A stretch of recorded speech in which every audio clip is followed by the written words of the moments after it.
All right, guys, you know the drill. One more clip. We'll get a few people in the room, and then we're going to start.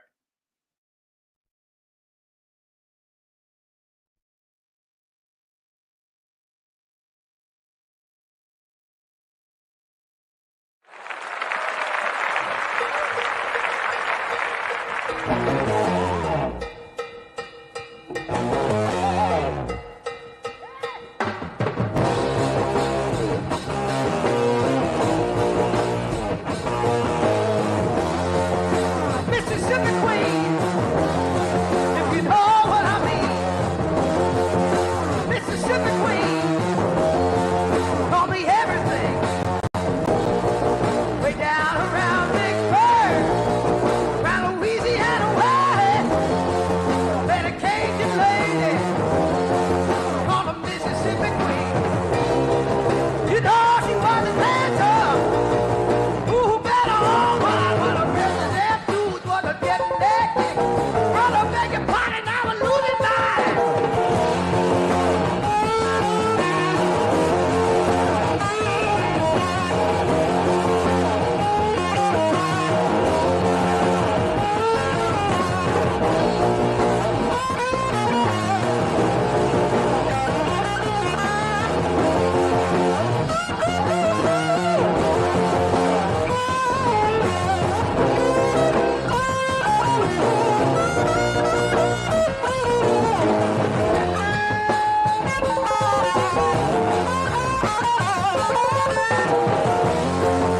Mississippi Queen, if you know what I mean.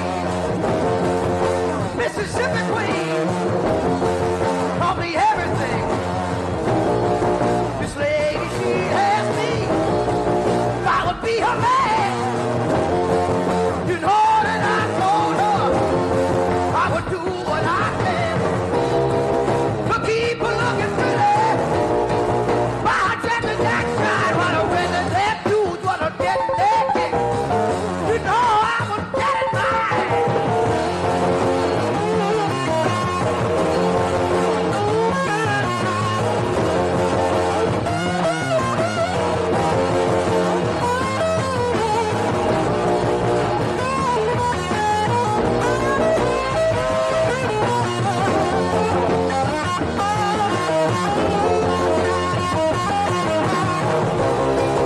You know she was a dancer. Ooh, better on one when the winter left dudes wanna get naked. Wanna make it party, now we're losing mind.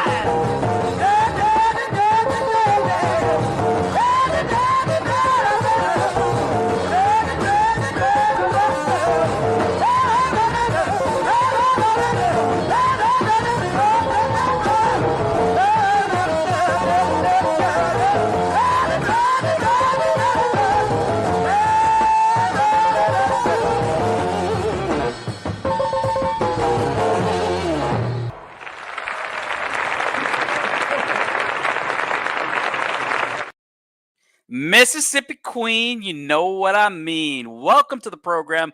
Welcome to the show, guys. This is the Archie Luxury Livestream. I'm your host, for now, Patel Philippe, Ice Cubitus, the narrative, the zeal, whatever the fike I'm called in the Archieverse today. Want to say hello to everybody in the chat, all those listening in on this Christmas Eve here in North America now. It's going to be Christmas Day for Archie as he wakes up and joins the live stream in a few hours. So we're going to hold it down, guys. We're going to talk watches. We're going to talk whatever the chat wants to talk about. We're going to get deep into it for those that are, either cooking here on Christmas Eve or chilling, having a drink. Those that are heading out to parties a little later and whatnot. It's kind of mid-afternoon here on the East Coast, in North America, and a little bit probably still in the morning on the West Coast. So definitely a lot of hours here in the day for people to listen in podcast style. If you guys have any questions in the chat, obviously I'll be answering, all the folks in the chat, as well as, donations are obviously welcome via super chat, but not required while I'm here. So let us start off typical fashion by saying hello to everybody that's joined us so far. First in the chat was our good friend Rich Mitch in the UK, who tells me, Tan, no. Well, Rich, I think the Narc is sleeping right now, so I don't think we're going to see a Narc appearance today. Then we had Jonathan Quill Higgins III.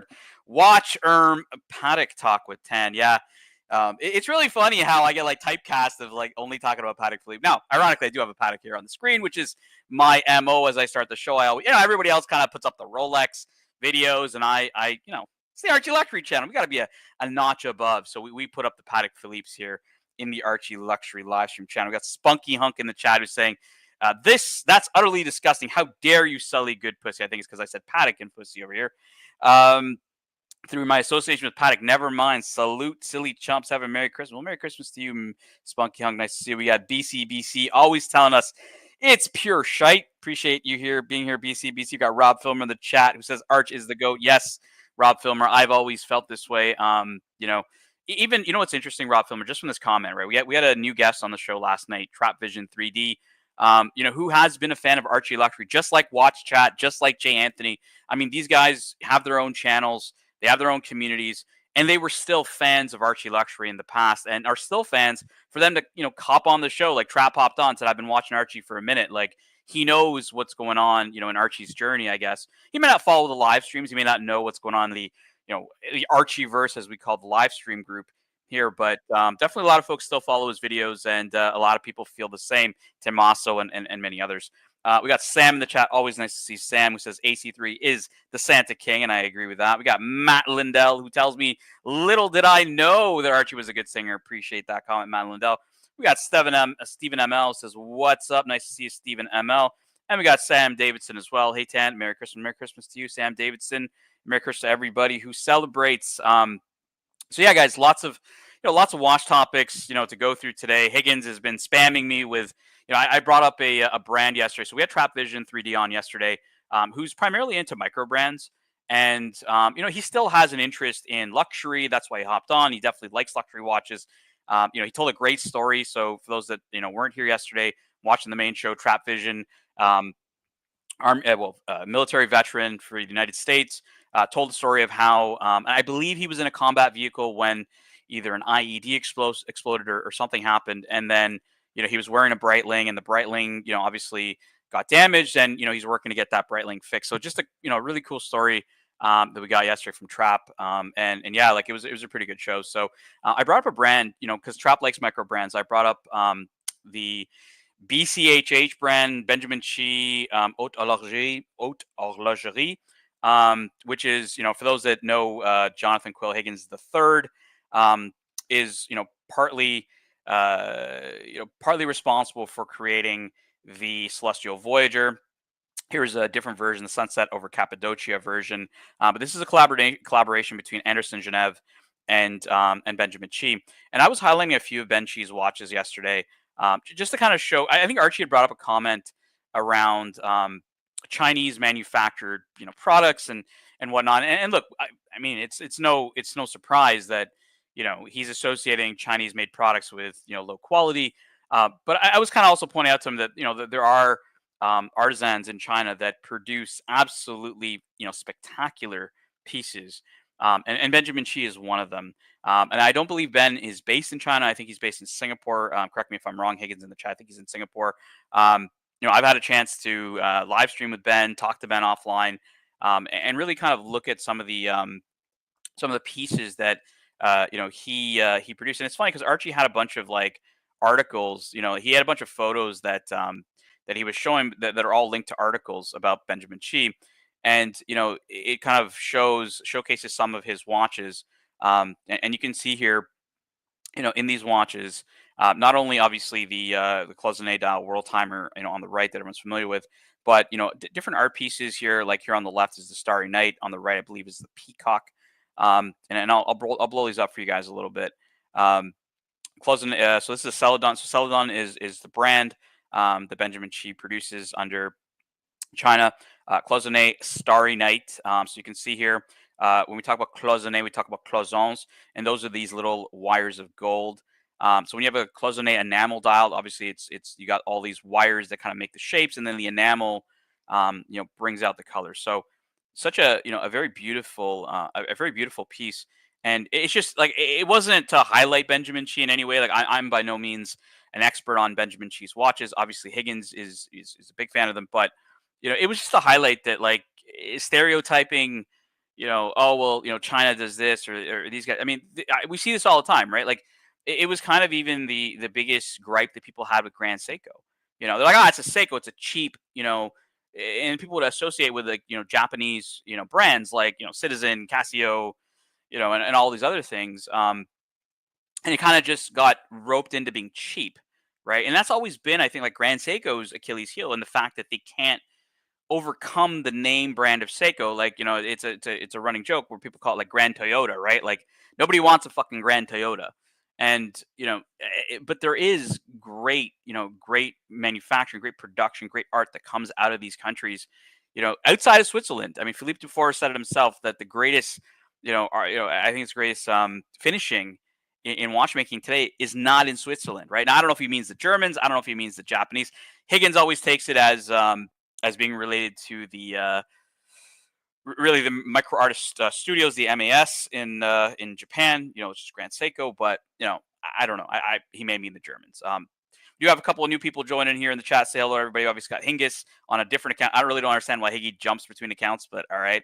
We got Mikey Casio GTR in the UK. Merry Christmas to you, Mikey Casio GTR. We got my good friend Yiddish Gambino saying, all I want for Christmas is 5 identical lady-size Pateks and my 2 side horns. Good to see you, my man. And we got my boy, the House of the Rising Scum, baby, where the dragons soar. Now, Archie never wants to bring up anything. I keep trying to get him to do it, but he is well aware of this channel. I have access to his YouTube accounts, obviously, because I set up the shows and whatnot.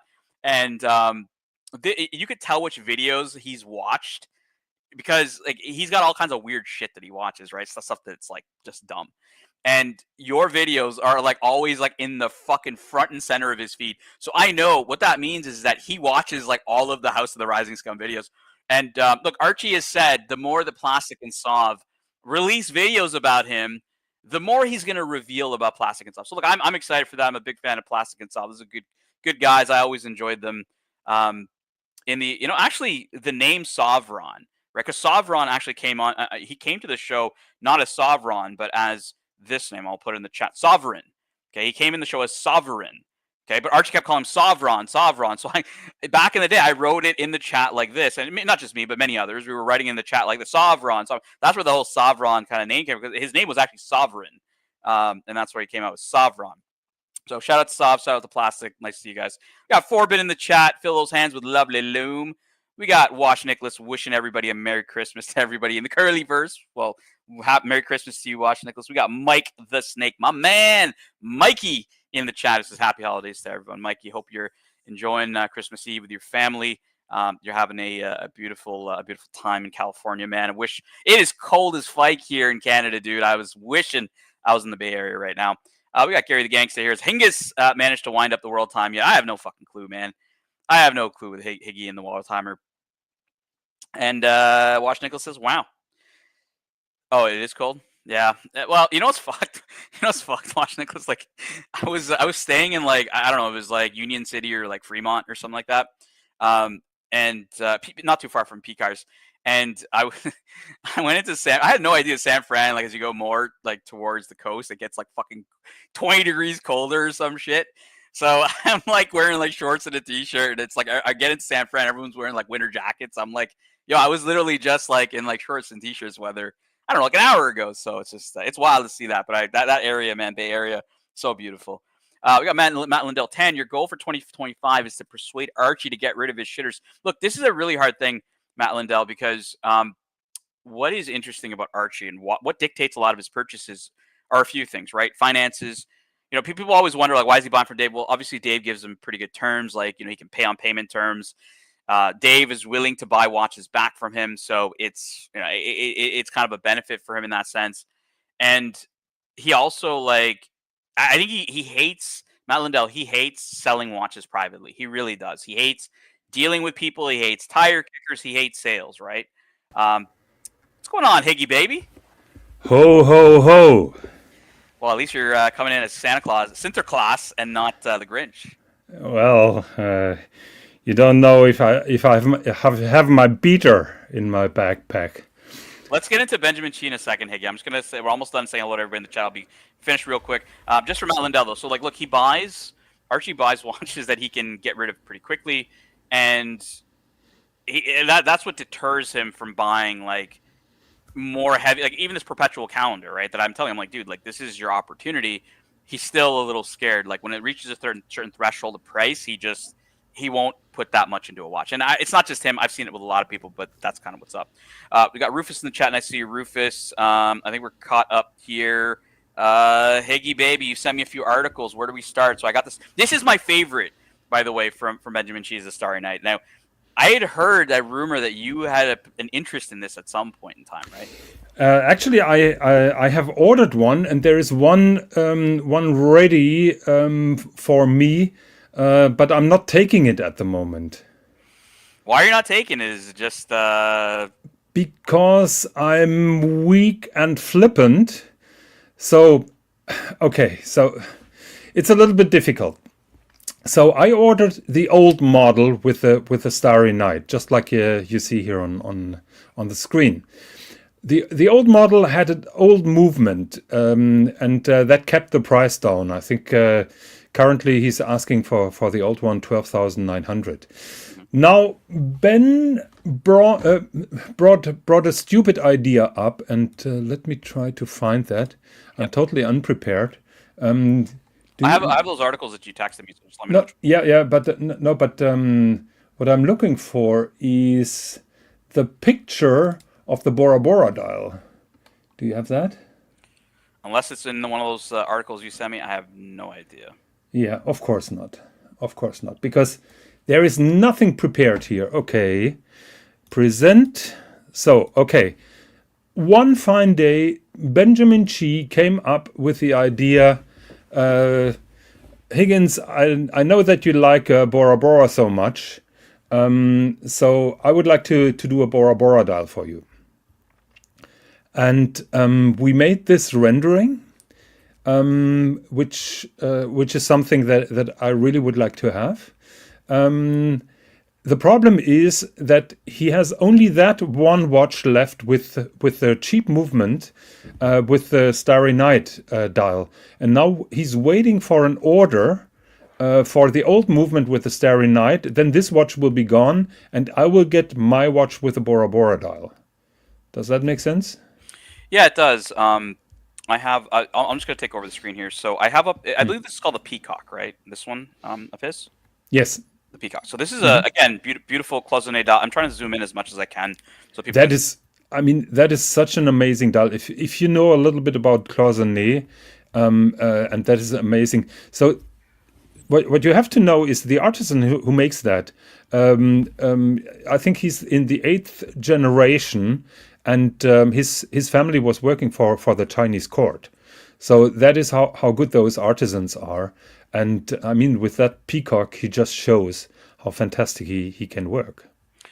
You know, one topic we haven't talked about, especially on this watch, is the hands, right? So you can see that the hands themselves are at the tips blued, but even you can see the shade of purple that kind of fades away in the blue. I don't know if you've had a chance to talk to Ben about the hands and kind of how. Of course, I have.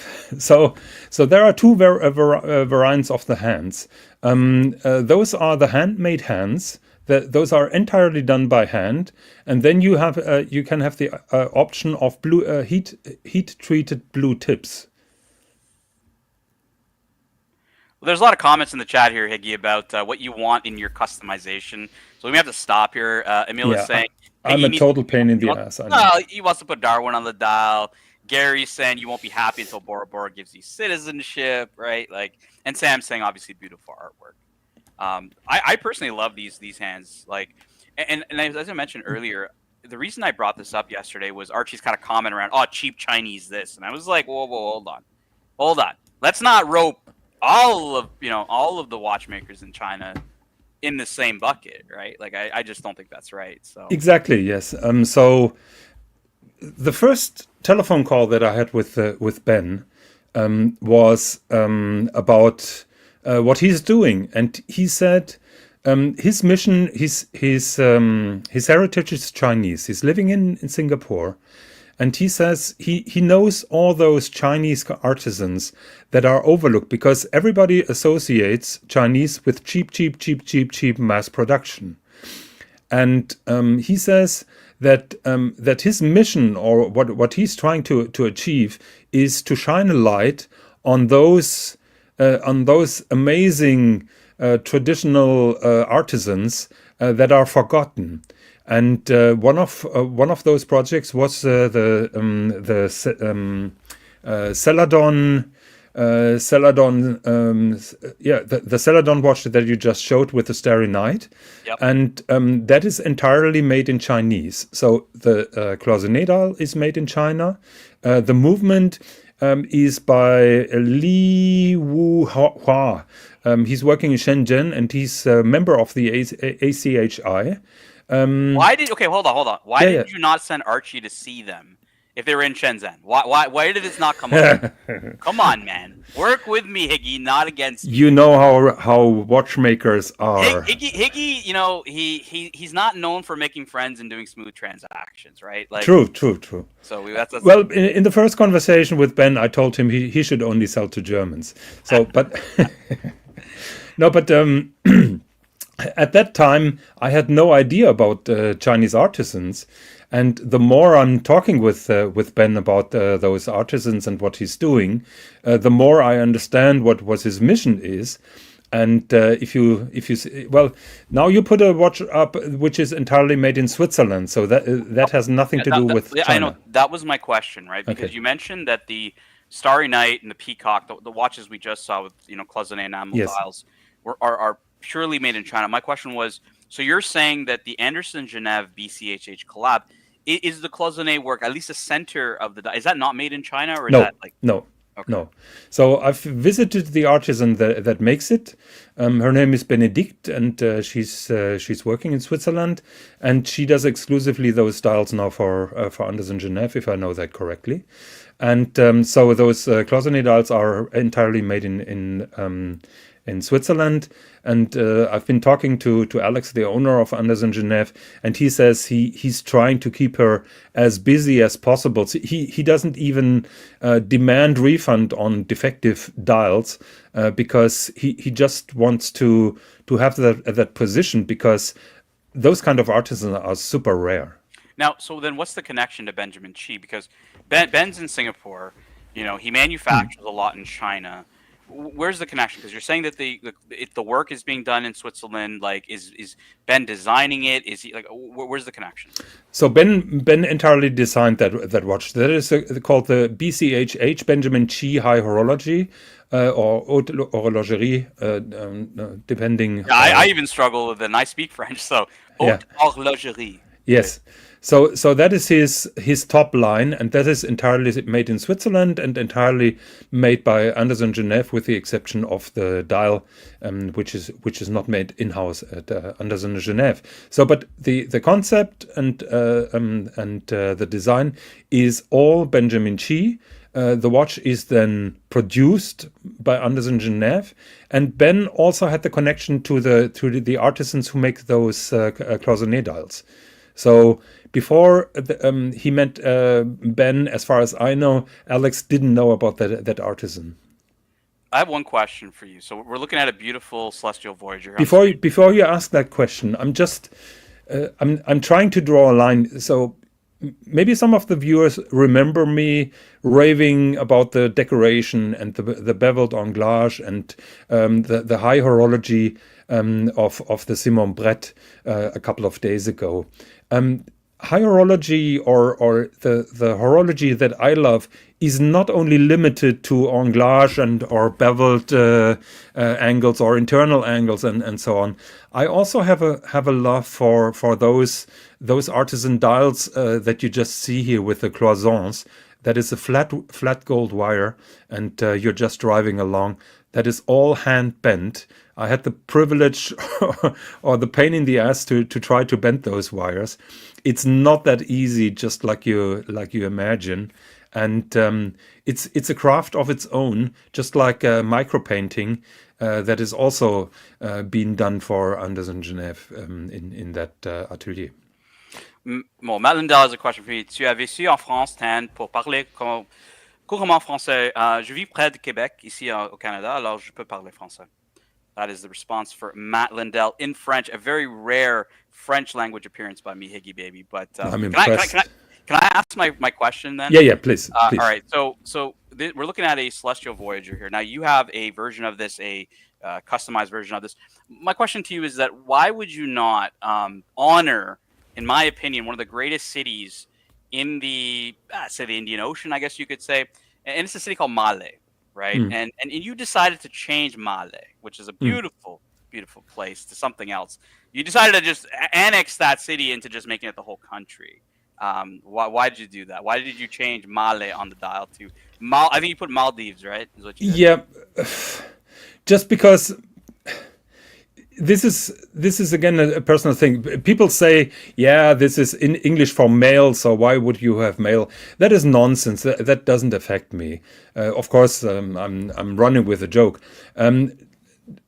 If I tell you the truth, what was going on in my mind, I have strong associations with the Maldives, but Male doesn't ring a bell, doesn't ring an emotion for me. Just like Bermuda and Bermudas. It's not even Bermudas, it's Bermudez. Yeah, I know. Like, you completely fiked it up. Yeah, but this is entirely personal, and I don't need any approval from any one of you. You keep on saying the wartime is a very romantic complication, and to me, romance has something to do with emotions, with what happens in your heart and your mind when you see certain things, and so I like it. It rings a bell with me. If it doesn't ring a bell with you, I don't care, because this is my watch. It's that simple. There's a lot of comments in the chat around how you mentioned the cloisons and bending the gold, I guess you could say, the gold wire. So Corbin says, significant crimping involved in the wire. And then Mike Casio GTR says, strong hands, good pliers and pegs, and good metalsmithing. Yeah, it's not that easy, believe me, because that wire is easily bent, but not always in the direction that you want. So she's using two pliers, actually two different pliers, but it's pretty complex. Got a comment from Forbin who says romance is spelled Darwin, and it's missing here, and I agree. Yeah. So first of all, I have to make a correction, because last time Scratchy said that there was a misprint on the city ring, and I flat out denied that. And later on, I remembered that there was a problem with New York. I think the printing of the city ring, New York didn't have the first N, so he could do that over again, and that was the moment when I eliminated Darwin. This is an interesting one. So you sent me this article. It's a supersonic Celestial Voyager. Yeah, I deleted that actually. I was not quick enough. What I wanted to show you, and I have that. Well, no, can you at least tell me like why are they honoring obviously are they honoring the supersonic flight? Cross Atlantic flight. Like what are they honoring here? Like it's an interesting dial, but I just don't get it. Well, you have to talk with Ben about that. Ben has a weak spot for the Concorde. He never traveled the Concorde, but one of his dreams and goals would be today to travel with the Concorde. He finds this supersonic travel very romantic and very intriguing, and that is why he chose to start a series with airports that were connected by the Concorde. So the plan is to have a Paris edition. Here you see the New York edition with New York written in gold. And more cities will follow. I hope that there will be a Rio edition, because for a short time the Concorde flew to Rio de Janeiro. All right, let's get the cloisons up on the screen. Yeah, I just wanted to pull up the making of those styles, because I find that so impressive. You see the cloisons in the finished dial, but it's very difficult, or it's still complex to understand. Now this is a half-done dial, or she's just putting in the enamel in those small how do you say, segments or bags or pouches or don't know how you call them, but to have that wiring done perfectly is really an art. And keep in mind there are dozens of firings, and if something goes wrong, she's starting all over again. Well, I was also curious because you see on the screen here, there's completely different shades of colors, in the enameling, and Yes. it's. Do you happen to know how many different colors go into, maybe even the basic Celestial Voyager, or even your own? That I don't know. What I can tell you is that the colors totally change when they're burned. So the color that you see in the so basically that color is glass powder, colored glass powder, and she applies it with water. So she takes that powder, she soaks it with water, and then puts it on the brush and puts it on the dial. Now, most of the colors that you see in the raw form are different than the colors when it comes out of the kiln. Very, very cool. Was there any other photos you wanted to talk here, Higgy? Because I got another topic I want to get to you with before you leave, because I know it's going to be getting later in the evening for you on Christmas Yeah, I Eve. just wanted to show you what amount of planning goes there. It's also on the. Well, exactly, right. This is exactly why, I kind of refuted when Archie tried to associate all of China, producing, cheap stuff. Now, not to say that obviously this is Swiss. Like, I know this is the Anderson Genève version, but we can obviously imagine that Ben is doing as high level of planning and design into his artwork as well, right? So. Yeah. So so just coming back to what Ben is doing with his different collections, he really knows the suppliers pretty well.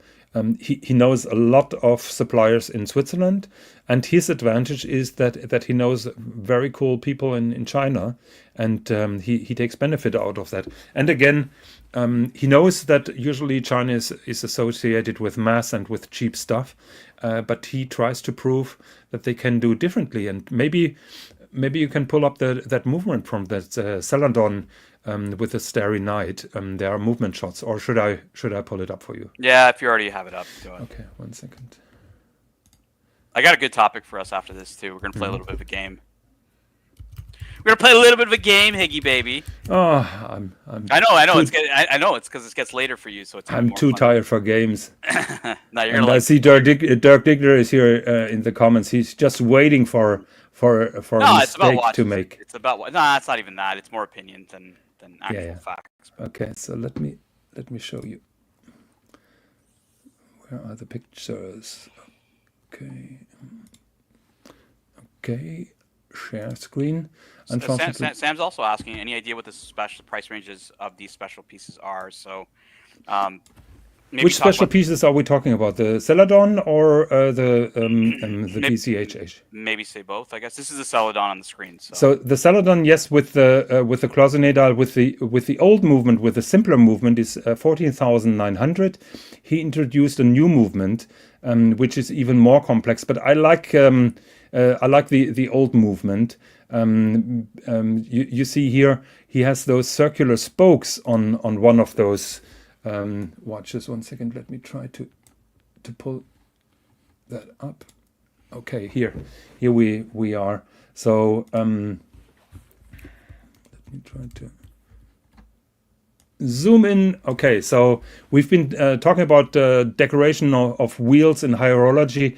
Here the spokes don't have an anglage, but you can see here those circular spokes, which then combine together to a kind of flower pattern. So that is a specialty of those watches, and I really like that a lot. Beauty. Yeah, I'm like I said, I've always been a fan of his Celadon work. I like his I like his Anderson Genève work. It just people roping in a country and saying that this is like I use the analogy of the Seiko stuff, right? Like where Grand Seiko struggled with this and probably still struggles with this, where the name is associated with cheap watches that come from a country that generally produces cheap watches.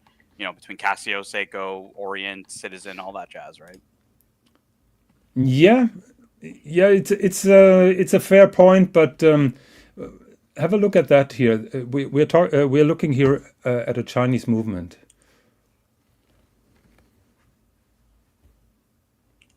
So it even has internal angles. Now the spokes are have an anglage, so that is a higher level compared to the previous movement, though the price is higher. And I would like to have the more simple movement because, in my opinion, it fits better. Now, reality is that everybody is ordering the new movement and not the old one. Yeah, and look, I think people, as we saw the show the other day with the Simon Pret, and I was telling Higgins, this is one of the first times I've ever seen in the chat where we pulled up an $80,000 watch, which is a lot of money to pretty much everybody here, and for the chat to actually go and say, you know what, that watch is actually justified at that price, with given the amount of work, craftsmanship, how many man hours are touching that watch. Like the chat was, and I said I've never seen the chat say that. Yeah. Usually 80,000, the chat's like, yeah, fuck that, too much money. Yeah, but that is an example that you have to learn a little bit. To educate sounds elitist, so educate is probably not. You have to inform yourself, and everything comes with experience. When I started, I was super ignorant against high horology and those high-end finishings. But you develop a taste, and you develop a knowledge, and you develop a love for certain things that you like. And I know that many people don't approve with my modifications or what I did and how I did. Doesn't matter. It makes me happy. Look, and that always sticks in my mind, though, Higgins, guys. And this is for everybody listening. Like, look, take what Higgins says with a grain of salt. Always remember, this is the man who shaved down the old chestnut. The old chestnut again. This is the man who also shaved down the crown guards of a Kermit. So I'm just going to leave that there. Okay, but let's talk seriously for a second. This is a Chinese movement that is absolutely gorgeous, isn't it? Yeah, I would agree. I think this is like, it just goes to show that like you can't just rope everybody into like cheap. You can't rope all Chinese made, or Chinese watchmakers in the same bucket like that. Yeah. Alrighty, Higgins, we got let me ask you a question, to segue to the next segment here. Okay. What is your favorite, watch, articles, website, on the internet? So my daily medium is monochrome because they have a love for those independent watchmakers. Mm-hmm. They also do their own pictures when they can. So I recommend reading monochrome. All right, guys. Oh, stop there. Okay. Higgins recommends reading monochrome. Now, Higgins, we're gonna play a game. Monochrome has rated a number of different categories, and we're gonna go quick enough if you like, but I want you to agree or disagree. So we've got. So Monochrome has now said the best GMT Traveler watches of 2024. They did the best chronograph, the best. We're going to go through their list, and we're going to see if we agree or disagree. All right. So a little bit of a game, a little bit of fun. It's going to have watch talk in it, and we obviously encourage everybody in the chat to play along. Okay. So Higgins' favorite website, best GMT and Travelers watch of 2024. Let's see how much Higgins agrees. All right. So they've named their best travel watches. First one is a Carl F. Bruckner Heritage World Timer, Higgins. Yeah, but I think that is not the ranking. They're just presenting their picks of the year. They're not doing the ranking. I'm not saying it's a ranking. I'm just saying. Okay. I'm just saying. Do you agree or disagree with these choices? Okay, the Carl F. Bruckner Heritage World Time. What do you think of this piece? Well, it's new for this year. The crowns, people are going after me for my Celestial Voyager for the crowns being too flat and unusable, which is not the case. But this is a prime example of a pretty watch which is totally ruined by those big crowns. I'm going to disagree with you there. You know why I don't think it's ruined? It's because this Louis Cartier, system originally, before Patek, I think, invented the pusher version of it, was using the double crown. So it is actually more historically accurate. That is true, but that is 60 years ago. And by today's standards, it's not the best thing to do. Well, look, guys, 60 years ago, I believe, was also around the time Dr. No came out, right, Mr. Higgins? That's true. Well, hey, we can't dog the past, guys. Higgins was telling me he does a little special ritual on Christmas Eve, Higgins? If you feel to share it with the viewers, there's nobody watching here today. Yeah, actually, what is your I what is your should Chris? Yeah, what is I your should go now. One of my Christmas. So today is Christmas Eve, and Christmas Eve, so 24th, is the most important day here in Germany. We have two holidays, but we don't have a Boxing Day. 24th of December is when the kids are getting the presents, and 24th we celebrate that Jesus Christ is born. So 24th is the most important day for me, and I'm hanging out with you on a live stream. How sad is that? But as soon as I'm leaving here, I will put in my Blu-ray player on Her Majesty's Secret Service. Not only it is the best James Bond movie ever done, it has fantastic scenes in the snow. We don't have snow. I associate Christmas with snow. So I love watching a movie where you can see a lot of snow. And it's also a very romantic movie because he falls really in love and marries. And the locations in Portugal and in Switzerland are just mind-blowing, and yeah, this is my Christmas Eve ritual. Now, I'm obviously a big fan of Thunderball, and I always reference Thunderball with you. I think I call you like Largo sometimes, and to me, it would be Thunderball is the movie I'd be watching tonight. But it's Thunderball, not Thunderballs. Thunderball. Yeah. So no, but coming back to those hands, I had a discussion with Ben, and he said the one thing that he wanted to change when he was doing the world time. Apparently, he's a big fan of the Patek 2523. There is no doubt about it. But he says the main design flaw are those two crowns. That reminds him of a Teletubby, and the moment you see that, you will never forget. Do you want to have a quick sticky beak at some of these cities? We got Lucerne here for the, I guess, the mainland of European time zone. Pretty not really. Well, no, I mean, but that's the main time. That's the Paris time zone, right? So that's where you see Paris, you see Geneva, you see everybody that's 1 hour ahead of. As far as I know, Bucher is also located in Geneva. Or maybe Bucher is located in Lucerne. We have to research that. Well, it says it right here, Calaf Bukhara Lucerne. Oh, okay. Yeah, so it makes sense, yeah. Yep. Everything else is pretty standard. Dubai, Karachi, Dhaka, Bangkok, Beijing, Tokyo, Sydney, Noumea, Auckland, Samoa, Hawaii, Alaska, El Angeles. Shout out to OC, El Angeles. Denver, Chicago, New York. New York with an N? Yeah. You remember? Oh, my God. I totally forgot about you. For those that don't know, Higgy, when he got his first... I guess they first made the city ring in New York was just York. There was no N on it, so I forgot about that. No, but the good thing is, so at that time, my friendship with Mr. GMT was tarnishing, and I had Darwin on the dial.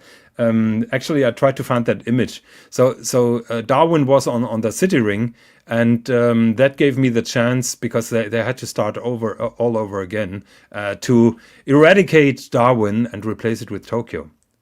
By the way, that city ring on the Benjamin Chi Celestial Voyager is true aventurine. It is not the artificial aventurine which is always used. It's a true aventurine stone. Different level of luxury. Archie, a luxury. All right, so next one is a Certina DS Action GMT.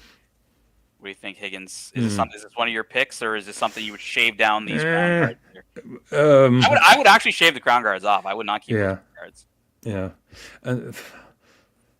I think that green is too green, but I understand that they have to do something different. But would you keep the crown guards? Yes or no? No. There you go. So I would employ Higgy to take those off. Now, Higgins, the movement snob, is obviously a huge fan of this movement. Yeah, 28. Just come on, Higgy, work with me here a little bit. It's Christmas Eve. Have a bit of a laugh. All right, so we got the Bruce Wayne up next. A watch that I think a lot of us really love. I like the really nice transition shade of gray. Beautiful. I honestly think this is a step up, Higgins, from the black. I wasn't a huge fan of the black. I think the contrast between the gray and the black is. I think that really just gives it that little edge. What do you think? I agree with you. It's a step up to the black, and I applaud them for not doing only black. Again, what I don't like, and you can see how much of a stickler I am. I don't like that green base of the 24-hour hand. Can you confirm this 007 fact for me before we do that? Thunderbolts had double spelled in the parade sign, Junkanoo. Yes, that's true. And Forbin Colossus has the 116710LN, the black. That is pre-ceramic. Yep. Yep, is still the winner with a black bezel. Well, yeah. Oh, 1 second. No, that is not pre-ceramic. Sorry. That is. He's talking about the black, yeah. Right? So, what were you asking me to pull up? I forgot. All right. Well, let's move it along. Okay. We both forgot. All right, let's keep going here. So we have the Bruce Wayne, obviously a great watch. I think Bear got this watch this year. I'm not a fan of this on the Oyster. I prefer it on the Jubilee, man. I totally disagree with you. Yeah, we were talking about the green base of the 24-hour hand, and I never liked that. I didn't like that on the black. I was so super happy when they changed to blue on the Batman, and maybe you remember I had a pre-ceramic GMT. But I'm a big fan of those maxi dials with the large lume plots. So I took the dial of a black ceramic, and I turned that GMT Master 2 writing that is now in green, and I converted that in white. Why does the green? Look, I'm just curious to why the green. I know green is a Rolex color, but yeah. I don't like green. I don't like any green dials. I hate the Hulk. I have no problem with the Sprite or with the Kermit. That for some reason I approve, but I don't like those green hands, and I don't like that green logo. It's just me.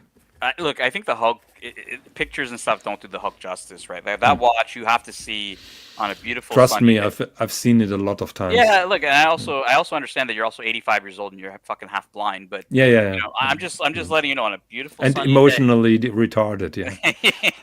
On a beautiful sunny day, that sunburst green. Oh my god, man, it's something that I felt the same way about the Hulk. I'm not a big fan of green in itself, but. When I was picking up a Royal Oak from a friend of mine in Montreal, he was wearing his Hulk, and again, sunny day, just hit that dial the right way, and I was just like, yeah, that for me, that's the watch to get. Gangster, I can play that back. I don't like the Irish. I don't hate the Irish. I don't like you. So. Oh, you'll never see green as lush as you see in Ireland, man. You fly over Ireland. Yeah, I know.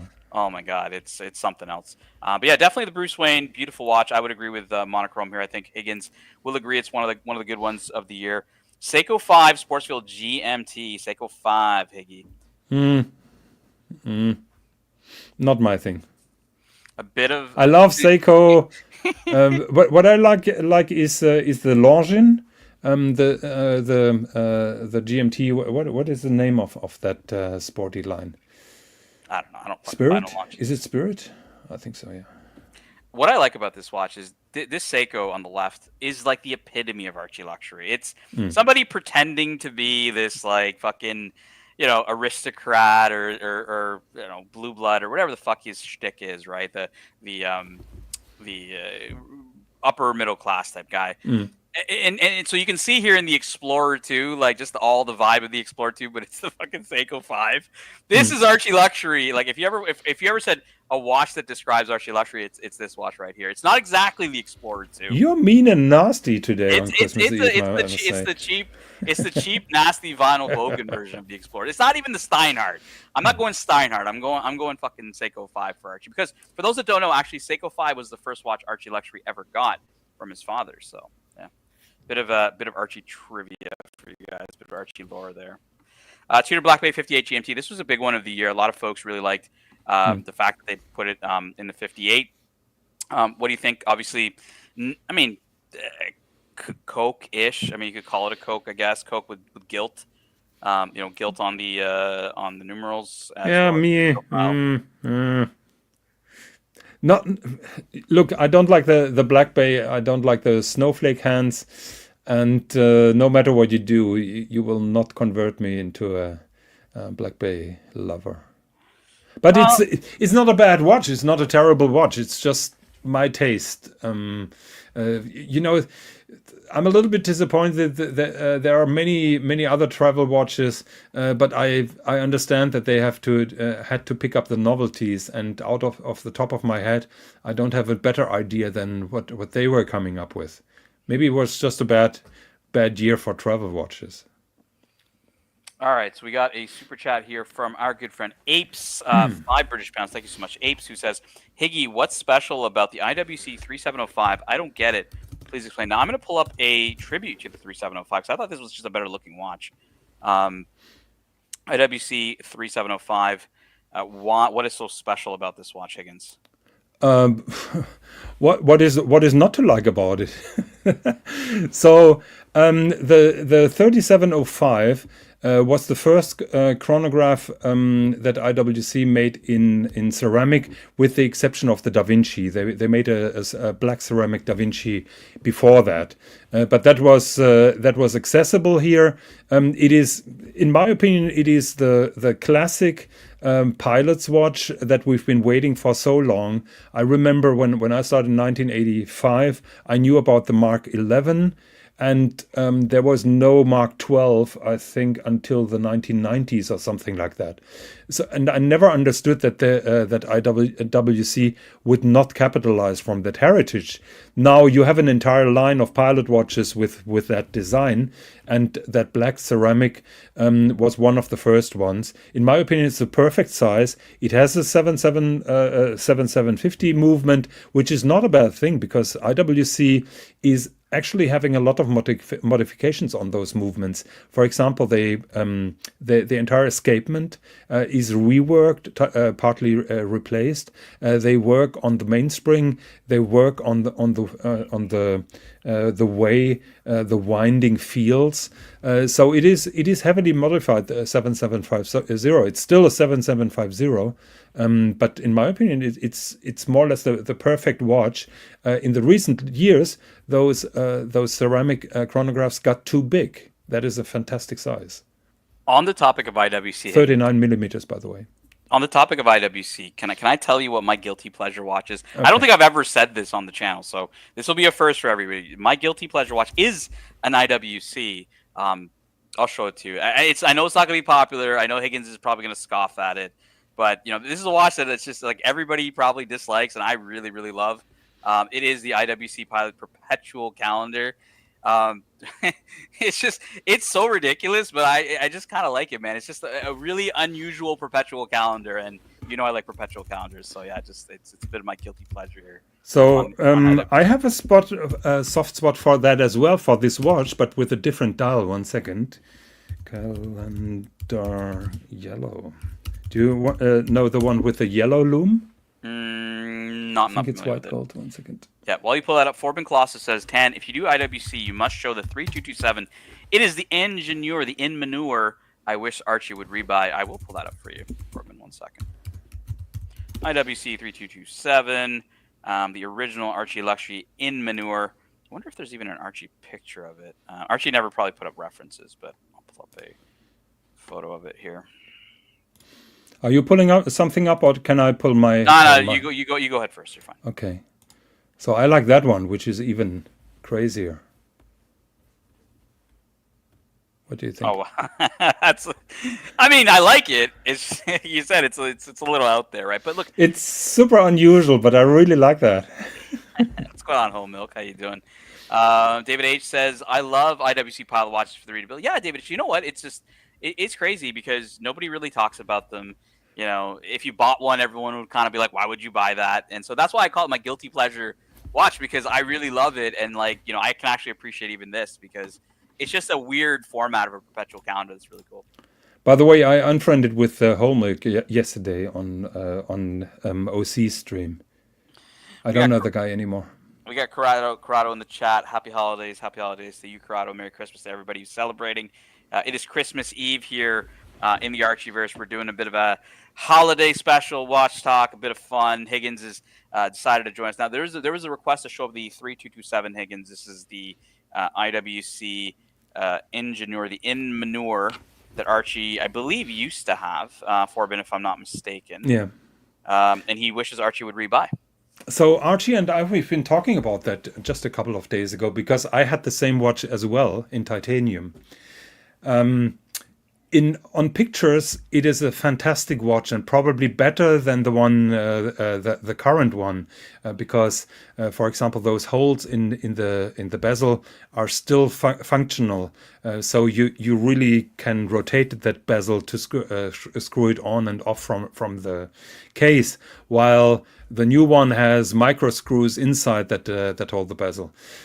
This also has an in-house IWC movement, which is one of its weaknesses, because the watch is simply too thick. It wears too thick. The in-house movement is relatively thick, and then it has the soft iron casing. So you have another piece of metal between the movement and the case back, and the watch is just too big and too edgy. And IWC did a very good job in making that watch slightly smaller, very much slimmer, and a little bit softer to wear. Now they added the crown guards, which I don't like, but overall the new one is much better than that. Yeah, but look, Higgins, this is the Archie Luxury channel. He likes large and in charge. He wants big, thick watches. Archie's even said it himself. Ultra thin is for pussies. But it looks like a brick. It's not really pleasant. When you see it on the wrist, it's not pleasant. And those watches were cheap and still are cheap. I bought the titanium, I think, for 2,500 euros. Titanium with titanium bracelet, in-house IWC movement, fresh from service. I mean, it doesn't get any better than that. I wore the watch probably 5 times, said meh, and then I flipped it. All right, we got a super chat here from Rich Mitch. Rich Mitch, let me pull this up for you. Let me pull up a monochrome article, because we all know Higgy loves the monochrome. Yeah. We got super chat from Rich Mitch, £2 Do you like the new blue ingénieur? I totally love it. You know, a lot of people are liking that kind of aqua dial. I think the blue, honestly, Rich Mitch, is probably my favorite. Oh, the blue is so fantastic. The aqua dial is just ugly. Yeah, like it's flashy. Like, I think that's why people like it. It's just it's just a bit more out there. But this blue is just it actually is my favorite one of the set. Look, people don't understand the nature of an IWC ingenieur. Engineers back then were guys with thick glasses, wearing white lab coats, and hanging around in first-generation computers. So those engineers that they had in mind were pretty boring and pretty nerdy.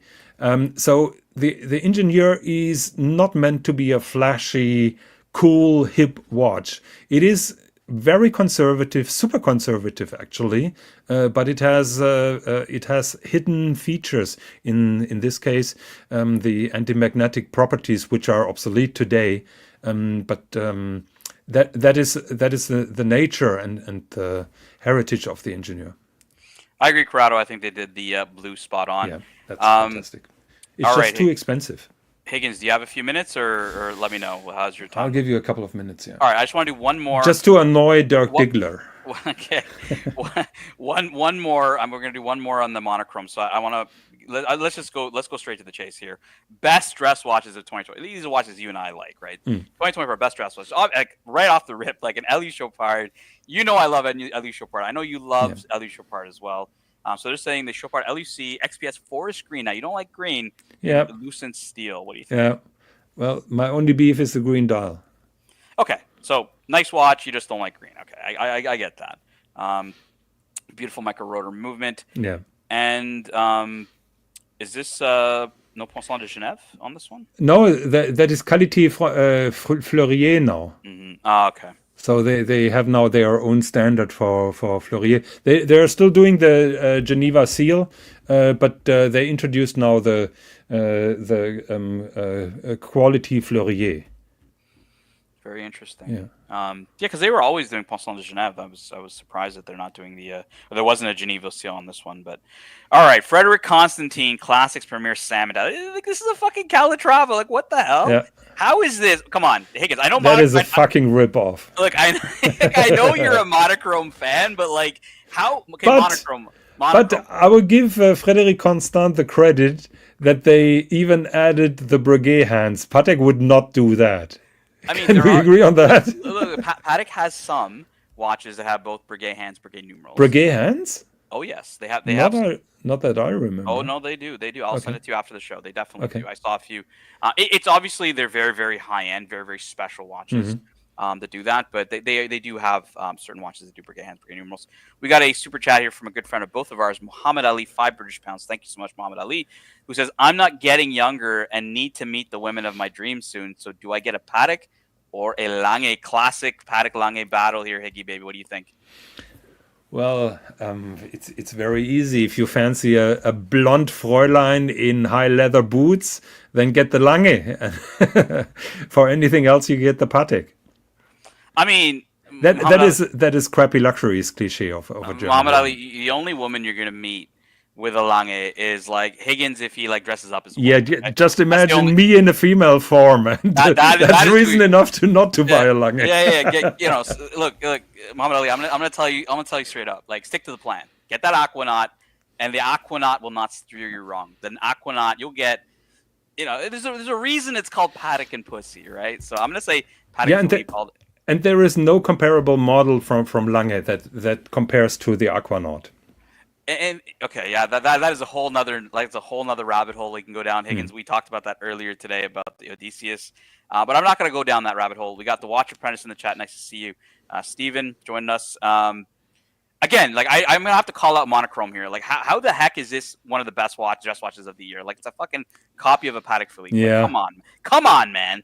I don't know if the year was really that bad or. So now we're talking. All right, tell me why you think this is one of the best dress watches of 2024. So what is significant? Seiko or Grand Seiko, they eliminated the Seiko logo at the upper half of the dial. I think 7-8 years ago, and they did the rebranding. Now they are doing a retro. No. Okay. I'm talking about the dial at first. All right. So they're now going a step back and just introduce the old logo. The upper is Seiko, the lower has then the GS. In my opinion, I like that more than the recent one with GS and then Grand Seiko written on it. I also like that now they prominently do that Thunderbolt logo under High Beat 36,000. Thunderballs. Thunderbolt. Do you know what that stands for? Isn't this one of their factories? There's two of them, right? There's a Suwa. There's another. Yeah. That's one of their factories. Because the reason I know that is because on vintage watches, I was a big vintage Seiko collector. This symbol would appear on certain dials, and there would be another symbol for one of the other factories on. Exactly. Yes. Yeah. So that is Daini here. Now you can flip it around. All right. Fine. So we're having here a High Beat 36,000. The only other manufacturer that does 36,000 is Zenith. But Grand Seiko is not only having the high beat, they are having a dual impulse escapement, which is revolutionary. Nobody really realizes it. If Omega would introduce that, everybody would be raving about it because it's way more beautiful than the Omega coaxial escapement, and it is super efficient and it's high beat. Omega cannot do the coaxial and high beat, so that is a technical achievement. And if you remember, Bernhard Lederer, our friend who is specialized in escapements, he has been asked by OC at the Watches and Wonders which other company than his own he respects, and his reply was Grand Seiko. And why does he do that? Because of the tourbillon with the remontoir integrated, and because of that dual impulse escapement. Also, the movement finishing is really nice with a very nice anglage. So I think that watch is super low key, but has fantastic horology. We got a member chat from Rufus, member for 2 months. Thank you so much, Rufus, who says, "Merry Christmas, gentlemen." Merry Christmas to you, Rufus. Yes, Rufus, Merry Christmas to you. This is actually a very, very good looking movement. I really like this movement. You got a And full bridge. Like, this is really nice. and they put the power reserve now on the case back and not obtrusively on the dial. I think that's Do you know if the dial's an enamel dial or not? no. As far as I know, it's a lacquer. I think that would, dial. yeah, I think that would be the only thing that would put this over the top for me.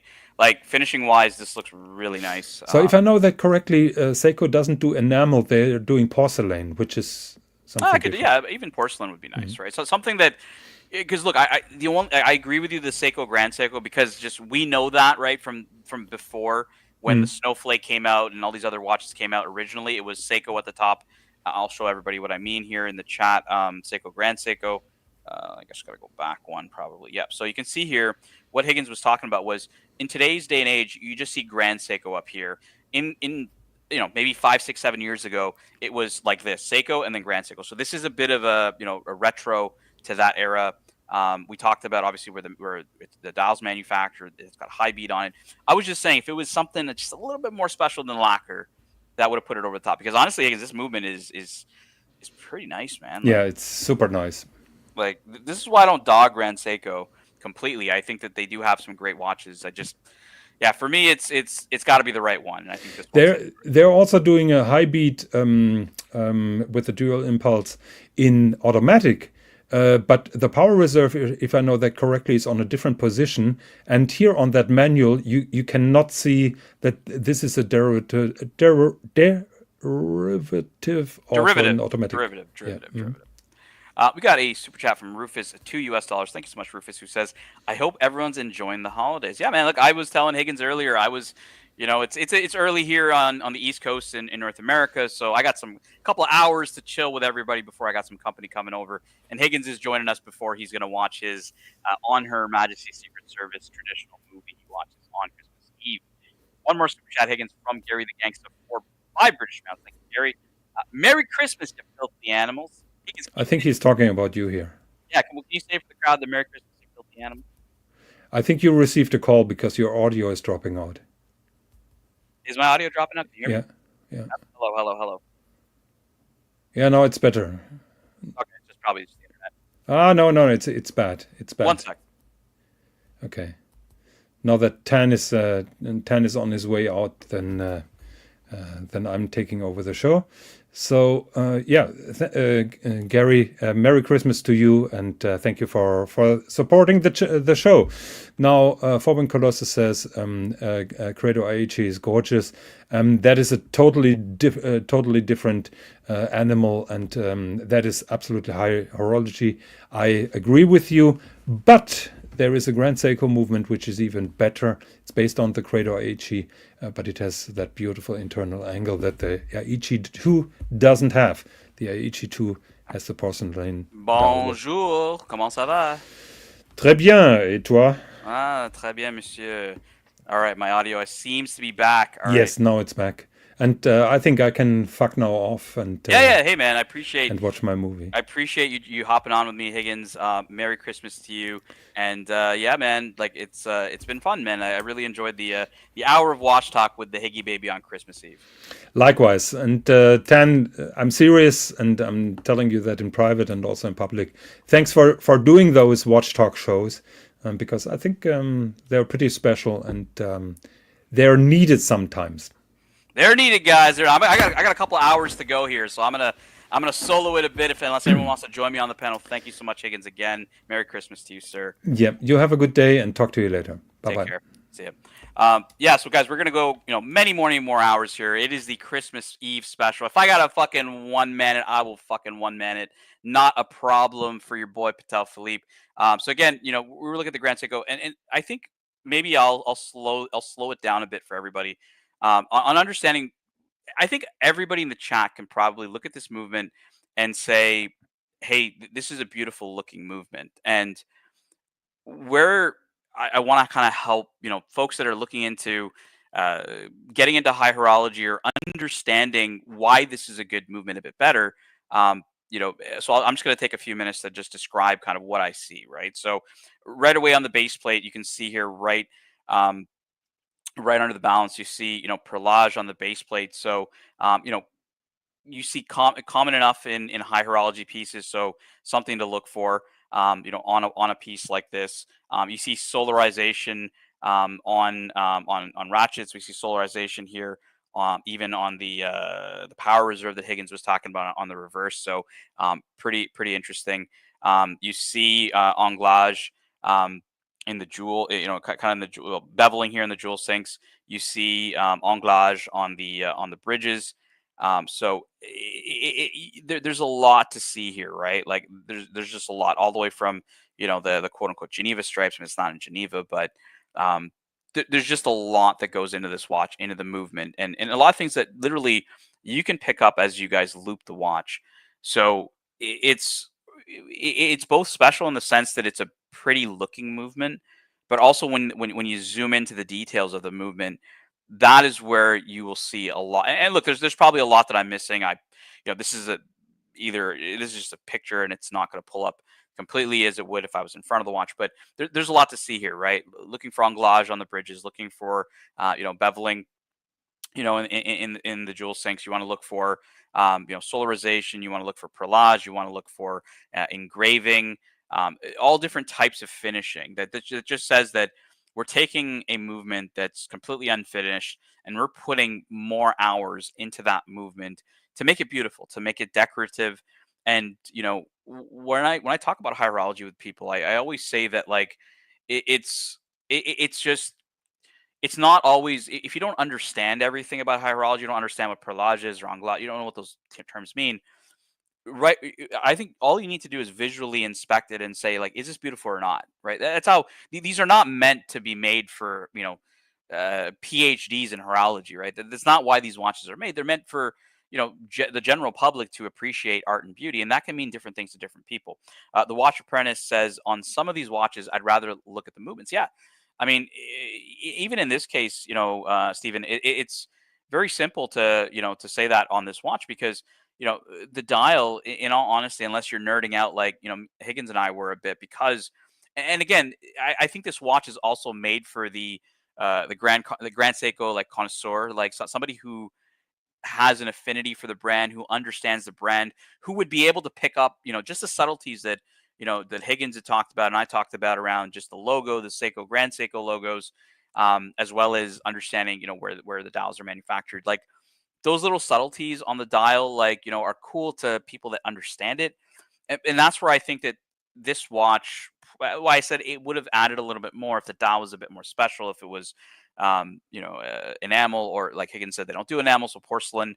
That to me would have been a lot better, because, like you said, on some of these watches, I'd rather look at the movements. This may be one of those watches for most people. But like you said, Stephen, they are pieces of art, and that's where it becomes, it can become really, really intimidating for people that are trying to understand. Look, they don't want to look at a watch, say it's a great movement, and they get called out by Higgins, right? You saw 2 minutes ago Higgins was trying to put a pop quiz on me, saying, do you know what that little thunderbolt symbol is? I'm like, listen, motherfucker, I know my watches too, bro. Like, let's not get it twisted. But for a lot of people, it can be intimidating, because they'll get the Higgins who's going to throw a pop quiz and say, well, why is that a beautiful movement, right? So I don't want people to not understand why these are, like, you don't have to know every little intricacy of it, but if you are interested in that, like, really inspect it, right? Look at the bridges, look at the edges of the bridges. Are they beveled? How does it, you want to take a loop to it? Is there any machining marks on it? Is it completely clean? What does that look like?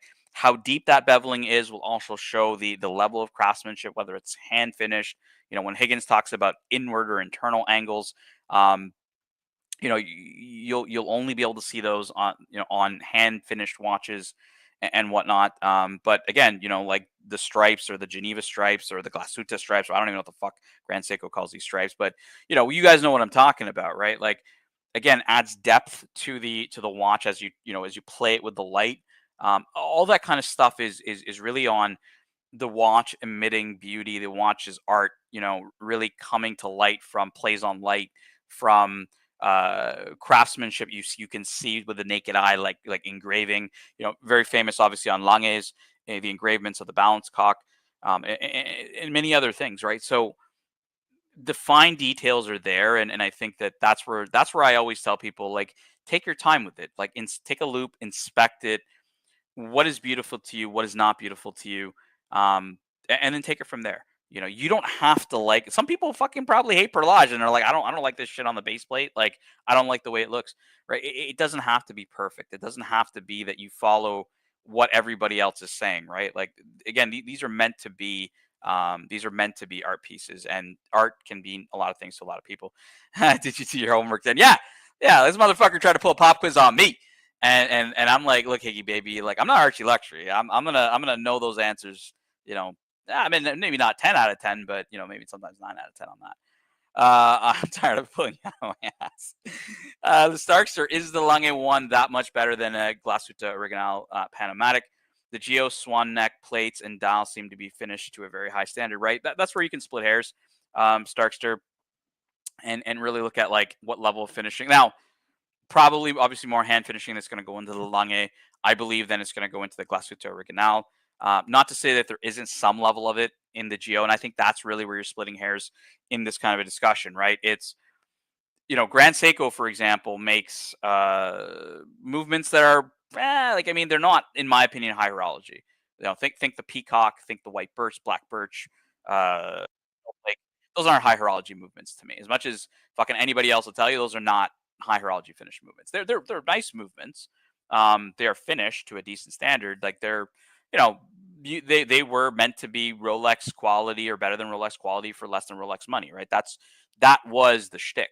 But they also have really high end watches with internal angles, and Higgins owns one of those high end Grand Seikos, platinum ones. That he has that has really nice finishing. The Creator line, the Aichi line, Aichi 2, very highly finished movement. So you'll get like that's the way I kind of see the two, right? Is kind of lower end Grand Seiko to higher end Grand Seiko, and that's where I would say that Lange is definitely head and shoulders above. In the sense that there is probably more hand finishing going into it. Dirk Diggler lets us know, and everybody know on this Christmas Eve, that his balance cock is beautiful. Well, Dirk Diggler, we will take your word for it, because I am not interested to know any more than that. All right, let's move on from this Grand Seiko, because Higgy Baby's gone. These are the best as of monochrome. Now, I already argued with monochrome here, saying this, saying that this fucking Frederick Constantine should be on the list. Like fuck off. Like, that's a Patek Philippe. You can tell that a mile away.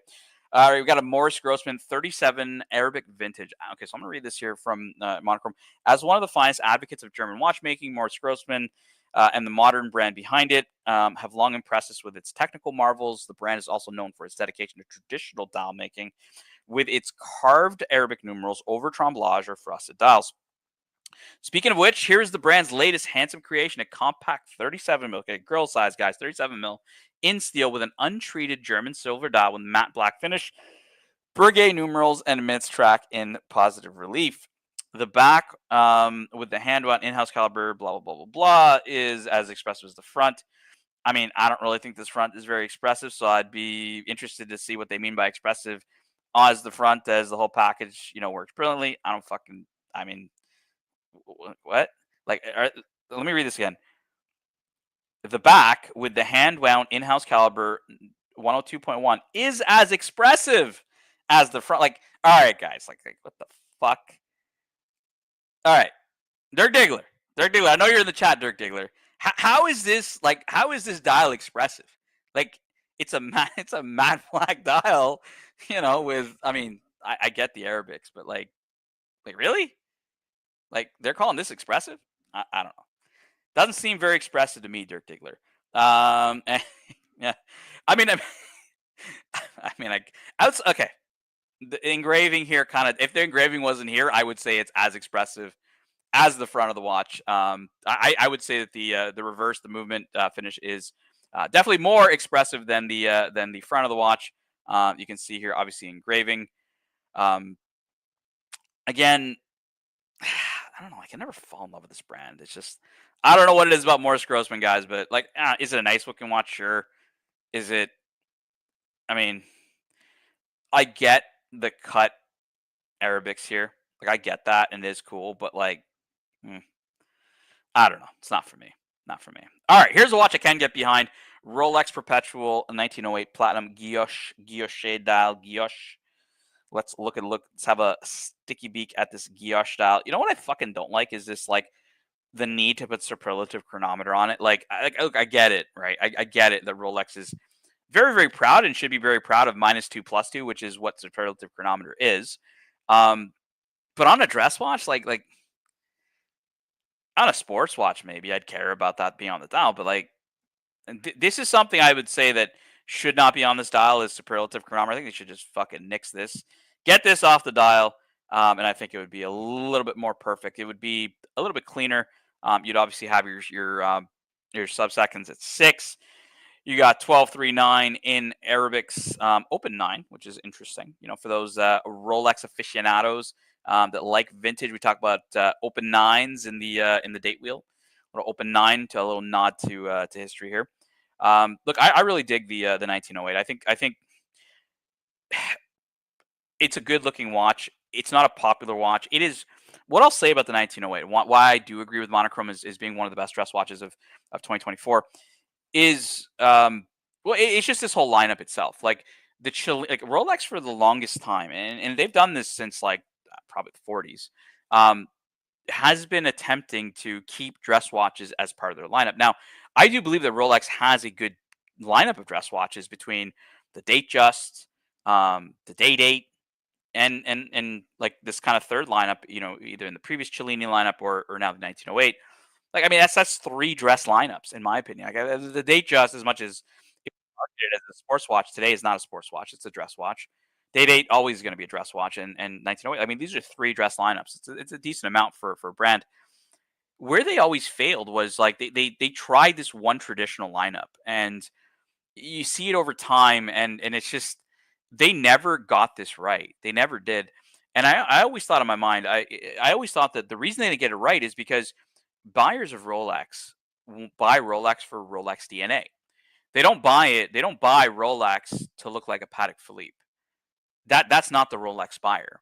The Rolex buyer wants a Rolex to look like a fucking Rolex. Or if we're talking, you know, pre-luxury Rolex. When I talk about luxury Rolex and kind of pre-luxury Rolex, there was a period of time where Rolexes were mainly tools. They were not luxury goods.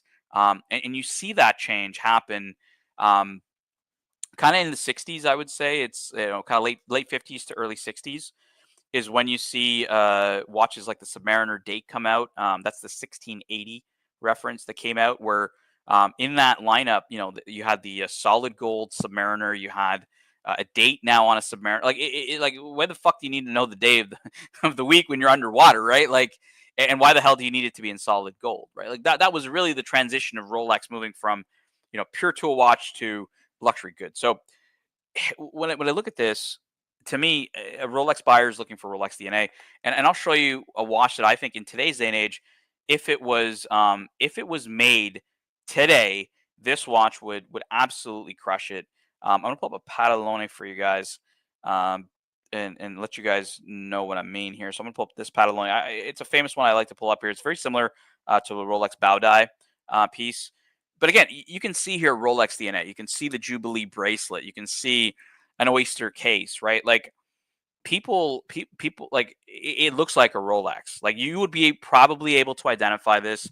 You know, you may not know with certainty. It may not be like, yep, that's a Rolex by certainty, but by process of elimination or deduction, if you had a minute or half a minute to think about it, like I think most people would say if they saw this, you know, would say that this is potentially a Rolex. You know, they may say Patek Philippe, but you know, or they may say Rolex. So it has Rolex DNA, and I think that's just really lacking in the 1908. It's just a simple dress watch, and I really do believe that, you know, while this watch is not popular, don't get me wrong, I don't mean it's a popular watch or a hype watch. I think this watch is more popular than the Cellini, the previous gen Cellini, which I did like. I like that cool moon phase it had on it. Just because the rising tide floats all boats. Rolex is very popular today. You know, a lot of people are playing the games to get their Rolex still. And look, the 1908 is actually, I mean, to me, like I said, great watch. I like it. It's gained more popularity than Cellini, probably because of rising tide floats all boats. If this was 10 years ago or 9 years ago or even 6 years ago, this watch would be a fucking dog. Like if they released this watch at Basel World, this watch would have been a dog back then. Today, it's gonna have somewhat fan favor, right? So that's the case. Spunky Hunk says the dial expresses. He's talking about the Morse Grossman. The dial expresses the essence of a 2-bob shitter of old. There we go, Spunky Hunk. The Starcher says they should have made that platinum 1908 piece with their first tourbillon instead of small seconds. Yeah, you know what?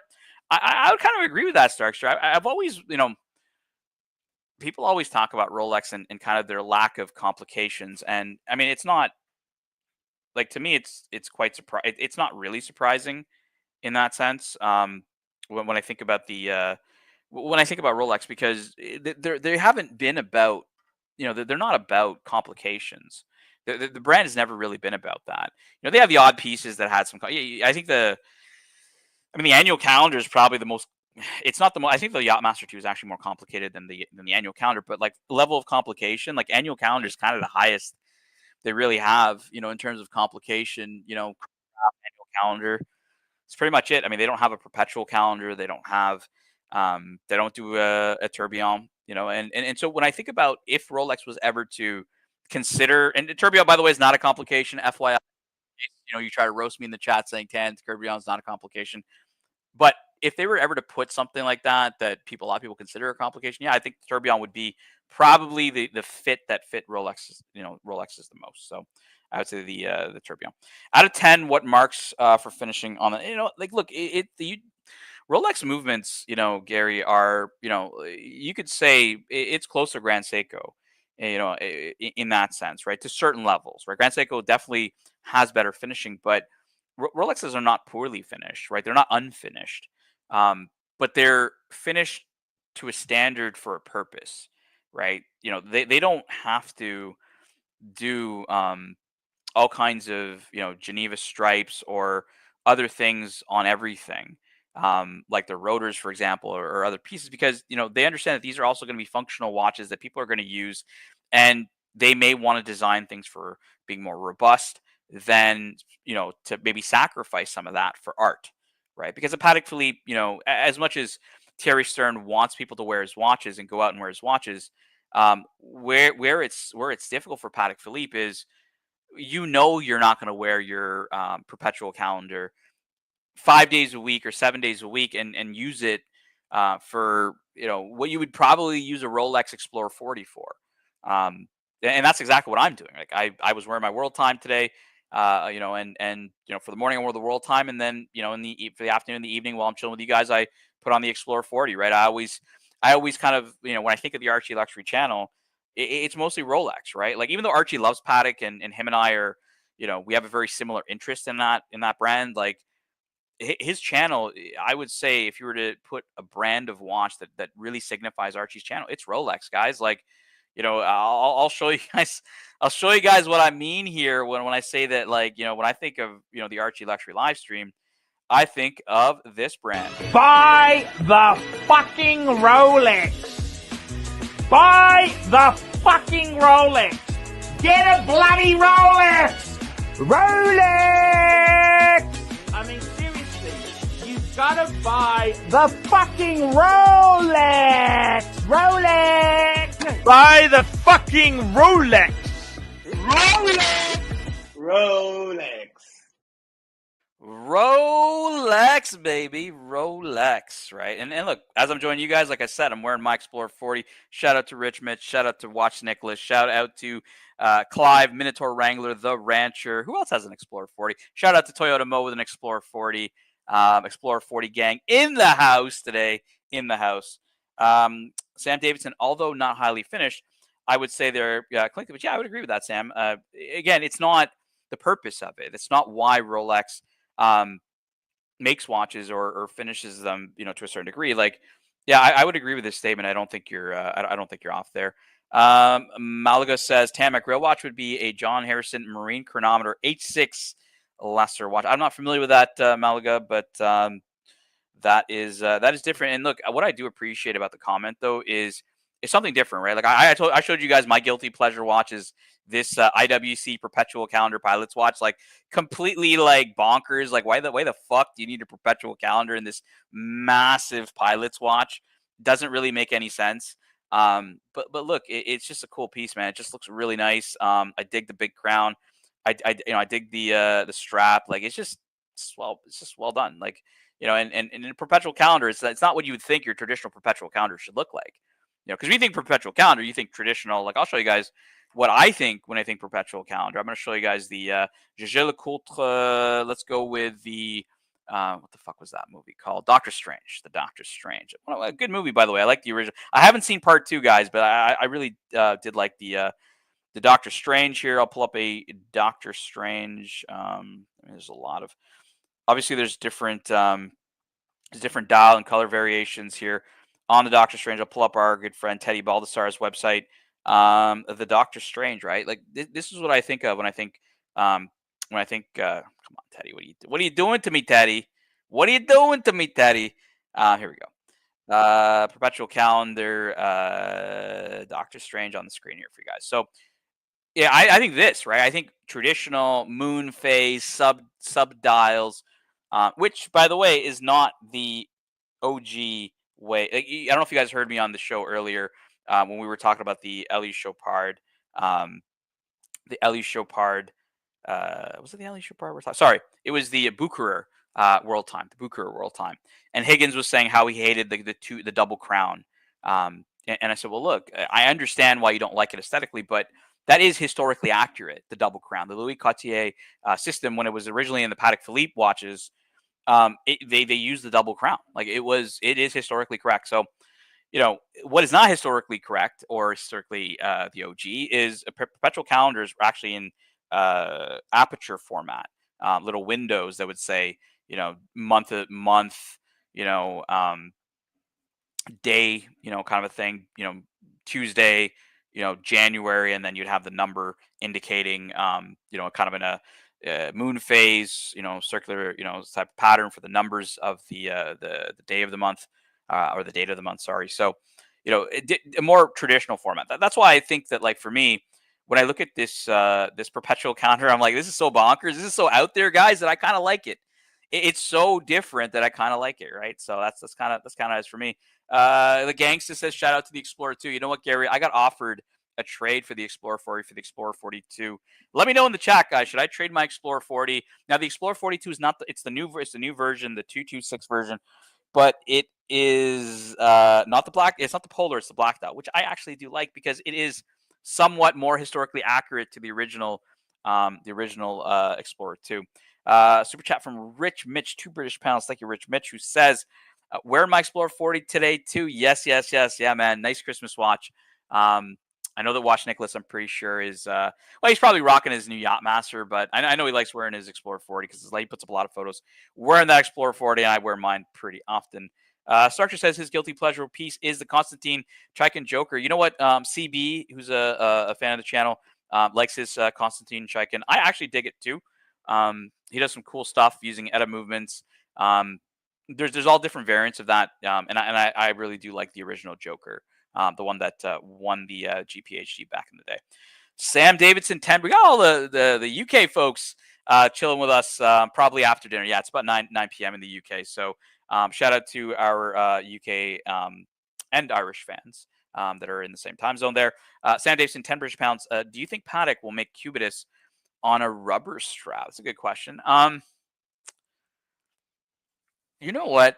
I don't think so, Sam. I think that, like, when you separate the lineups, let me pull up the Patek Philippe website, and we'll kind of look at the lineups. We're going to look at it from a business perspective, right? So you've got kind of three different sport lineups here between the Cubitus, the Nautilus, and the Aquanaut. Now, obviously, the Aquanaut primarily is their watch on a rubber strap, and it has been one of the biggest reasons that's deterred me from buying the Aquanaut. Not that I don't appreciate the design, that I don't appreciate the movement or all that other jazz or the dial.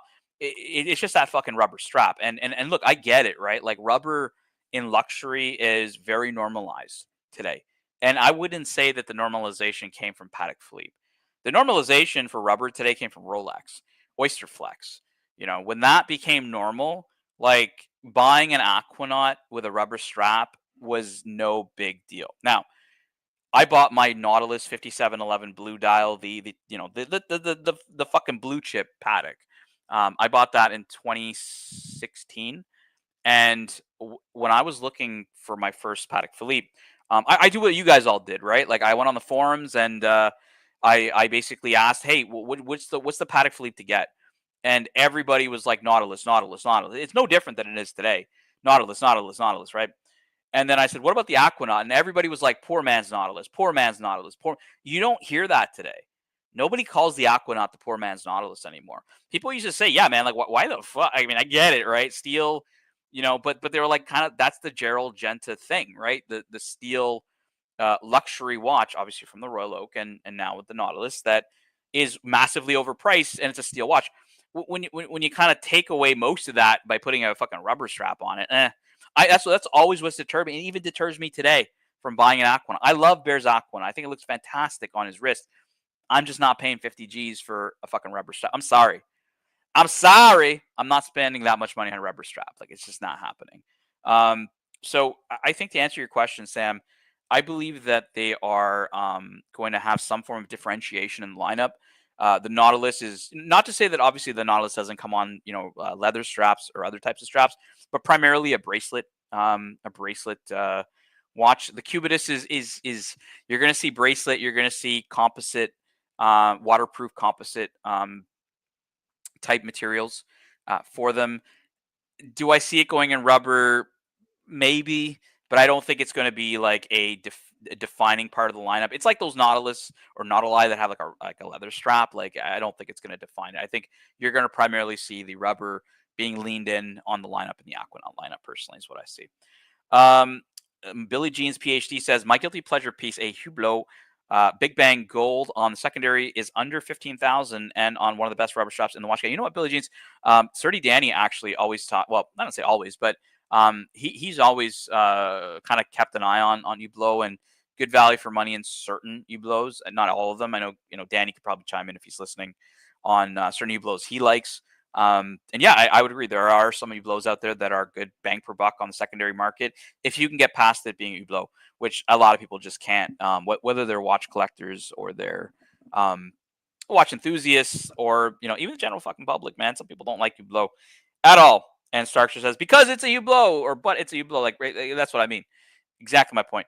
The Gangsta, how much was the 5711 back in 2016? I got a good story for you. I don't know if I ever told you this story, Gary, but when I used to live in Ireland, the AD in my city, they had just got their dealership for Patek Philippe.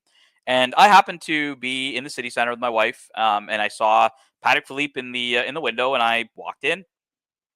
And I had obviously knowledge in watches, and I was talking to them about my interest in the brand and how my collecting journey had been. And they actually were like, I guess I wasn't the typical consumer in that part of Ireland, I guess, that would walk in and just start talking about, and obviously my accent, being different.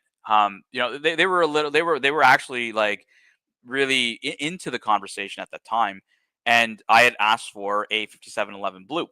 And they were like, okay, yeah, you know what? We don't have one right now, but next one that comes up is yours, right? We really appreciate this conversation and what happened. Cool. Now the 5711 blue was it was still very hyped back then. It still sold over retail back then. Retail, I think, was like at that time was like $24,000 and David SW was selling one that I ended up buying for five. Now you're asking, Tan, why did you buy from David SW and not from the AD? Now the sad story is, Gary, is I obviously moved back to Canada, and I just really wanted the 57. I was like, fuck it, right? Like 24 retail, 25.5. I'll pay over retail. I really want this watch, right? So I paid 25.5 for it, 25.5 or 26.5, something like that. Is what I paid. And lo and behold, Gary, like no less than 30 days later, I got a phone from that AD saying, sir, we have a 5711 blue. We would love to offer it to you. And at retail, I was like, fuck, like it's so I can say that I was offered a 5711 blue at retail. I did not take it because I already had one at the time. But yeah, around 24 retail, about 26.5, I would say, was secondary market for the 5711. Now, that watch obviously is skyrocketed. I don't look. the maximum I'd tell people to pay on a Nautilus if you're buying a secondary market, like in the 30s, guys. Like that watch is not a 40, 50, 60, 70, 80, 180. It's not. It's not. Like, you know, and I had a great debate with a collector early today, and I said, you know, it was a comment. I think I made a comment in Scotch Down Under's chat. We were talking about watches, you know, ironically in Ken's chat, and you know, someone was talking about the Odysseus, and I say, look, I never buy Patek. I don't buy Patek Philippe's, you know, to buy their sport watches, right? Like to me, Patek Philippe is not a sports watch brand. Like Rolex is. Rolex to me is the grail of sports watches. Point blank, full stop. Right? Like in my opinion, like you're not going to get a better sports watch than you know than from Rolex. Like you're not going to get it from any other brand but Rolex. And what I mean by that is it don't necessarily mean it's the best finish watch or whatever. It's the best full package sports watch, you know, you're gonna get from Rolex. Just like I'll say, you'll get the best full package dress watch or complicated watch from Patek Philippe, right? I truly believe that you're gonna get what you want in a complicated, you know, in a complicated watch from this brand. It is their core, right? So I buy watches from a brand for their core, right? I don't buy it for that secondary periphery lineup, right? Like I mentioned, Rolex primarily has sports lineups. I named 3 of their dress lineups, right? We can name more than 3 sports lineups, right? GMT, Submariner, you know, arguably Skydweller, you know, that's on the fence. Could be a dress watch, could be a sports watch. Explorer 2, you know, like the list can go on and on and on. Realistically, on what we can see is sports watch, right? Yachtmaster and all that jazz. So that's not their core, right? So you don't buy the people that buy Patek Philippe to just buy the Nautilus or the Aquanaut are the same people that buy the Rolex 1908 from Rolex. They're literally not buying the core; they're buying the periphery. Now, whether obviously it's a funny analogy because the 1908 is not very hyped and the sports Pateks are hyped. So, you know, but you can kind of see what I mean between that too. Sam Davidson. He's asking 10 British pounds here. Opinion on the 5713. Let me pull this up for the crowd. 5713. Let's pull up a 5713 1G. Let's go to images. All right. European Watch has one up here. Let's go to European Watch.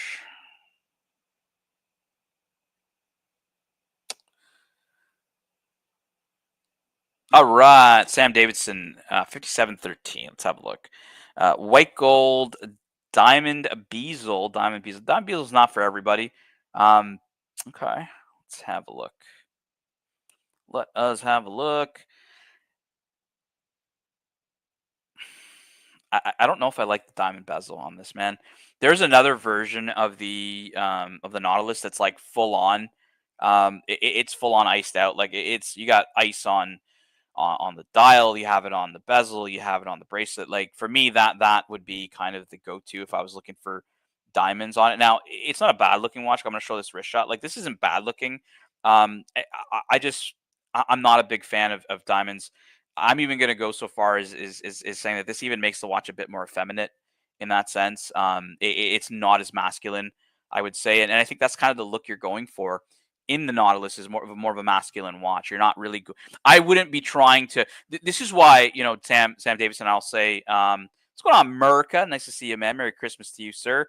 Upvoted. Thank you so much for the upvote, bro. When I think 57, like Nautilus, right? Like it's. You don't want it to make it like effeminate. You don't want it to make it small. You don't want to make it smaller, right? The mid-size Nautilus are not. They're not as highly coveted. You would say as I would say. I would compare.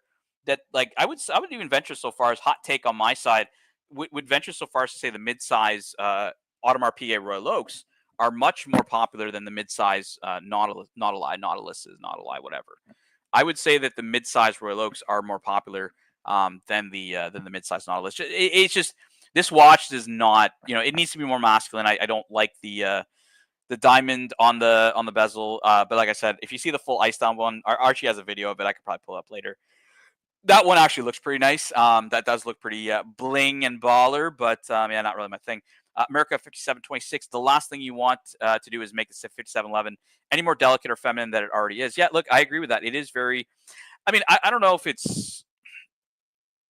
I would say when folks say that the 5711 is delicate, are probably looking at it from the lens of Rolex, and in that viewpoint, I would agree. In terms of delicate that you couldn't use it on a often enough basis, I would disagree. I think you can use that. I use that watch pretty often. There's photos of me, trekking in the fucking snow wearing that watch. And yeah, it's fine, man. It's not. Look, Archie spruiks this a lot. The whole like delicate, how delicate these are, and look, I mean, it depends what you're using it for. If you're going to fucking play tennis, yeah, don't wear your fucking Calatrava, man. Like, what are you doing?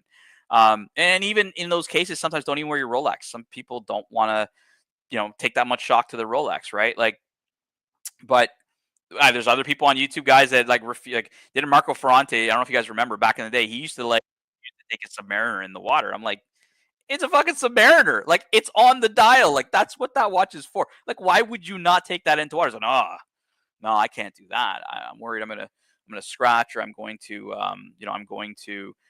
do some kind of a damage to it. I don't know, right? Like, to me, it's just absolutely is. When I heard that, I was like, yo, like, I literally tuned out. I was like, well, what the fuck is this? Like, you're not gonna take your Submariner in the water? Like, come on. Like, I mean, if it's a gold sub, okay, I get it, right? Gold sub, you don't want to ding it. Yeah, you're chilling. You're at that pool party in Vegas, and you're kind of chill at the pool. You got your back is against the wall, and you got your shoulders out. Just chilling. Your half your body, half your torso's in the water, and the other half is out there getting some sun. You got that fucking gold sub on the wrist, right? Like, that's the scene right there. I can understand people not wanting to damage their watch, just by poolside, I would say, when it comes to uh, gold Rolex, but like steel Rolex, like not taking the water. I don't get it, boys. I really don't get it. The Starkster Day Date Emerald Cut Diamond markers are the best diamond execution, in my humble opinion. Very understated and functional. Yeah, look, even diamonds, right? Like, I'm not a big gem fan. I don't like.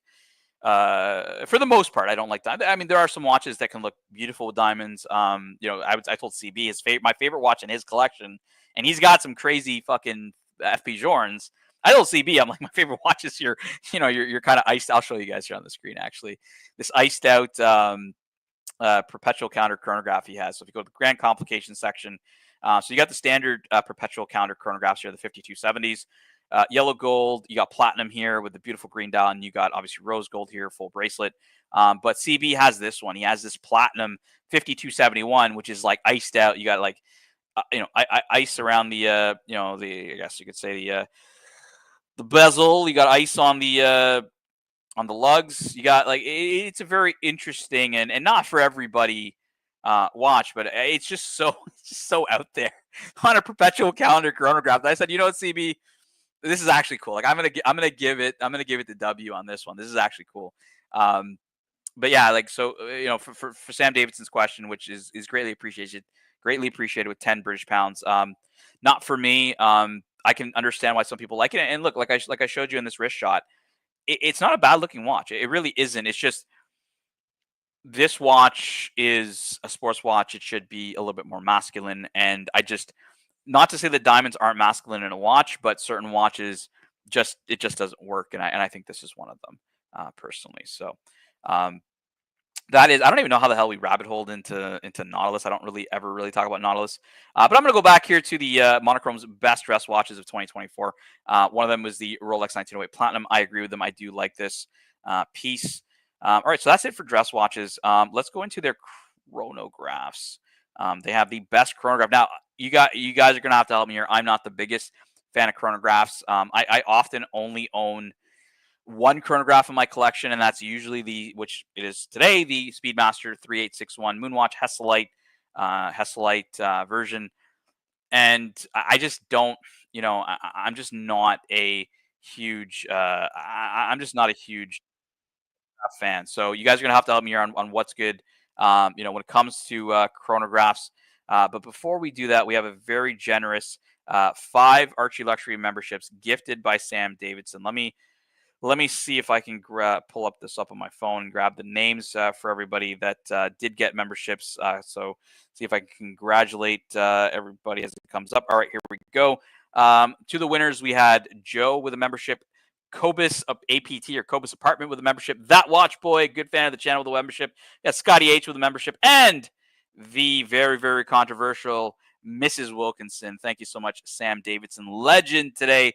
Dropping the super chats here and the gifted memberships on this Christmas Eve holiday bonanza of watch talk or whatever talk you guys want to have in the chat. Obviously, I got some topics we can go through, and then we can obviously just riff. You guys can ask some questions. You can super chat. Obviously, that's what keeps the lights on here in the Archieverse. None of those super chats go to me. They help keep Archie full-time on YouTube. And look, it also keeps a platform like this open for a guy like me to hop on and talk some watches with you guys. It's a platform for everybody to hop on if they just want to chill, talk some watches. I do understand it is Christmas Eve.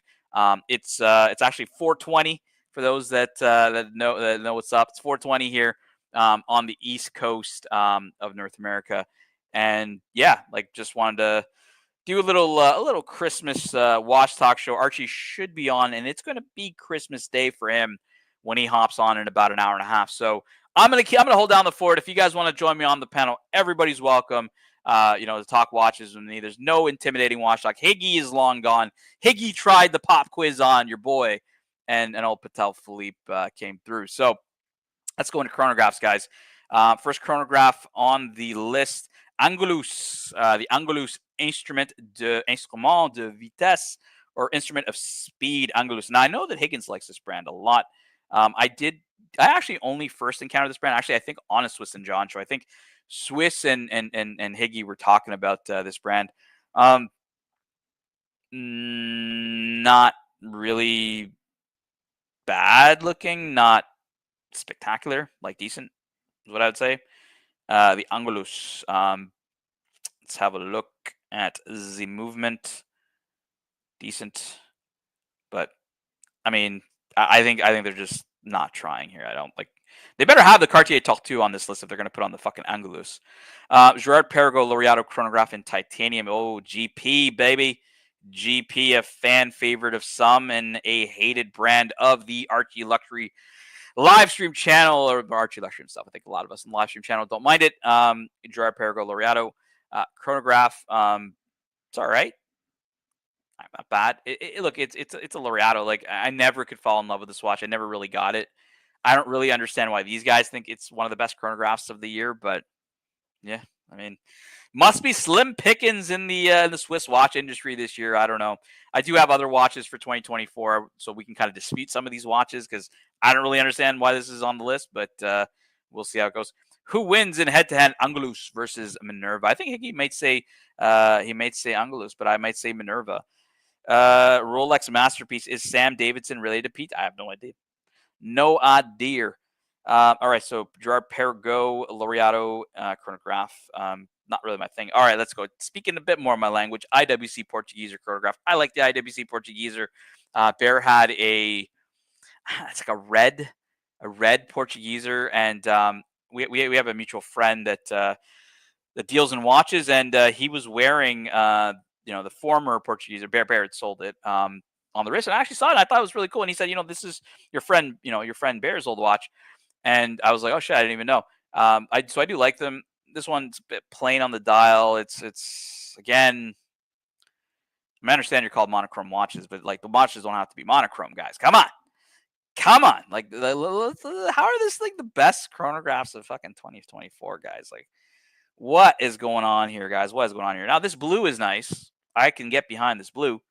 But the other one, not really my thing. Why? Okay, well, let's just, maybe I'm getting it wrong here. Color, okay, here we go. Right off the bat. Color was all the rage again this year. It's like, is that, like, how bad has fucking the watch industry got? If color was all the rage, guys, color was all the rage. Color was all the rage again this year, and IWC embraced the trend to fullest with the new Portuguese chronograph. The Schaffhausen-based brand took the emblematic chronograph in two directions, subtle yet effortlessly less elegant dune beige. Yeah, definitely not Not really my favorite color to the equally classy Horizon Blue, which I do like. Again, it's they're just kind of talking about color, and really, like, is that really what's groundbreaking in 2024? I don't know. Now, this watch definitely got a lot of fanfare. The Omega in first Omega in space. I'm gonna pull this up, blow this up a little bit for you guys. It's a beautiful kind of bluey gray dial, faux patina on it. Do have some.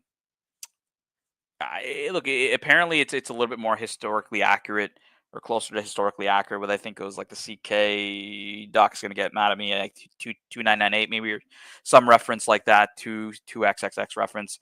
Um, Anyways, it is a lot closer to the original. I mean, I get it, right? But I've said this since the beginning. I've been one of the biggest haters of this watch, probably more so than I should be. But I always ask the question: who gives a fuck about the first Omega in space? Like, that's what people should be asking. Like, we're not talking about the moon watch. We're not talking about the first watch of the moon. We're talking about the first watch of a brand in space, which is like, who gives a fuck? Like, why is this a thing? And it really isn't. It was a very nice watch when it came out a few months ago. A lot of interest behind it. I said, look, there's going to be that initial bump of interest, but this watch is also priced very interestingly around. I think it's like either between Sapphire Sandwich and Hesselite, or very close to Sapphire Sandwich and Hesselite price. And then it's like, well, if they make such a good looking watch, or a watch that actually ends up becoming popular, do we feel that it's going to potentially even cannibalize into the Moonwatch group? Because for me, this is a little too similar to the Moonwatch. It's not that much of a different watch for me that, like, I would not want to pick up the Moonwatch. I would just I would probably, this could be, if this was priced very aggressively, yeah, I could see people definitely. Yeah, I could see this watch cannibalizing into the Moonwatch's lineup, and really take. And not to say that Omega doesn't already do this with like multiple versions of the Speedmaster, but this one's a good release. I think a lot of people like this watch. The colorway just hit. I think the more historic references hit, and it just as a full package hit. And I think that's where a lot of people do like this watch. But again, I don't find it really historically significant. I don't really care about the first fucking Seiko in space, or the first fucking like Jacques Dro in space. Like, no, I want the first watch in space. I want the first watch on the moon, and I want the first watch on Mars. I don't want the fucking second, the third, or the fourth.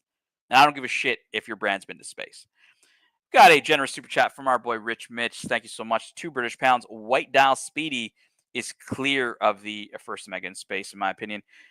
Even that, right? Like, even the White Speedmaster, Rich Mitch, for me is a tough one, because you heard what I said about the Karloff Bucherer World Time, about an hour ago with Higgins. I said, Higgins said it looks aesthetically, it ruins it for him.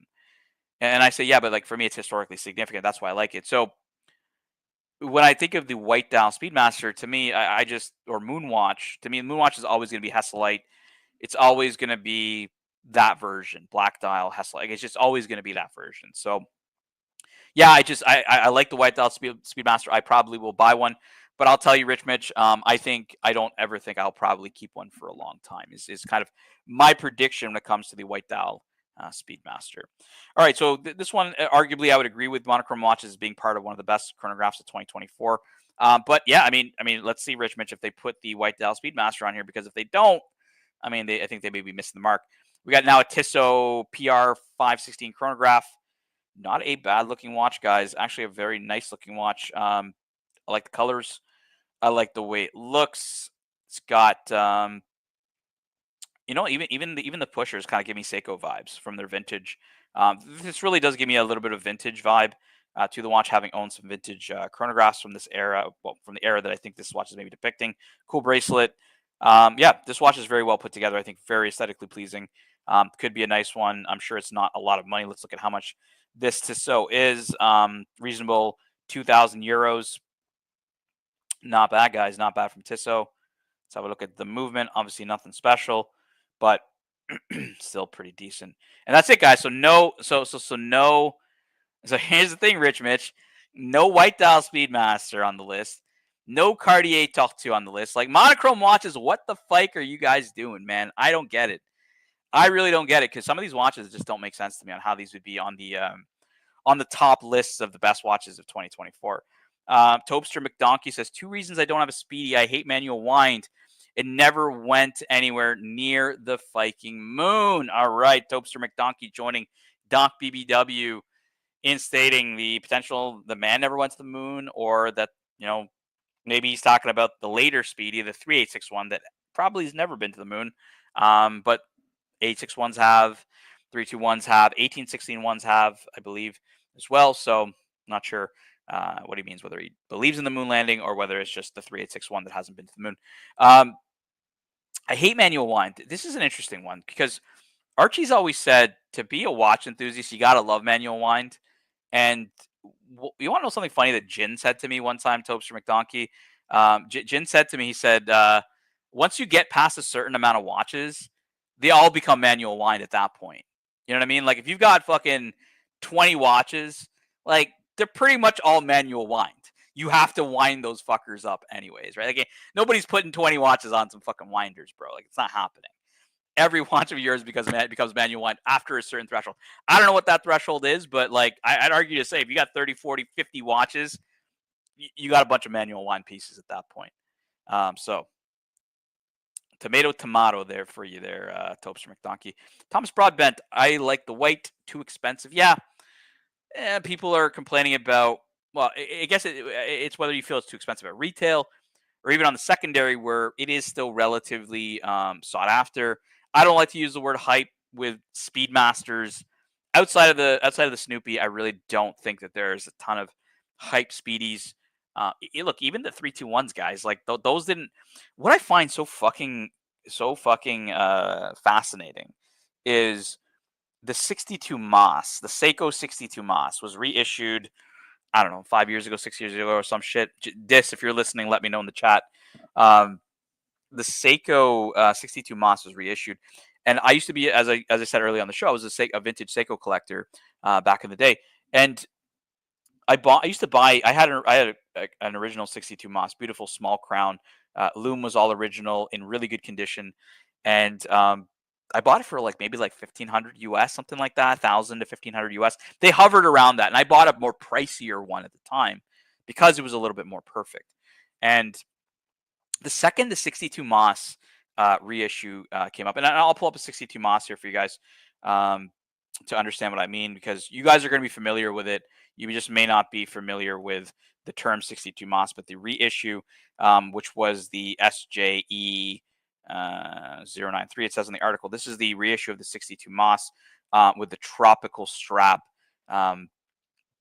This would be the variant of the big crown. The loom is, similar to it. It's a similar design to this, not exactly the same. It was a 37 mil watch. Really cool piece. I really enjoyed it. The with the second the reissue, this watch came at the reissue came, and man, the fucking 62 Mas, the originals shot through the roof. They were doubling in price, even tripling in price in certain cases. Even today, you're not going to get a good 62 Mas without spending money that could be even close to Tudor money, guys. And at that point, the value proposition just isn't there for me. It's just not there when you're talking a 62 Mas that, honestly is just going to be, it's just not going to, I'm not going to spend Tudor money on a fucking Seiko. That's just not going to happen, for me. So where I'm going with this was, when we're talking about reissued pieces, and we're talking about the Speedmaster, when they reissued the 321, the Ed White, there wasn't that tripling and quadrupling of price of the OG ones. They're still relatively, you could probably still buy some 321 Speedies, Omega 321s from back in the day for less than what the new one is right now, which is it's significantly less. So it's a bit strange to me on why those. Maybe it's just there's just a shit ton of them, or they're not in great. I don't know what it is. I'm not really that much of a vintage speedy collector, more like Doc is. But yeah, for me, it was always strange that the 321 speedies or the old Omega was 321 movements in them, because not all speedies. It wasn't always speedies. Like the first Omega, the original version of the first Omega in space, of the watch that it's commemorating, that watch used the 321 movement as well. So not always speedies. Sorry, not always the Speedmaster Professional version, what we think is the moon one. Sam Davidson, 10 British pounds. Thank you so much, Sam, for your support today. Have you ever talked to the watch collector who goes by the name of Bruce Lee from Hong Kong, who appears on the Watch Reporter's channel? I have not spoken to the watch collector that goes by the name of Bruce Lee from Hong Kong. I don't know if there's context to that, Sam. If you'd like me to pull up, feel free to just type it in the chat, and I can respond to it. But no, I'm not familiar. I haven't really watched Watch Reporter stuff in a while. I think he did a collection review on Archie's collection, which is always pretty funny.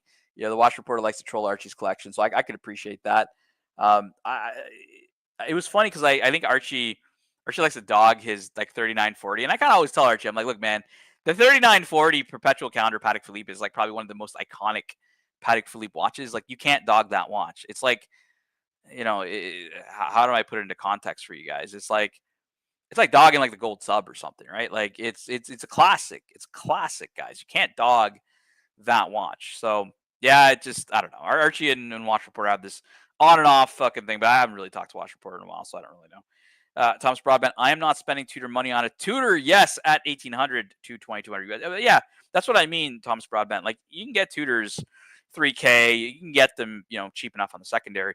But when you got a Seiko that's like hovering at that same money, then the value proposition goes out the window for me. Like, what I loved about collecting vintage Seiko was it was cheap as fuck. Like, you could buy the OG, like this was the original Seiko diver, was the 62 Moss. It's their first diver that came out in the 60s, I believe. So, you could go and buy their most OG diver in original condition for like less than Tudor money at the time. And that was great value, right? Because you can't go buy Rolex's most like, iconic Submariner for that kind of money. You'd be paying, exponentially more for that. So that's what I like about Seikos, or at least I did like about vintage Seiko at the time. I have purchased a recent vintage Seiko. I bought a 6306. It's a turtle. That's the original. I'll pull up a 6306 for you guys. Seiko 6306. So the turtle had two variants that it came out with for different markets. The first variant was this model, the 6306 variant 6 Seiko turtle. And you can see here it is obviously Japanese, both Japanese and English date wheel. It is for Japan 6306. This would be the 7001 version. And then you also had the Seiko 6309. Which was for the U.S. market. So there are different variants of the OG turtle, but for me the 6306 was always the good one to get. Spunky Hunk, show Maharaja all due respect by returning his perpetually friendly salute. Salute, Fikers. Thanks so much, Spunky Hunk. Sam Davidson, the Bruce Lee guy who I reference, has one of the craziest collections I have seen. Cool, man. I haven't checked it out, but yeah, for me, Sam Davidson, honestly, even looking at collections doesn't really. I guess for me, it doesn't really do it for me. Like, I like to, because I have a different taste than a lot of people do, and I'm very comfortable in like buying stuff that I like, which is difficult for most. Even Archie himself, he asked me that question. He's like, what does satisfaction feel like in watch collecting? And I said, well, after I got my perpetual calendar, after I got my Grail that I had spent significant years, hunting down and kind of sorting out and figuring out, what I really wanted in watch collecting. After that, it was like, there's no care in the world around like losing money or whatever, because I'm buying stuff. Again, you buy within your means, right? Like, some people may be stretching. I'm not going to lie.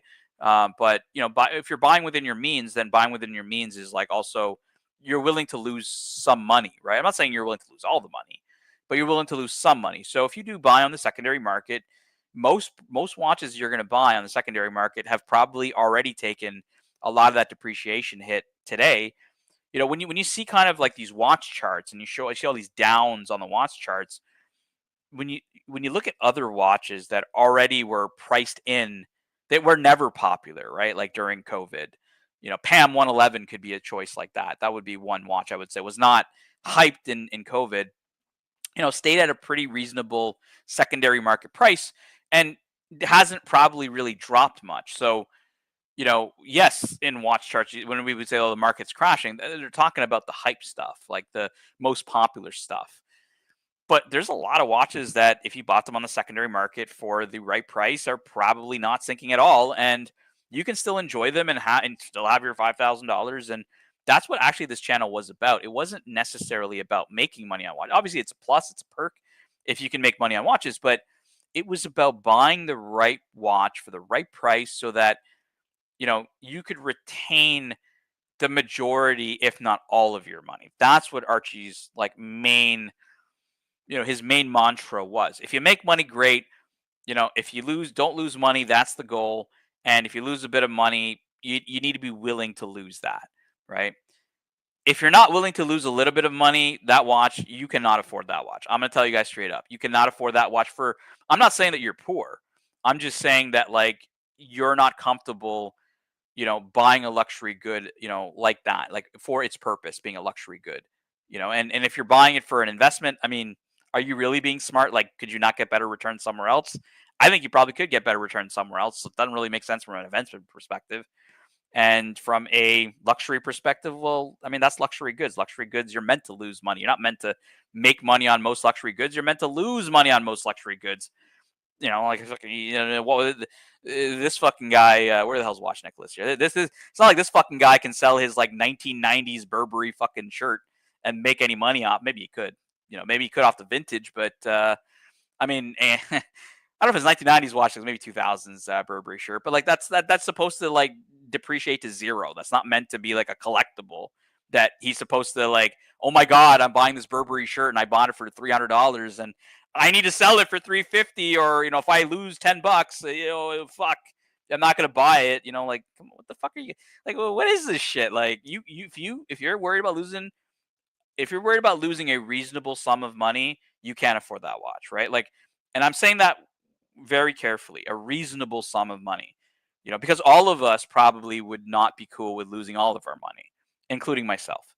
So, let's just take that a bit with a grain of salt and just see what it is. Yeah, buying what you love to wear. This is it's super simple, Thomas, but it's easier said than done for most people. It's difficult for people to really go with that mantra, because where it's tough is we like to show off our pieces. We like to talk with other people about our pieces. And oftentimes, your personal taste may differ from a lot of people, right? I showed you guys my guilty pleasure watch, IWC Big Pilot perpetual calendar, 48,000 at retail. I would not buy that for 48,000. I'm buying this at fucking 14 grand, 14 grand, something like that, if I can get it at that price. But just a quirky watch. It's just a different watch, right? If I bought this watch and I go and I show it to, my friend Mike the Mistake, Joyeux Noel to you as well, Mike the Mistake. If I go and I bring this to Mike the Mistake, is he gonna, Mike the Mistake's got Rolex.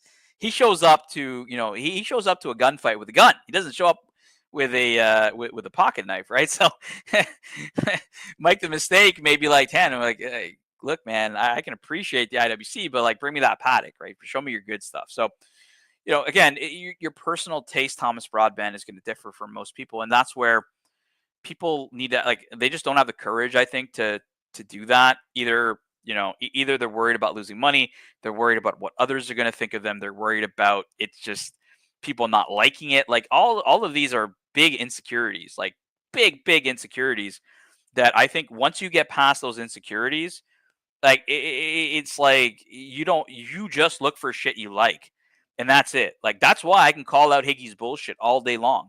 He'll say, Tan, you don't understand the beauty of this watch. And I'm like, Higgy, I don't need to understand it, because that watch is ugly as fike and it's not for me. I don't care if they put 1 million man hours into it. you know, polishing it with fucking Santa's cock. Like, I don't care.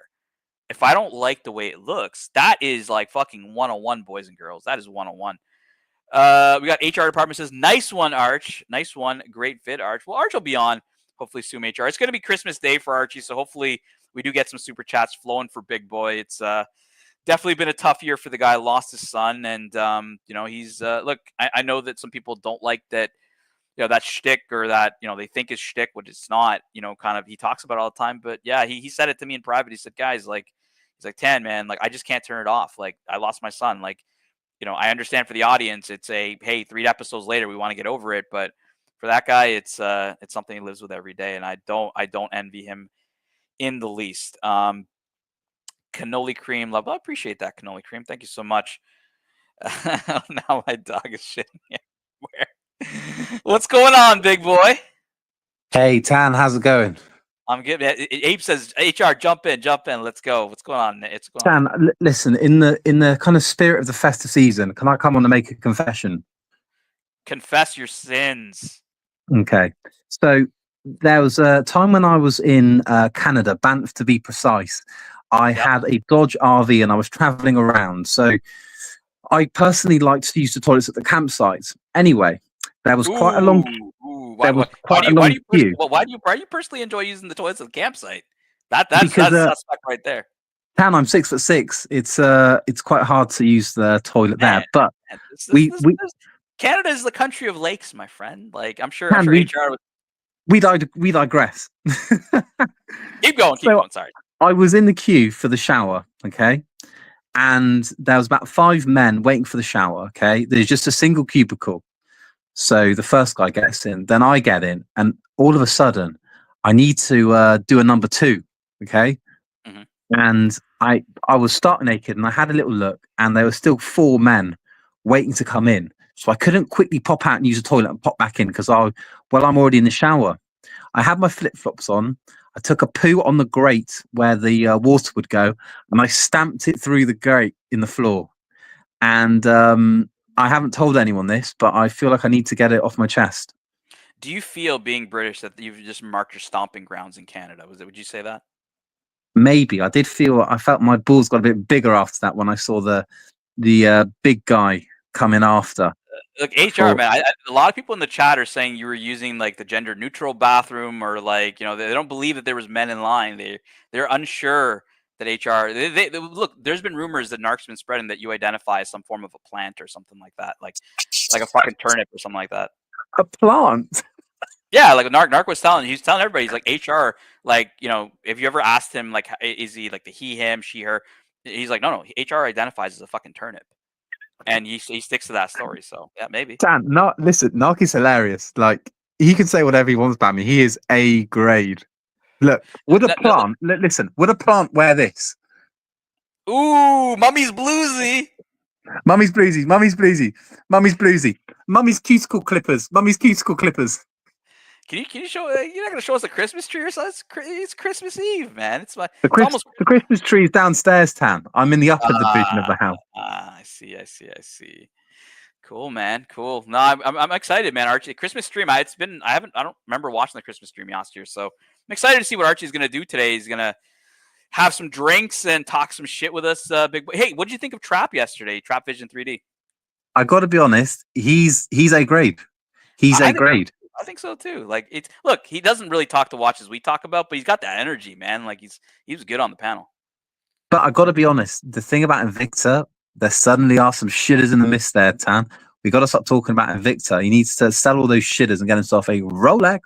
Well, that's the thing, though, HR. I mean, like, he's watched Archie for a long time. Like, he knows that, like, half the fucking people are trolls here, right? Like, so he even said it himself. He knew that, like, talking about Invicta he's gonna get trolled on. So I think it's a guy like Jay Anthony who knows the kind of playing field, and he was happy to hop on and just show the boys. So I think that's good. Tan, I've got one more confession before I jump off. Please confess your sins. On my fiance's side, she's a bit elderly, and she has been wheeling out the same Christmas Yule log dessert for 13 years, and it goes back in the freezer every Christmas. Well, it's a vintage, right? So It's a That's vintage 100%. vintage Got Yule the log, right? patina. Now, look, HR, if you do have any stomach, well, I mean, this is probably why you call in sick after Boxing Day, because you're probably sick for 2 days after eating that. But any big plans tonight? You know, it's almost what? It's almost 10 o'clock for you guys over there in the UK. I got to be honest here, big boy. I need to. So all of my presents have been wrapped, but I haven't written my card for my mum and dad or my fiance. So I'm going to be jumping off. I'm actually going to be listening to. Well, can I talk about another channel on here? It's in the Archie stream. I don't give a fuck, man. Go for it. Hello. HR, are you there? Can the chat hear me? Audio check. Mikey Casio GTR. Let me know if you can hear me in the chat. I don't know if I Big can Boy hear you. dropped. Okay, you're there. Okay, go ahead. Go ahead. Confess your sins, HR. Go ahead. Sorry. No, I'm going to be listening to the Horology Dungeon, the recent one where they had the Wizard on. They had TPG. There's some absolute classics there. It takes me back there, Tam. Takes me back. I try to find, you know, so Dodger and I do it together, and Dodger likes to show the era with like Sirocco and him, kind of the early dungeon days. What I do is I will either pick like some of the most popular dungeon videos, or I will pick some of the most popular Archie live stream videos, and then just play them, right? Because like you said, it takes us back. It's different moments in time. It's a great part of the story, so I love them too. Like, Did you it's pick fun. those, Tam? Those clips? I'm the one who picks them, and I usually run them, so that's me. Honestly, that one is A grade. They're hilarious, and I don't think you get enough praise here, Tan. But the things you do for Horology Dungeon, it's amazing. It keeps it fresh, it keeps it vibrant, it keeps my palate ticking over. Yeah, look, I know a lot of people don't like the whole rerun shtick and stuff like that, but I think that there's a lot of people that are new to the Archieverse, or like you said, needed a refresher, or may have missed that episode completely, and it's something new to them. So we try to bring that. There's a lot of people who like it, so I appreciate the nice words on that. It's what Nice keeps to me see going doing Archie with the Viper eyes as well. We don't see that often these days. No, well, look, I know how to get them to viperize, and I just don't want to do it all the time, right? Like what you guys have noticed, if you guys watch what HR is talking about, a lot of the classics I run on the dungeon, most of the time Archie was like really vaporized or was doing really good shtick was when he's actually like lit as fuck. And like I don't want to show up every day saying $5 for a drink, $5 for, you know what I mean? Like that's not why I'm here. So if he's drinking on his own and he wants to have a good time, like all good, that's where you see a lot of it. And what you've noticed, HR, in the last couple of days, every single show he's having a beer because it's summertime, right? So he wants to drink something. So we're getting a bit of that right now, and I think that that's what's been getting a little bit fun over the last couple of days. So it's good, it's good. But Dan, thanks for having me. I'm going to jump off and write my Christmas cards. Merry Christmas to you, HR. Thank you for hopping on here on the Christmas special. Everybody's welcome, guys. We all want to come on, say a brief word, say hello. You can do it with me. Hopefully, Archie will be on a little later. HR, obviously, thank you for hopping on, saying hello to the audience. I will get back to the chat and see what everyone's saying. HR, do you recommend maxing out credit cards, taking HELOC, buying up luxury watches, and then filing for bankruptcy? Yes. Yes times 5. We got None who's back in the chat. I've unbanned everybody. The chat has been completely unbanned. None says, hi, you and Jin used to light him up every week back in the day. This is true. None. This is true. No, I'm not going to lie. This is very true. But today it's not really, given what given the guy's gone through, a lot of shit. I wouldn't want to put him in the wrong headspace, I would say. So look, if he's having fun on his own, that's all good, but I'm not going to show up every day being like, hey man, why don't you have a beer on me? Helmut Rimmer says, I love you 10. I love you too. Thank you so much for the nice comment. We got the Sparkster. My favorite vintage review was the Pavel submission. Pavel. I'm wearing a fucking gold submariner, Pavel. That is one of the classic lines from Archie. That and Boris. Those two reviews, the Boris review and the Pavel review, are some of my favorite. You know what? For the Starkster, I'm going to pull up that Pavel review. I might lose a bit of viewers. I'm still going to be here. We're still going to do live chat. But I'm going to pull up the Archie Luxury Pavel review. I'll play a bit of it, and then we'll get back to some more topics here. But that is one of the good ones. The Archie Luxury Pavel review. It's called Absolute Shitter Watch Collection Review. Let me remove this and add my audio to the screen. Let me know if you guys can't hear the audio in the video that I'm going to pull up here. I'm going to I'm going to share this tab. Let me know if you guys hear the audio of this one. And we're going to get into the Pavel review here.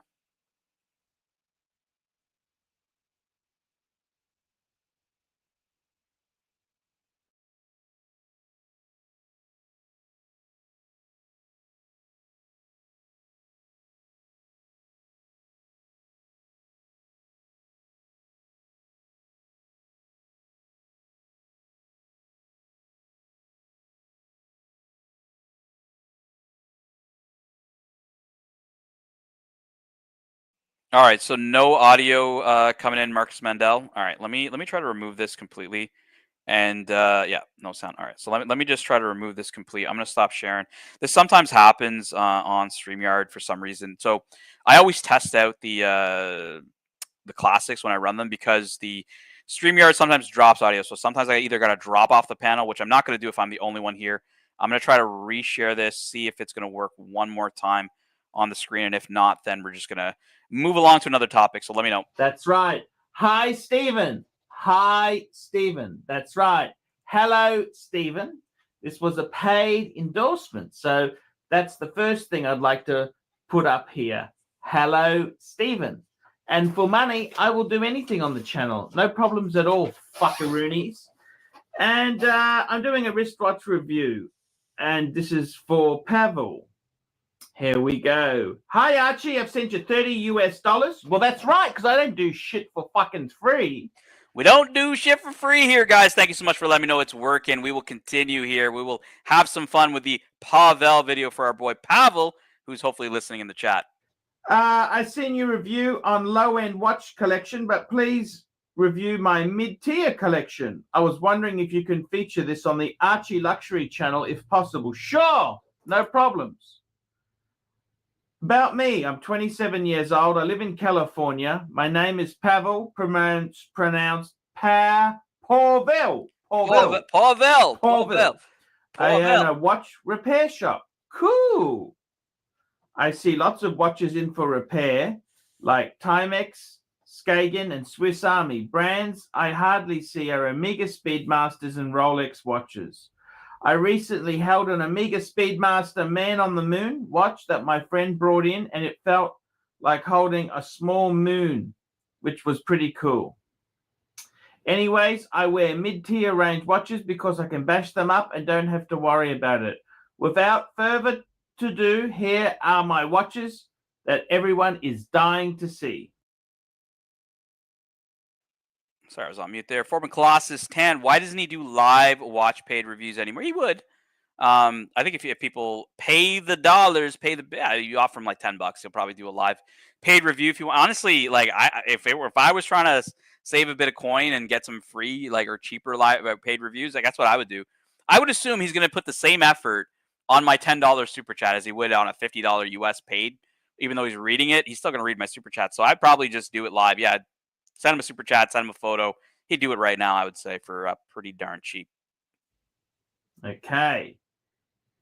In order from pictures, there is a Techno Luxury Tier Chronograph,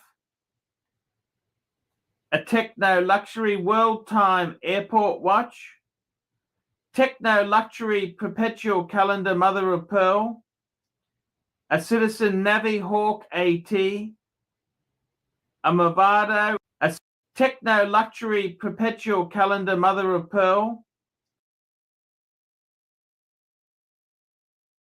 Oh, fuck, I was on mute. Right there, guys, right there. I'm gonna sort of rewind 1 second. Watch Archie's look. Like, the second he says that watch, the look he looks at the screen is like, where the fuck is this going? Techno Luxury Perpetual Calendar Mother of Pearl. Right there. A Citizen Navi Hawk AT. A Movado Alrero Square Chronograph. A Tissot PRS 516. Did he just say Tissot? A Tissot PRS. Oh my god. This is your pontiff, boys. The pontiff. Tissot. Tissot, guys. Tissot. Let's keep going. S516. A Boulevard Percussionist. A Ted Lapidus Square Watch. A Swiss Emporio Armani. a Claude Bernard sophisticated classic using the IWC caliber 85, a Swiss rotary, the original's open heart. Thank you very much. Tell me what you think. My all-time goal when I'm older is to own a Richard Mille, Roger Smith, and Frank Muller. What do you think of them, Arch? Okie dokie. Well, I gotta tell you there. I gotta tell you. There certainly is some shitters in your collection there. Very much shitter collection. Really, come on. Pauville, this is garbage. This is fucking garbage. Classic line. Pauville, this is garbage. This is garbage. Really, come on. Pauville, this is garbage. This is fucking garbage.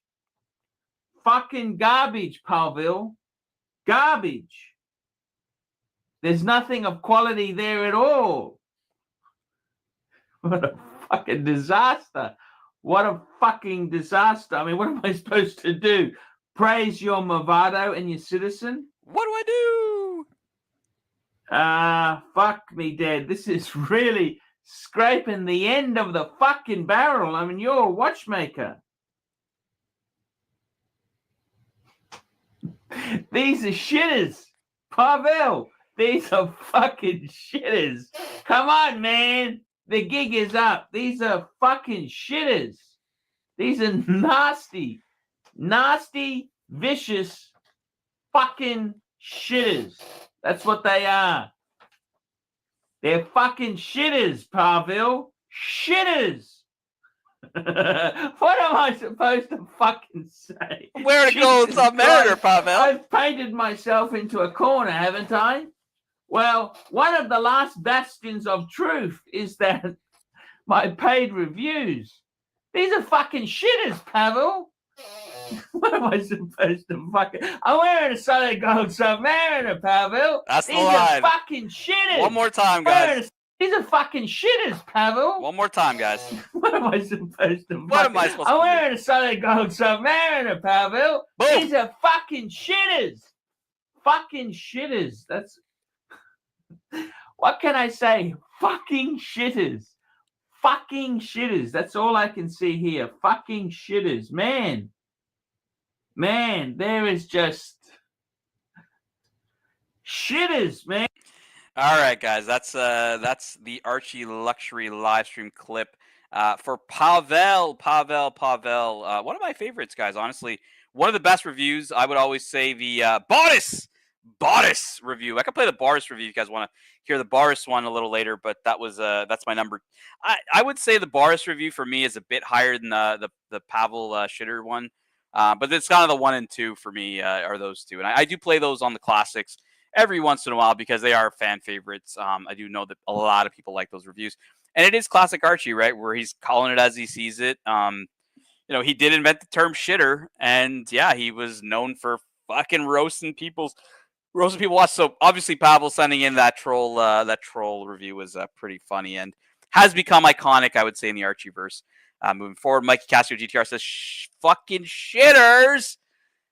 Structure an instant classic. Yep. The punters should send me.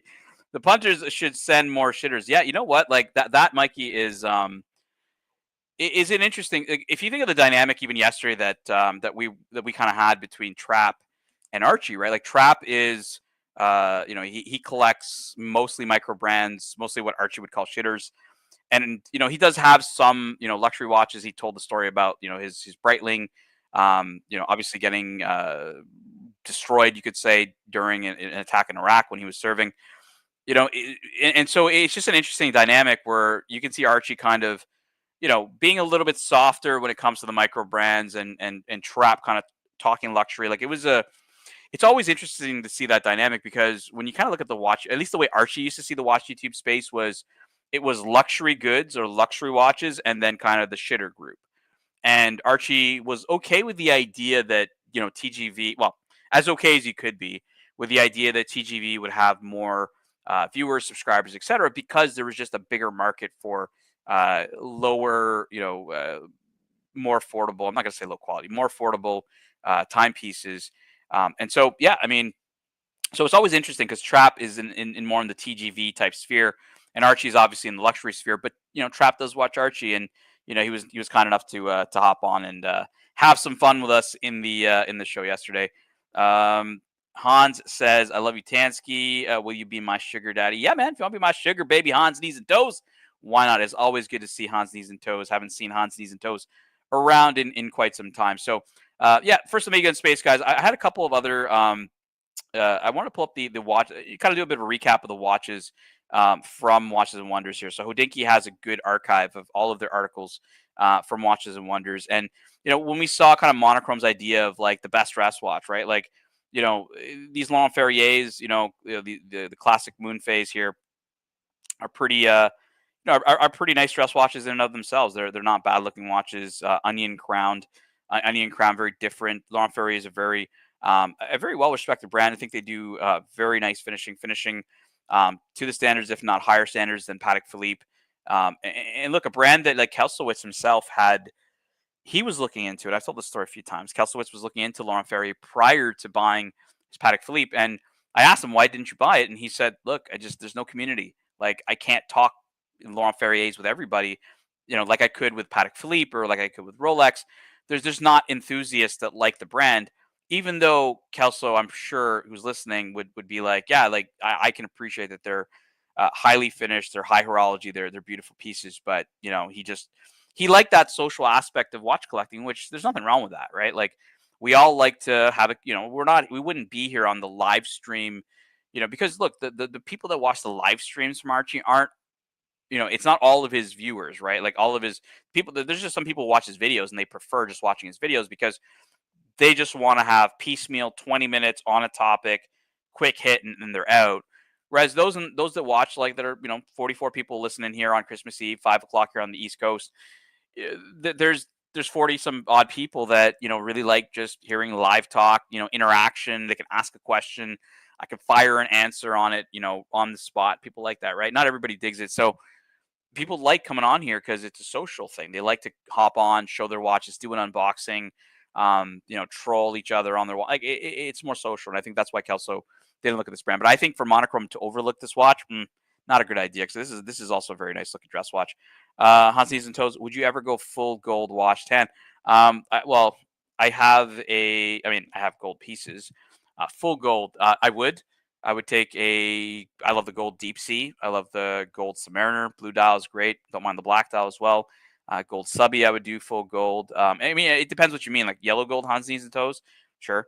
Even white gold, right? Meteorite Pepsi is a great choice in a full white gold watch. I like the Patek Philippe 5270. I could probably show you that on the screen because I do have their website still up. 5270 here in all rose gold. Really nice piece actually for me. In this 50, again, perpetual calendar chronograph, full gold in rose gold with a bracelet, like beautiful timepiece, I would say. The Awesome Pubbin says, Tan, should Benjamin Chi just troll? Should just buy Benjamin Chi just to troll Higgy? I actually talked to Ben Chi. I have his number and I chat with him offline, and he's a good guy, man. He is a big fan of Patek Philippe world timers. He is telling a different story in his watchmaking, and look, I just feel that he gets. I mean, I think it would be a big shame for him to get a bad shake, just because there's a connection to manufacturing in China, which we were trying to hopefully show earlier on the show, that like the amount of craftsmanship that goes into the watches he makes is not synonymous with a lot of cheap watchmaking that I think people assume is the only thing coming out of China, which isn't true. So that's why I brought it up yesterday when Trap was on, just to say, hey, look, guys, you may not be familiar with this micro brand, but Benjamin Chi does great work. And I mean, cloisonné enamel dials are not easy to do, and he does a bunch of different colors. So definitely a lot of craftsmanship that goes into that. As seen in my avatar, my Steve McQueen Persols.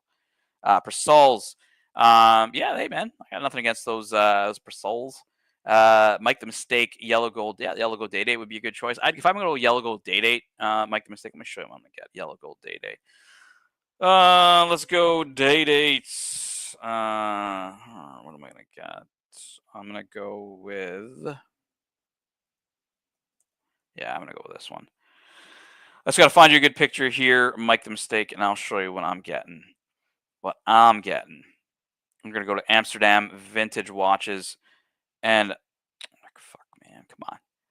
I'm gonna get the day date with a lapis lazuli stone dial. Like, if I'm gonna go day date, I'm probably gonna go. Like, I don't mind if it's 36 mils. I disagree with Archie that 36 is small in a day date. I think classic certain watches that 36, like certain watches should be in 36. Like, a lot of people arguably say the Explorer should be in 36 just because it's been in 36 for so long, right? That 1015 was out for so long that it's synonymous with probably that size.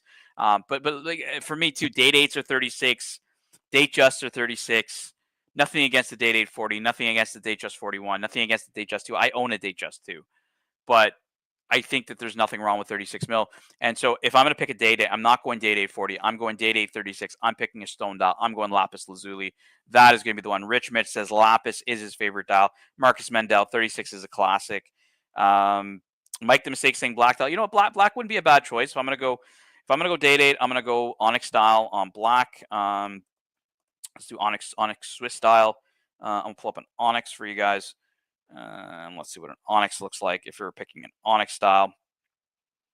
Here we go, onyx style in black. Mike the Mistake, that's also a decent choice.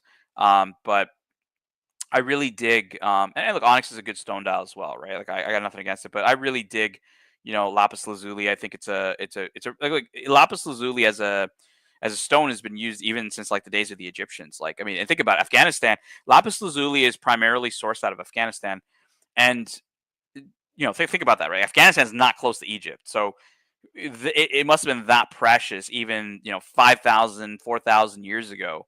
It's gotta be something that's something special. It's timeless in that sense, right? Like, we're not even talking like from a day date from like the 80s being timeless. I'm talking like fucking thousands of years timeless. So yeah, I'm gonna go with lapis lazuli as the stone of choice. So I'm going with the day date. Marcus agrees. Hans Nizo Toes likes the 40 mil. And Mike the Mistake likes the Explorer 40. Topster McDonkey, I have a 36 Explorer two-tone. Freaking love that watch. So underrated. Yeah, man. Like, I do like 36 mils on the Explorer. It not because I think it's like it's a sports watch, right? So theoretically, a sports watch should be somewhat larger. And I think I would say the ideal range size-wise of a sports watch is between 38 and 42 millimeters for most men. In a dress watch, I would say that the ideal dimensions are probably 36 to 40 millimeters for a man. So wearing a date 8, 36, wearing a date just 36, I got no issues with. The reason why I would say that I would agree with the 36 on the Explorer is simply because of history. It's always been a 36, or it's been a 36 for a long time. That 1015 lineup was out for ages, like 20 plus years as a 36 mil. So I mean, it's one of those watches I would say is just fine in 36. Topster McDonkey, onyx style is sick, but should come in platinum, but it's only on the yellow gold. Yeah, I mean, onyx is something special. There's even a Swiss. So in the onyx styles, Topster, even Slad and I did this on a show months ago, where he was showing me Swiss T onyx styles. But there's no lume on the watch, so why would it say T Swiss T, right? Like on this onyx style, it has lume on the hands, right? These other T Swiss T onyx style versions had no lume on the hands, so and so there's no lume on the watch, right? It's just an onyx dial. There's no indices or anything to put lume on, and it was always fascinating because they put T Swiss T on a watch with no fucking tritium on it. So it's a bit of an anomaly in that sense. And it was related to, I think it was related to laws, safety laws in certain countries having to identify tritium. So I would know the story better than me, but I think if my memory serves me correctly, it was something related to that. 36 mil, this is an interesting watch I haven't heard about for a while. Still want a Chronograph white dial, red hand with Dable. Yeah, those are actually pretty cool, man. Like, not a lot of people talk about Chronographs anymore. They're not, they're not popular. But they are obscure, and Torben, I like everything a little bit obscure, a little bit off the beaten path, and I do like the Chronograph. I like the red hand, and I like the date wheel. I think it's definitely different than the normal date chest you're going to find around, right? So pretty cool. Foreman says, "Get down, Onyx." Thomas Broadbent. I love the Explorer 36 mil shorty. So I think Thomas Broadbent is referring to the Mark One Rolex Explorer 39, which is when they kind of use the part spin. They use the hands off of the 36 mil. I'm gonna find it for you guys. The T-Rex hands, as they call them, the T-Rex hands. Rolex Explorer 39. Mark 1. Let's pull up a 39 Mark 1 so you guys can see visually what I'm talking about and understand the T-Rex hands. Let me find a T-Rex hands. Explorer Mark 1.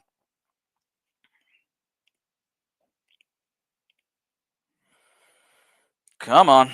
Where I gotta find some good photos here, guys. Like the Google Images isn't Google Images isn't really panning out too well, but let's see here. Yeah, so you can kind of see here. You can kind of see here in the photo where you can see the hour and the minute hands are very, very short. Where they kind of interact with the minute track over here. They're just very short, right? So they were used from the 36 mil, Explorer, and then tossed into the 39 mil. Eventually, they changed it in the Mark II. Also, you can signify with the Mark II in that the 3, 6, and 9 also is fully loomed, as opposed to the Mark 1, which is in white gold. Interesting watch, right, Thomas? I like the quirkiness of it. I like the I like the fact that this is Rolex we're talking about, reusing the parts. I mean, again, it's kind of like it's a shift in era, Thomas, right? Like Rolex back in the day. I mean, this is why there's so much variation in vintage, because Rolex was not consistent in back in the day, right? That's why you have dials that discolor, and there's all kinds of Explorer dials on 5513 Submariners. Like there's all kinds of weird shit. Today, almost every Rolex that comes out will be relatively perfect. So the fact that there's kind of this part spin story is pretty cool in my opinion. And that's why I'll give you a shout out on the Mark 1 Explorer. No loom on the 40 mil either. I don't know what that means. Oh, yeah, I think he's talking about the date. Laurent Ferrier has a lapis lazuli watch. Pretty cool, but worth 60K. Let's have a look. Laurent Ferrier lapis lazuli. Let's have a look. It's the Galet. It's the Galet, but they have it in. I think they have it in a couple of different colors. So here's the Galet. Not a bad look. Fuck. Not a bad looking watch. Top. Is it worth 60K? I mean, the finishing on this watch will be equivalent to Patek Philippe, if not better. So, um, I think that it's worth the money in that sense. You got stone dial, you got very good high horology. The only downside to Laurent Ferrier, which again to most people is the major downside, is there's just no brand recognition from Laurent Ferrier. They're a small brand. They make very few watches. They're not a Recepi. They're not Simon Pret. They are a little bit more mainstream, you would say. I wouldn't put them in the category of. They're like a better version of Moser, you could say, in certain senses. They're not like Moser. The brand is just completely, the MO of the brand is way different than Moser, which is, kind of markets a different way. But what I mean by it's a better Moser is it's a mainstream kind of, quote unquote indie, but it's not like a very, very small one, like a micro, like a Recepi or something like that. So they make great watches. I would say they are worth the 60 grand. I like this watch. It's a pretty cool watch. There was another color in the yellow gold or something like that I saw in pictures. I didn't really like that. So that watch doesn't need a date. And one date I feel gets overlooked is the Bloodstone date. All right, let's put the Bloodstone. I like the Bloodstone date. I'm your Huckleberry, Mikey. Let's pull up a Rolex date Bloodstone. Now, what I like about Bloodstone, guys, is I do like, and what affects kind of the value of Bloodstone is really also kind of just the way the Bloodstone, like what's important on stone dials, and you guys will know this from a very contemporary example of a stone dial in the Meteorite Pepsi. So the Meteorite Pepsi is an interesting watch because at the AD, there have been situations or, scenarios where people have turned down Meteorite Pepsis that have been offered to people at retail because, they didn't like the way the dial looked. And this is kind of the thing about bloodstone. So bloodstone is a green stone with a tinge of red, and too much red. Like, you can have a splurge of red over here and people are going to hate it because it's going to be this massive, like, goo of red and then a bunch of green, right? So it's also how the red is spread out on the green is very important. And that is not just applicable to the bloodstone dial, but it's also, like I said, to other stone dials like the Meteorite Pepsi. We got a super chat here from the awesome Pubbin. Thanks so much. $2. Good show, Ted. Can we ask Arch to sing? Oh yeah, of course we can. You name the song, Pubbin, and we will have Archie sing it. Now, Archie will butcher it. He'll get some words right. It's always fun to do it when like Saad is on, because Saad or ABC will get the joke, and Archie does not know what he's saying. So yeah, absolutely, we can get AC3 to do some Bollywood. Guys, it's the Christmas party. It's going to be Christmas in about 40 minutes. I think Archie Luxury is going to be joining us. Let me check my messages just to make sure he hasn't sent me a message saying he's not hopping on. But yeah, I haven't heard him. Have not heard back from him. But he typically does a Christmas show. Irrespective of the fact that it's Christmas for him. But he'll still hop on and have a good show, and hopefully he'll have some good drinks. New Year's is always fun around here. Archie is always lit the fuck up on New Year's, and I think it was around New Year's when he did the shower stream, swinging kangaroo. I think it was like $50 got Archie to take a fucking shower on air or something like that. I don't know if it was last year. I think it was the year before last or something like that.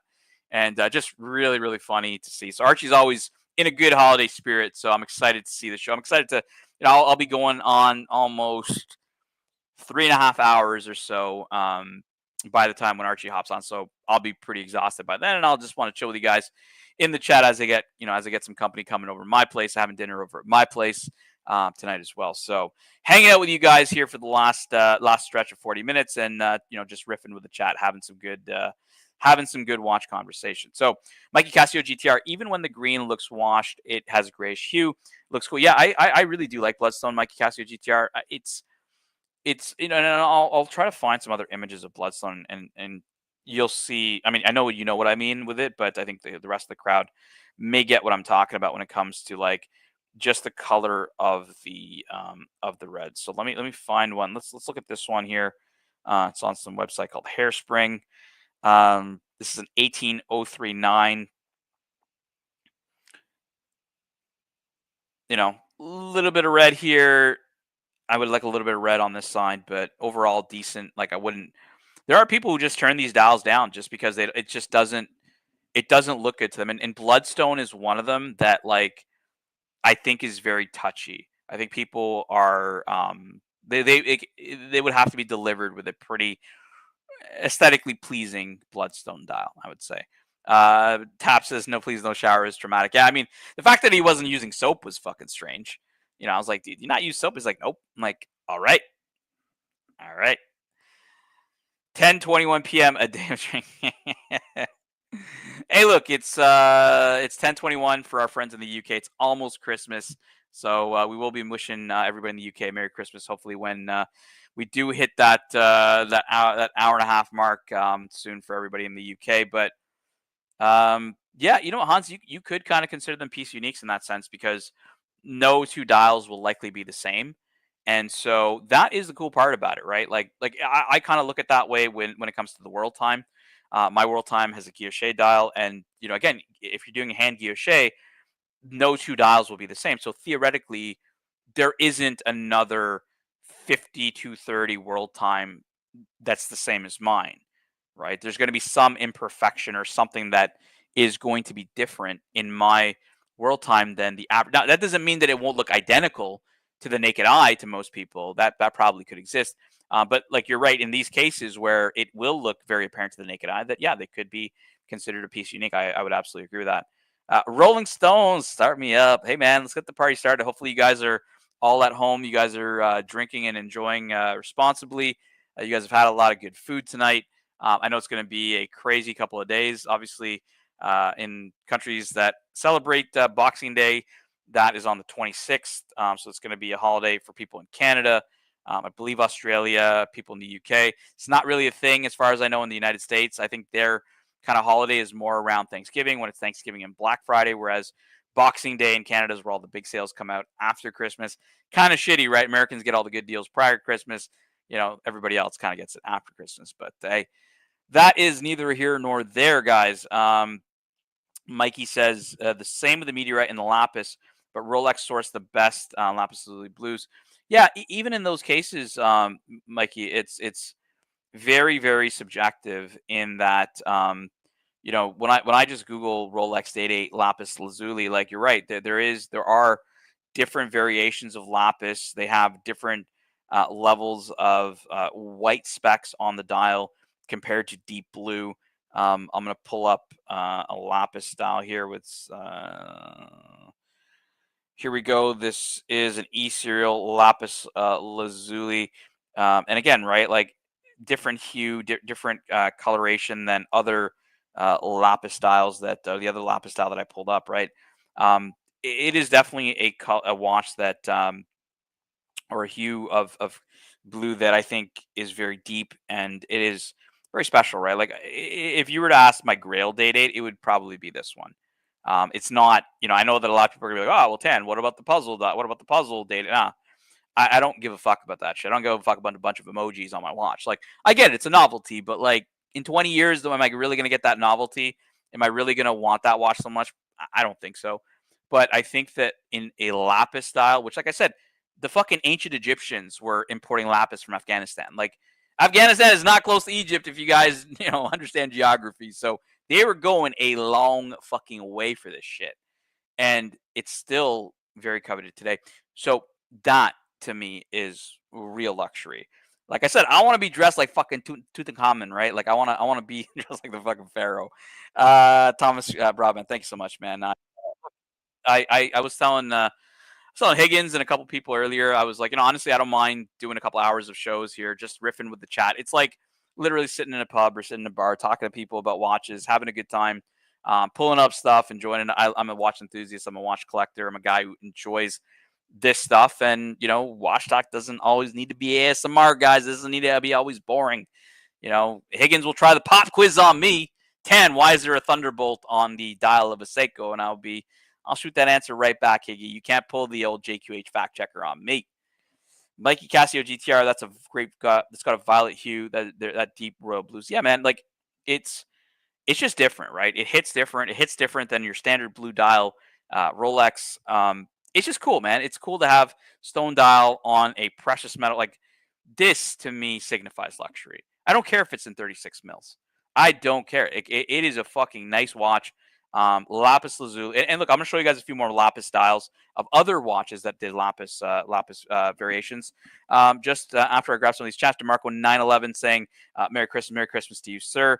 The Starkster says, picked up some lapis chess pieces in Chile. Nice, man. Mined and relatively inexpensive down there. Very, very cool. Hans Knees and Toes, Metaxa 12, Thomas Broadbent, the gold interfused, and the journey out of Afghanistan make it special. The Trek Journey Silk Trade. Yeah, it's just got a pretty cool pretty cool history to it. What's going on, Joe Bling? 10, have a day off. It's Christmas. It's not Christmas yet, Joe Bling. It's almost Christmas for those in the UK, but here on the east coast of Canada, or on the east coast of North America, it is 5:30 on Christmas Eve. So I still got some hours in the evening for me to get lit and have some fun with you guys tonight. So working my way through that after a bottle of Malbec. Okay, hey, man. Cheers. Enjoy. I'm going to show you guys a few more lapis lazuli dial watches that are not the Date 8 that I do really like. I don't know if you guys are very familiar with the Patek Philippe Nautilus. That he did a Nautilus in a lapis style. Let me see what you guys think of this one. Lapis lazuli. Because, obviously, everyone's familiar with the Nautilus blue dial, 5711 blue. But they did do a lapis lazuli Nautilus. I'm going to pull it up here for you guys. 3700. This one's off. Fuck off. All right, here we go. It's logging me. Fuck off with this shit. All right. So we have a lapis lazuli yellow gold 3700 a Date 8. So obviously Patek Philippe also using a lapis lazuli in their watches. I think they also did a lapis lazuli Audemars Piguet Royal Oak. Lapis lazuli. Let's pull up a lapis lazuli. There's a few of them, so let me pull up the Royal Oak, not just their other watches. Lapis lazuli Royal Oak as well. Amsterdam vintage watch. These guys got good shit, man. Amsterdam vintage watches. 14544 BC, so it's in gold. Lapis lazuli on the Royal Oak as well. Now, granted, I still feel that the lapis lazuli is king on the date. Don't get me wrong. But other brands have used it. If you do like lapis lazuli, you can find it on other watches. Nautilus, Royal Oak. I think the Golden Ellipse even had a lapis. I'm going to try to find one in a second here, but I'll do that after the super chat. Jeremy Kearney, €2.49. Jeremy, let me know if you're in Ireland. I used to live in Ireland, and the name Kearney sounds Irish, so let me know. And it's obviously you're paying in euros, so I'm going to go with maybe in Ireland, but let me know. Merry Christmas. What stone dial would you gift AC3? Oh, it's a good question. What stone dial would I gift AC3? I got a good one here for you. Two of them. Two. I'm going to give you two answers, Jeremy. One is going to be in a date, and one is going to be in another watch. Both Rolex. Okay, so two stone dials I'm going to give you. So the first one I would gift Archie Luxury is a Tiger's Eye date. I'm going to show you guys a Tiger's Eye date, one of my favorite stone dials. This is also from Amsterdam Vintage Watches. These guys know what's up. Here is a 18038 Tiger's Eye. Okay, so Tiger's Eye, bracelet's got a bit of stretch, but Tiger's Eye would be one of them. Yeah, I'm Irish. I used to live in the south, Jeremy. I used to live in Cork, so I don't know if that's near you, but I really enjoyed my time in Ireland. I love the Irish. And okay, so I'll give you my second stone dial that I dig. I'm gonna say the Rolex Falcon's Eye. So Falcon's Eye, interesting enough, is a variant or a type of or similar type of stone to Tiger's Eye. Interestingly enough. So here we go. On the left, you're gonna see the Eisenkiesel dial date. On the right, you're gonna see the Falcon's Eye. So as you see the difference here between for example, Tiger's Eye, being the kind of that brownish hue here, to Falcon's Eye, which has, I guess, a more bluer tone in this piece that I had up here. Let me just find it again here for you guys. Again, really, really cool looking. Now this Yachtmaster is not easy to get. It's it's pretty difficult to find. I have not seen many of these around. I don't know anybody in the community who has one of these. But the Falcon's Eye is a really, really cool, more modern Rolex with a stone dial. And you guys heard me ranting about rubber straps and shit. It's probably the one Oyster Flex. I'd probably let it slide because I do like the Falcon's Eye. I don't even know if it's slept on, Starkster. I just don't think you can get them. I mean, let me know if you can get these under retail and they're available. I'll probably buy one of these tomorrow if you can fucking find them. They're not that easy to find as far as I remembered. Tan was in a band called Mr. South. I don't know what that means. Make the mistake. Tan was in a band. Okay, Tan was in a band called Mr. South. All right. Bad. I was like, bad or band? It's Hans Knees and Toes hasn't been around in a while. It's always good to see the trolling from Hans Knees and Toes. It's been ages. But look, it's Christmas, guys. 30 minutes, less than 30 minutes till the Pontiff, I believe, hopefully is showing up. I don't know what's going on, but he hasn't checked my message yet, so I'm sure he's spending his Christmas morning with his family. But we should hopefully hear from him in 30 minutes. I don't know what's happening, but we will continue. So two, like I said, two stone dials I really dig. And again, two beautiful stone dials here on the screen. Eisenkiesel on the left and Falcon's Eye on the right. But yeah, really, I don't think it's slept on. I think the Falcon's Eye is just, it's hard to, I know Ali Reza was looking at, I think he was, either he's on the list for a Falcon's Eye at his AD or he's been looking for one, because I think he had mentioned to me that it was pretty difficult to find back in the day. So not really sure if that's still the case. Joe Bling says, what happened to Lux last show? He cracked. No, Joe Bling, I think what happened was I think Higgins like nuked the show or something like that. Like Higgins was like Gonzo streaming. That's what I heard. I didn't watch the morning show, but I think Higgins was like Gonzo streaming, and then like he clicked because Higgins has keys. He clicked end stream as opposed to just closing the app, which is what you're supposed to do when you have keys. Is just close the app so you don't end the stream. So I think that's what took the stream down, and then Lux put up a second one, but then I don't know, maybe it just wasn't working out. Got Mr. X who says happy holidays to 10. I said happy holidays to you, Mr. X. Merry Christmas if you celebrate Christmas, Mr. X. A fellow Lamborghini fan and owner. Mr. X and I talk Lamborghinis every so often in the chat. But yeah, Mr. X, if you are coming to that event, let me know. Haven't made a decision yet. It's a little bit far away. It's in Quebec. And I heard good things about it last year when people went to the similar event last year. So let me know. It would be cool if you are making the trek over to see that. Mike the Mistake is asking about Ocean. I don't know about Ocean, man. Ocean. I was playing some replays. Yesterday, Mike the Mistake, about, and Ocean was on the stream. He was like, it was either TPG era type shit or whatever, and it was pretty. It was pretty interesting to see him on the panel. Like it was not good. Like it wasn't great content in my opinion, but you know, he was entertaining a bit. He was entertaining a bit, I guess. Hans Knees and Toes. I have out of the safe my Yachtmaster Blue Dial, my Hulk Date 8 Green Dial, Planet Ocean 42 8500 movement. Elliot Brown on Orange Rubber. Explorer. Let me know. All of those are great. Hans Knees and Toes. If I'm thinking Christmas. And I don't know if you celebrate Christmas, Hans Knees and Toes, but if you do, I'm going to go with the Christmas theme here. Like, I mean, you got Hulk for the green, I guess, but, you know, I'm going to go with Date 8 Green Dial. Like, Date 8 Green Dial, I mean, you got a very special watch. Green Dial, it's Christmas. Yeah, I'm gonna go Date 8. It's a bit special. I even wore my World Time today, Hans Knees and Toes. I was, you know, I wasn't really doing much, and I just woke up and I was like, you know what? It's Christmas Eve. Like, I wanna enjoy it with something special. And tomorrow for Christmas Day, I'm going to put on my perpetual calendar because obviously it'll show, you know, the Christmas Day, and it'll be a day that, you know, you can see and whatnot on that dial. But for Christmas Eve, I was like, you know what? I'll wear the World Time, have some fun with it, and then obviously chilling with you guys as I'm doing the show, as I'm on the Archie Luxury channel. I mean, Rolex is the brand of the channel, I would say. And for me, if I'm live streaming with you guys, if I'm watching the Archie Luxury channel, generally I'm wearing a Rolex, whether it's my Hulk, whether it's my Pepsi, whether it's my, generally speaking, it's my Explorer 40. That's been kind of my, like, I've made it like a thing to like wear that as a watch. I'm like, you know what?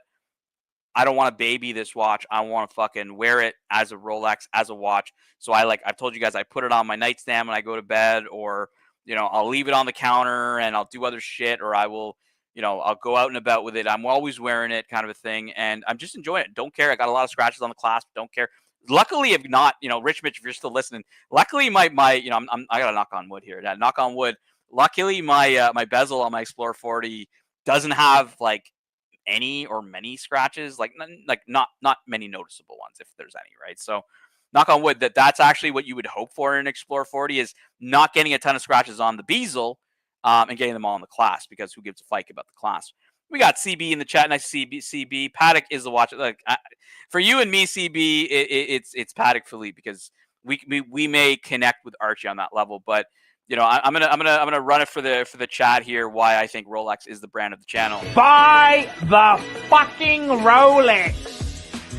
Buy the fucking Rolex.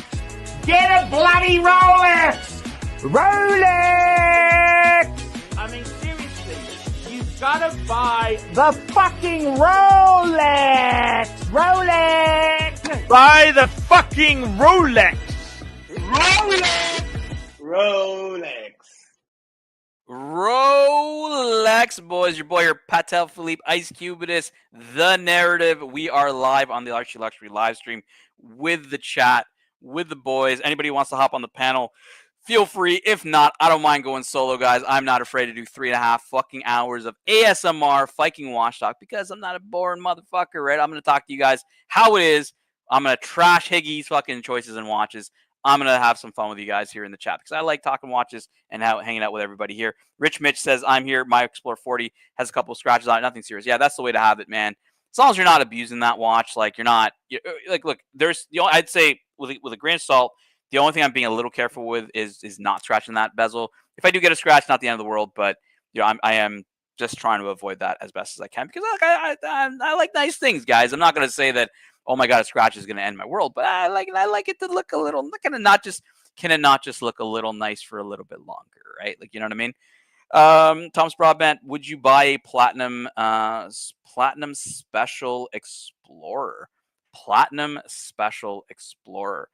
I would buy a platinum explorer if they, what would be cool? Platinum explorer if they did like an albino dial explorer. That'd be cool. They haven't done an albino dial explorer since the old days. Albino dial platinum explorer. That'd be pretty cool. We got another explorer fan in the chat. Nicholas, we got to just get an explorer emoji for you, because I have a feeling you would only be hitting that button if it's the case. Where museum pieces, not museum pieces. You know what, guys? Maybe we got about 20 minutes. Archie comes here onto the panel. I'm gonna like we played the Pavel. You know what? Let's play my second favorite Archie lecture review, and that's Bodice. And you'll hear what he says, Bodice. It's my favorite part. It's my favorite line. Let me know in the chat if we can't hear the audio, because sometimes it fikes it up. But I'm gonna play this here. Bodice. Archie lecture explodes. Classic. 13 minutes, guys. I'll probably comment a little bit, but I'll let it play for the most part. Привет, девочка! Что ты так хочешь? Дорин! Девичья Дорин!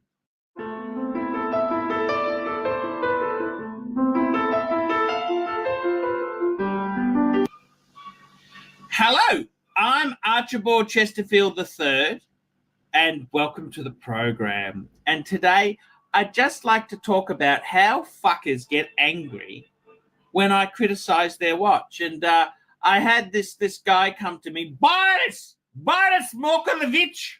He sounds like he's a Russian. And, he came to me, he said, oh, hi, Arch, love your videos. Can you tell me what you think about Maurice Lacroix? Thank you, Boris. And that always kills me. Maurice Lacroix. Maurice Lacroix. I just said they're fucking dog shit.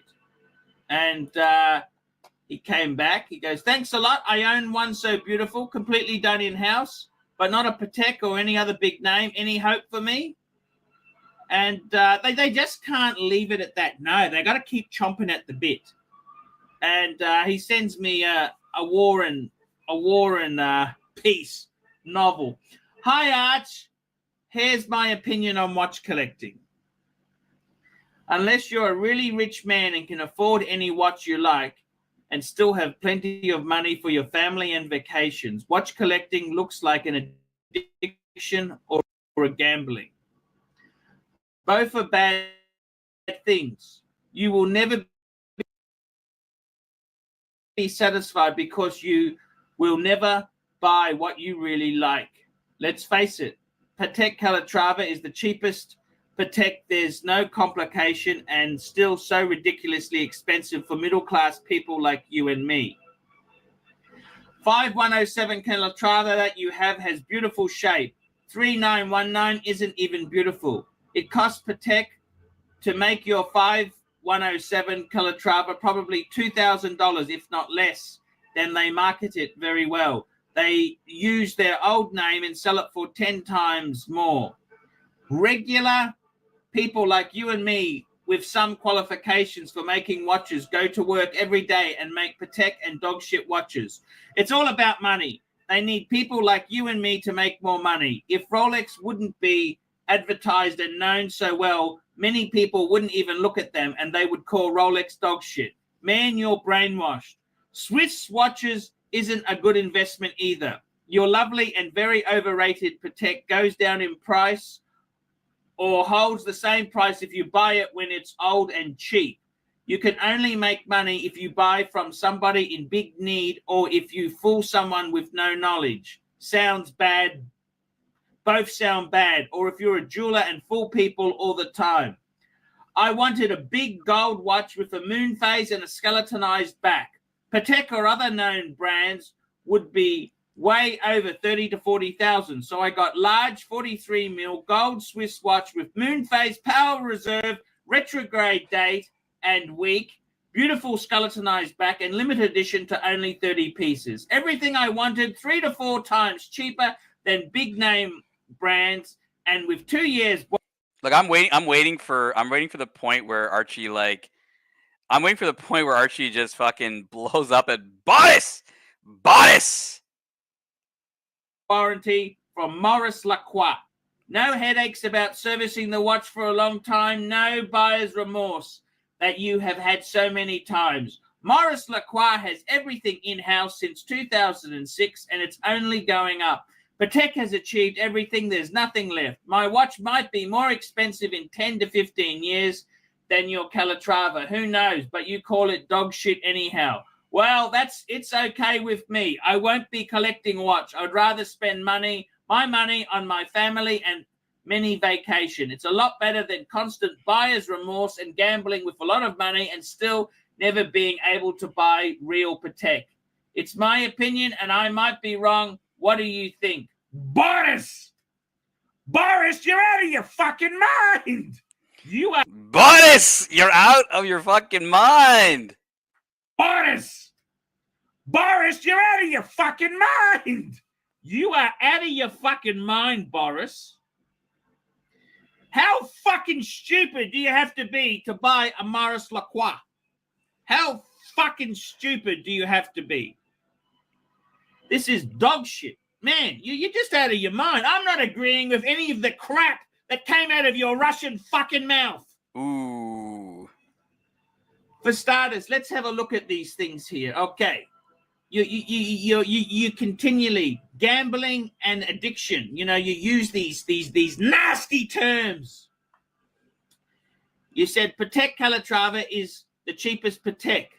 There's no complication and it's ridiculously expensive. Well, the Calatrava is their flagship signature model, you dumb fucking Russian cunt. Calatrava is what made them famous. It accents what they do well. Classic, simple, precious metal dress watches, you asshole. Yeah, that's actually not bad. That's actually very true. What he's saying in that the Calatrava did save the brand. So he is saying it is definitely a watch that is very, very important to it. And flagship, yeah. I mean, I would agree with him because what is the symbol on the crown of every Patek Philippe, right? It's the Calatrava cross. So yeah, I would agree. Russian. That's what it does. Now, as far as the crap that goes there, the Calatrava is simple, it's refined, it's understated. That's the beauty in it, Boris. Something you gaudy, novo riche Russian turds will never understand. Novo. Restraint. Bauhaus. Go and Google Bauhaus, fucker. That'll tell you about what makes the Patek Calatrava special. Now, you keep going on there. You start saying that the 3919 isn't even beautiful. There's nothing wrong with the 3919. The 3919 has become the 5119. Yes, the 3919 may be a little bit small. It's 33 mils across, excluding the crown. But I still think it's a fucking very beautiful manual wind Patek with the two. Jeremy, I would gift Archie. I'm going to tell you this, Jeremy. I would gift Archie the Maurice Lacroix that Boris had. That's what I would gift Archie Luxury. Faux show. 1.5 movement. I love a 3919. What the fuck are you talking about, you Russian turd? You then go on to say there. By the way, that's where you can see the overacting in Archie, right? So you gotta be paid close attention, right? Like look at the subtleties. He's trying. Like, he just, you know, when he goes turd, like he's trying too hard here. Like he was doing trap yesterday. He's trying too hard. You then go on to say there. It cost $2,000. Well, this is just bullshit. This is bullshit. This is just, I don't know where you get this crap from. Okay, then you go on there. Then you go and criticize Rolex. If Rolex wouldn't be advertised, you would call Rolex dog shit. Man, Rolex has had many firsts, okay? They invented many fucking things. They pioneered the waterproof watch. Okay? Next time you fall in the Russian fucking the Dnipro, next time you fall in the river, you fucking drunk Russian, fucking remember that Rolex is waterproof. I can't understand why the fuck, what that has got to do with anything. Man, you're brainwashed. Just because I don't agree with the filth that comes out of your Russian mouth, I'm brainwashed and crazy. Is that right? Swiss watch isn't a good investment either. And you know what a good investment is. You fucking communist bastards. You've only had capitalism for the last fucking 20 years and you're dictating the world. Your lovely and overrated Patek goes down in price. You only hold it if you buy it old and cheap. Well, look, you stupid fuck. I bought my Patek Calatrava for $12,250 in 2009. I sold it for 18.5. This is US dollars, 18,500 US dollars. So I don't think I did too bad out of that one. So this is classic, like, okay, for those that like to troll Archie, this is classic. This is classic of like when he buys a watch and we just don't like it, he gets really fucking angry. And a good example of that in the current day is his JLC master compressor chronograph, right? Like the amount of people going at him for his master compressor is like he gets into like Viperize level for it. So this guy obviously is like, you know, he's hitting Archie pretty hard here with like, you know, going after his Calatrava. So it's a good troll. I would say this is a good troll on that part because that really hits home. And Archie really gets $1,500 US dollars. So I don't think I did too bad out of that one. I didn't think I did too bad out of that one, did I? Stalinist, Leninist crap that comes out of your mouth.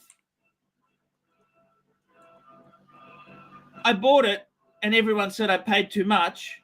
I bought it secondhand. I bought it used, wore it, enjoyed it, and sold it. Doesn't seem too bad.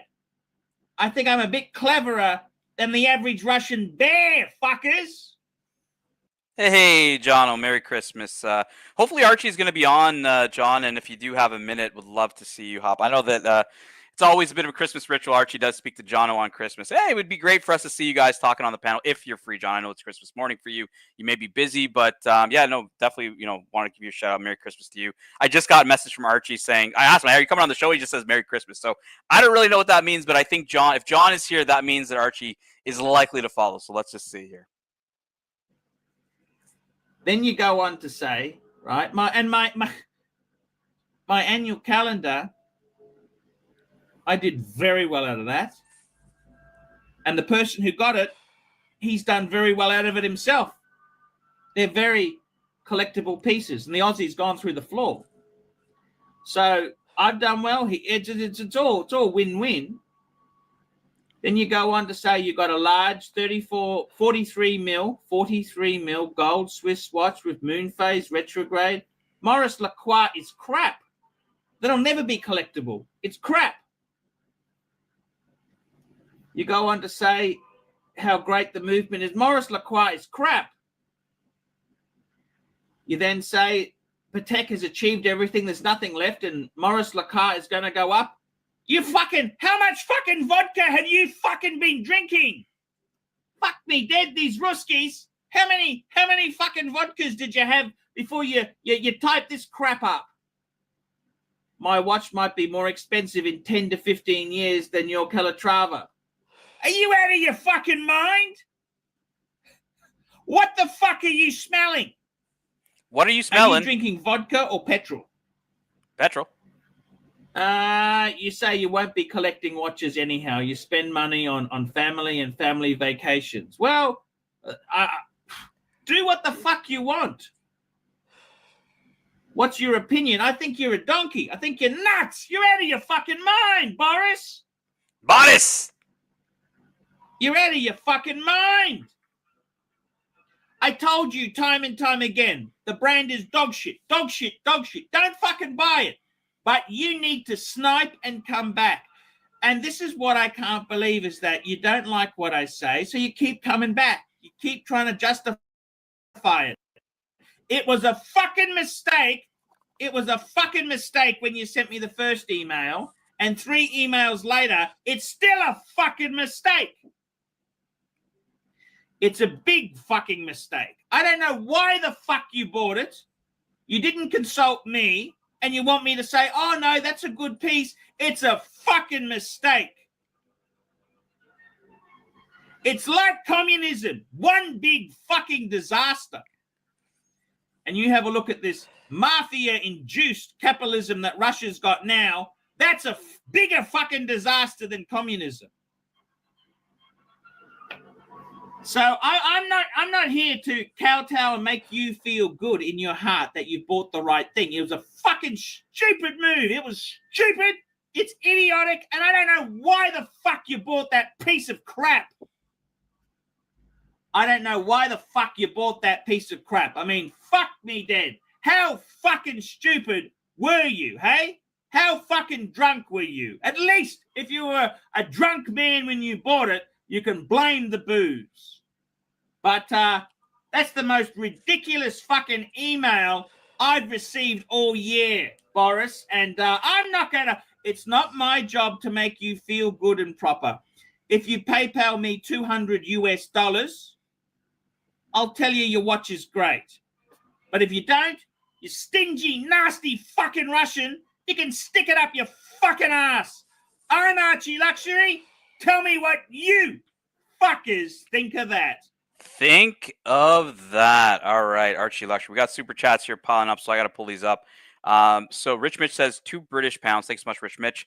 I want to add a Q9068180. That is a JLC Polaris here up on the screen, and a white speed next year. Now, not the biggest fan of the Polaris myself, Rich Mitch, but it is a cool watch, and I do know somebody who is a fan of the Polaris. Merry Christmas to the Pontiff! Hey, man! Hey, man! Merry Christmas! How's it going? The Polaris. It's a beautiful watch. I had the Polaris Chronograph. Yeah. Absolutely stunning. It's about as sellable as the Master Compressor. And we got one more super chat. This one's for me, and then we'll get into it because you got to read all these super chats again, Archie. Super chats. Jeremy Kearney, €2.50. Tam, what watch would you gift yourself this Christmas? Breguet Moments. Patek Philippe 5170. Breguet Moments. Patek Philippe 5170. White gold. Breguet numerals. Archie, we're gonna plow through 16 super chats. You're gonna have to read them all over again. I'll pull them up. Okay, here we go. We got Apes, £5. Higgy, what's special about the IWC 3705? I don't get it. Please explain. That's from Apes. We got Rich Mitch, £2. Do you like the new blue Indianua? Of course, that's a beautiful watch. Muhammad Ali, £5. I'm not getting younger and need to meet the woman of my dream scene. So do I get a Patek or a Lange? I said Patek. I said Patek, and Higgy said Patek as well. Yes, I tell you what. You know what? I tell you what, Muhammad Ali, maybe you could detail the car. Get rid of the cigar smoke out of it. Get rid of the cigar ash. You don't let them know you smoke in the car until later. We got Rufus here next. Rufus, member for 2 months. Merry Christmas, gentlemen. Rufus again, $2. I hope everyone's enjoying the holiday. And we got Gangster, £5. Merry Christmas, you filthy animals. Rich Mitch, £2. Wearing my Explorer 40 today too. Yes. Sam Davidson, £10. Do you think Patek will make a Cubitus on a rubber strap? I don't know, man. I thought that they would probably keep it separate from the Aquanaut lineup. So that's what I thought. What do you think? Yeah, I think sailcloth is the way to go. Sailcloth. And we got this is an opinion he asked me on a 5713. So it's the blue dial Nautilus, but it's got a diamond bezel. Only the bezel. What do you think of that one? Love it. Those special diamond ones are fucking amazing. You know, our good friend CB has the perpetual calendar chronograph with the diamonds. And that's you know what I said. It is fucking cool, man. I love it. That is very cool. Definitely. But hey, very expensive. expensive. Very expensive. All right, we got the next one here from Sam Davidson again. Sam Davidson gifted 5 Archie Luxury memberships. Thank you so much, Sam. Rich Mitch, £2. White Dial Speedy is clear of the first Omega in space, in my opinion. Sam Davidson, £10. Have you ever talked to a watch collector who goes by the name of Bruce Lee from Hong Kong, who appears on Watch Reporter's channel? No, I don't. Tap, 1999, $2. Good show, Tan. Can we ask Archie to sing Bollywood? What's Bollywood? What is Bollywood? Bollywood is the Hollywood of Bombay. I know, Hollywood of India. That's where they make all the movies. Look, Tap's paid the $2. So Tap, put in a comment. Archie will pick it up at some point in the show, and Archie will sing some Bollywood for you. Yeah, Bollywood. I love Indian films. Jeremy Kearney, €2.50. Merry Christmas. What stone dial would you gift AC3? You know what I said? I said the Tiger's Eye. I said two watches. Tiger's Eye Day-Date 36 and Rolex Yachtmaster Falcon's Eye. 100. I love the Falcon's Eye. You know that? The Falcon's Eye is just superb. Superb. All right, so we did this one. This was the Polaris one we just did. You just did the what watch would you gift yourself on Christmas? So what am I gifting myself for Christmas?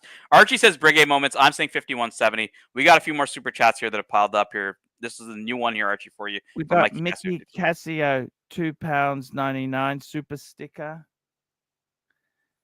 Hands, knees, and toes, £2. Happy Christmas, Archie, and well done, Tan. Archie, we haven't seen Hans Knees and Toes in a long time, so we want to thank Hans Knees and Toes for coming back, checking out the show, and hanging out with us.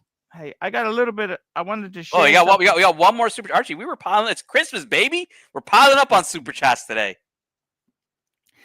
Jimmy, $5. Merry Christmas, Arch, to you and your family. All the best. This one's from the Sucker Horn. Archie Luxury Livestream. Merry Christmas, Paul. Have a great one, my mate.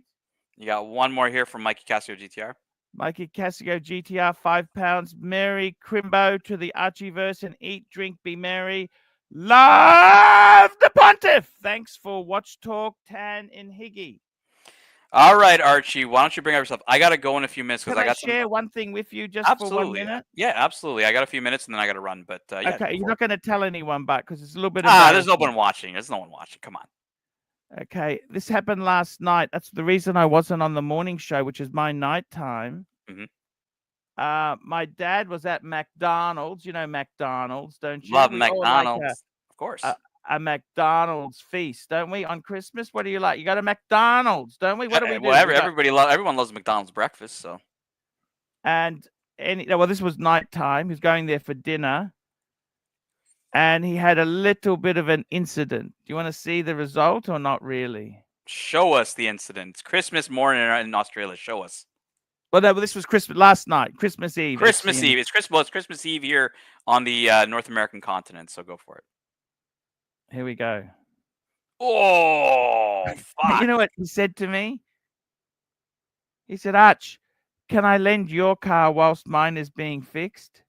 What would you say, Tan? Well, what would he say to you if you asked him the same question? I'm just asking you, what would you say? After he did this at a McDonald's? Fuck no.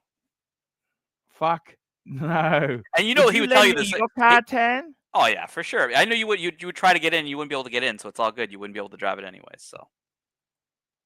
Look at that. Is that bad? Is that serious? What do you think? It's not serious. It can be fixed, but it's Give me a price. Give me a quote. Instant. I don't. Cars in Australia, I don't even touch. Your fucking prices in Australia are he's insane. actually busted the headlight. The panels aren't actually damaged, from what I can. The plastic shroud is right. Yes.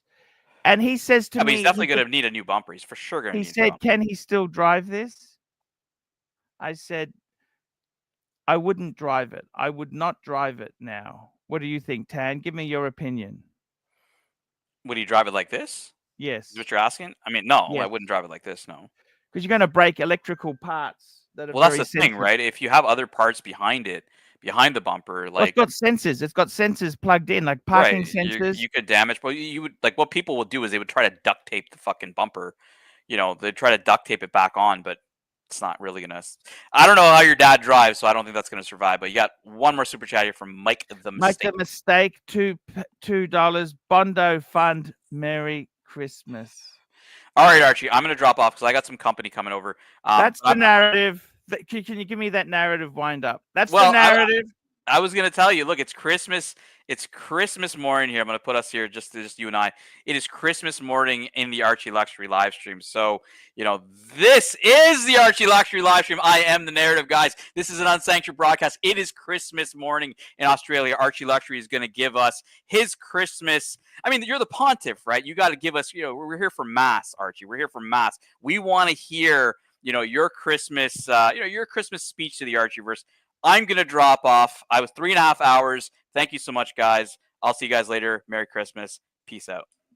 Peace out. Thank you so much. There we go, guys. That's the Tan Zeal. He's got the show running and pumping. Please, guys, jump on. Jump on the stream. Please jump on. Let's have a talk. Let's see what's going on. I would love to get a few people on my stream. That's what I want. I want people on the stream. On the stream, guys. That is an important thing to do. Get them on the stream. We're going to send a few invites out. Let's see if I can get Sucker Horn on today. Let's see if we can get the Sucker Horn on. He's always good to have a Christmas wish there. He's a beautiful guy. Let's get the Goldberg. Goldberg's always a great guy to have on. I love the Goldberg. Goldberg is fantastic. Maybe we'll send him on to Hofmeister. Keslo. What's Keslo Witch up to? Keslo Witch. Let me find my Keslo Witch. Let's get Keslo Witch on. And let's see what we can do there. We got a massive $100. $100. Merry Christmas, big boy. Don't even try to skimp out of doing it 3 hours of drinking, laughter, watches, and bar girls. Talk on the Archie Luxury live stream channel. There we go, guys. Look at that. Hey, how is that from the Zeal? The Zeal is doing that for us. What a wonderful zero. Very beautiful Christmas decorations. Exciting moment.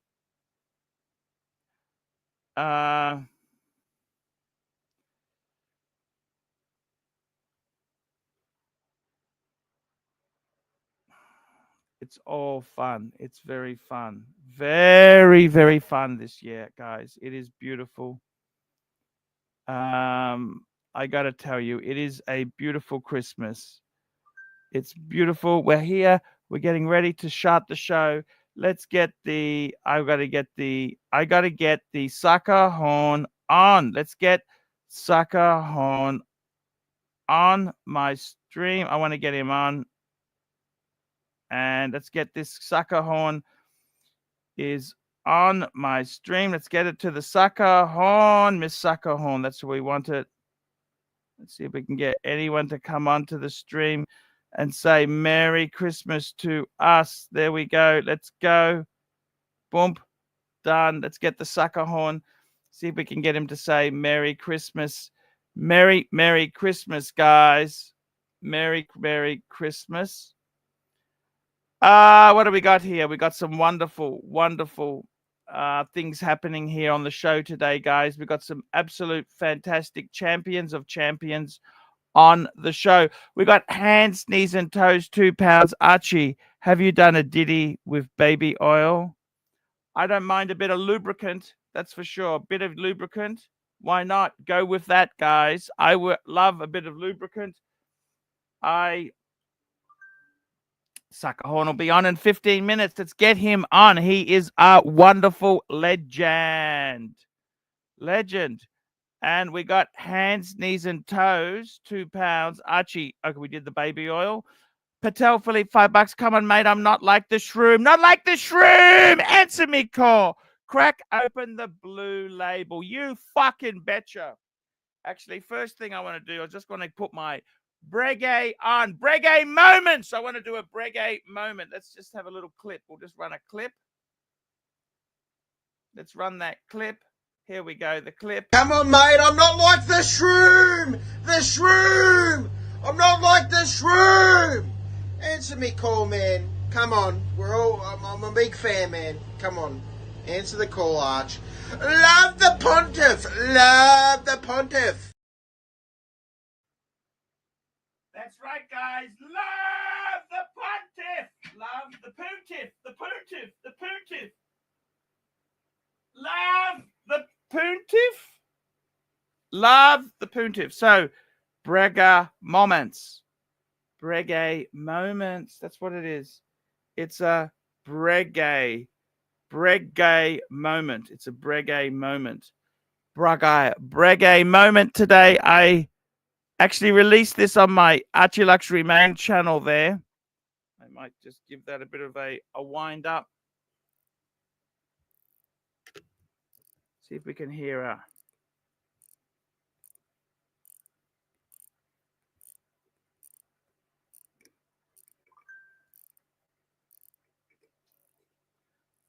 Giving this a wind up. It's the Breguet, sir. It's the Breguet. Can you hear that?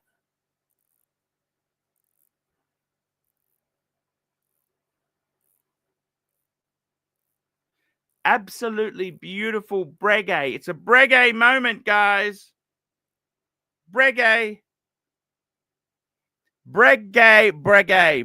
moments. It's a Breguet moment. There we go, guys. Christmas in Australia. I got the sucker horn coming on.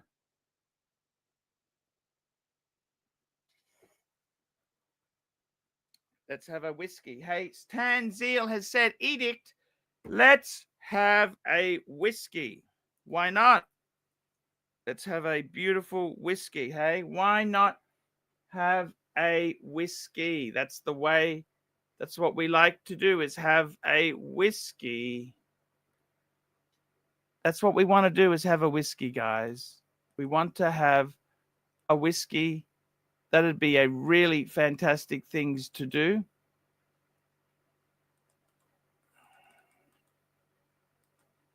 I want to have a whiskey, guys.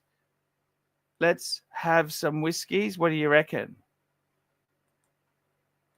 Let's get a whiskey going, hey? A whiskey for the pontiff. Whiskey. Love the pontiff. Love a whiskey. That's what we want to do, guys, is get a nice whiskey. We want a whiskey like the shroom. The shroom. We want to have a whiskey, guys. I got another paid review. I did a paid review yesterday. Christmas watch review for William. He's a huge fan of the stream.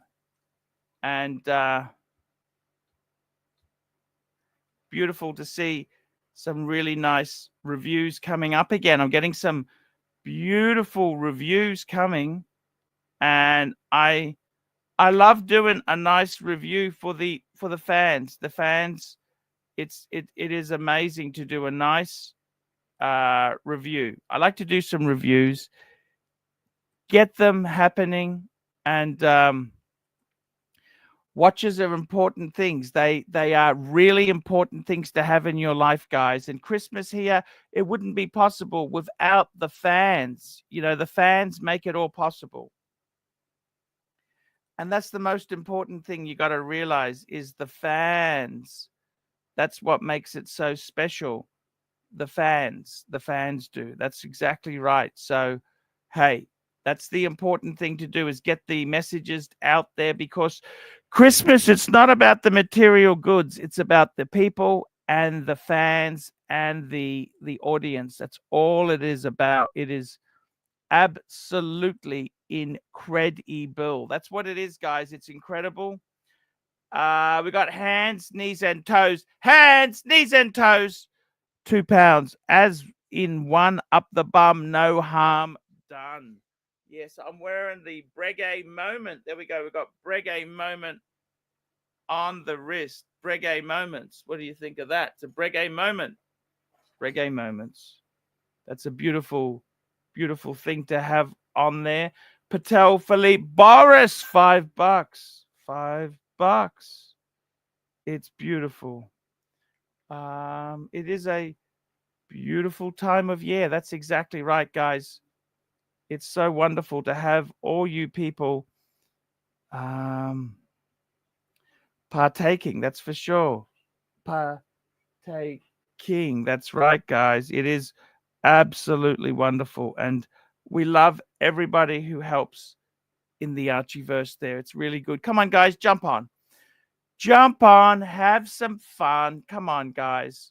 We really do need you to jump on and help us out because, you know, we want to share the feelings with everybody who's here. That's what we want to do. We want to share the feelings. We want to have some good feelings. We want to share it. And that's the important thing, is that you guys are all available. And I got to tell you guys, it's important. I've been, you know, this year, it has its ups and downs. It has its ups and its downs. And I got to tell you, daily live streams. And please subscribe. That's what I want you to do, guys. Please subscribe. It's got to be done properly, guys. That's what I want you guys to do. Please subscribe and help us in the Archieverse. We want your help. That's what we do. We do want your help. It really means it's a big thing for us if we can get you guys happy. We want you guys to be happy. That's the important thing. We want you guys to be happy in the Archieverse. We want to make you feel warm and welcome and fuzzy. That's the important thing. I don't think anybody could understand. We want you guys in the Archieverse. We want you to be happy. The next year is going to be amazing. I tell you this, guys. It is going to be an amazing year. And the reason it's amazing is because of the punters. Always got the punters. That's the thing. It is always to do daily live streams. That's exactly it. And I got to tell you, man, it is just the way we roll. The punches we pull, we roll with the punches here, guys. We love you guys coming on and supporting the channel. That's what we want. We want to have you guys happy. That's what we want. So, guys, let's see what's happening today. We got some more super chats coming in fast and furious. Here we go. We got Patel Philippe, $5. What's the plans in the Pluto household for Christmas today? And will you be shit-faced all day and into Lux's show tonight? Hey, I'm going to have a blue label. I'm going to have a Breguet moment. A Breguet moment, guys.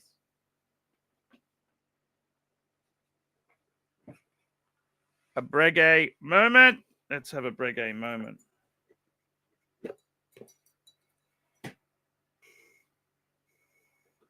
Breguet moments. Here we go. Johnny Walker blue label. That's from the Zeal, the tan Zeal. Beautiful. Nectar of the gods, this.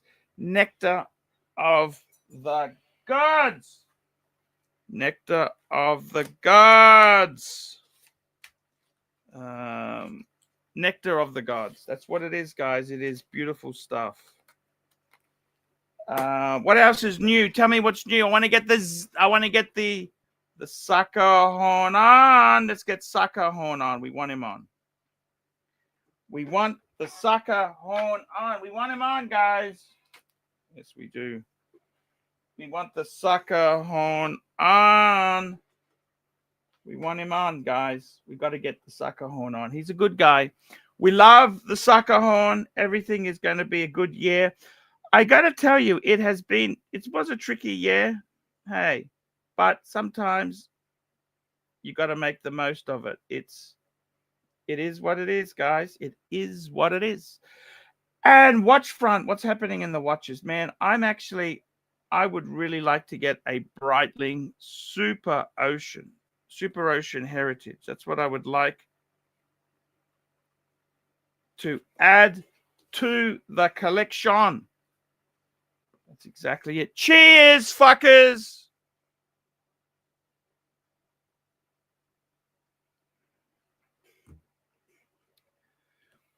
Patel Philippe, $5. What's the plans for the Pluto? I'm just gonna enjoy streaming.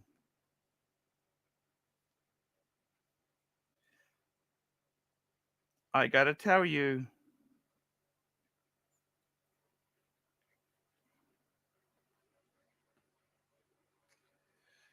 I gotta tell you guys.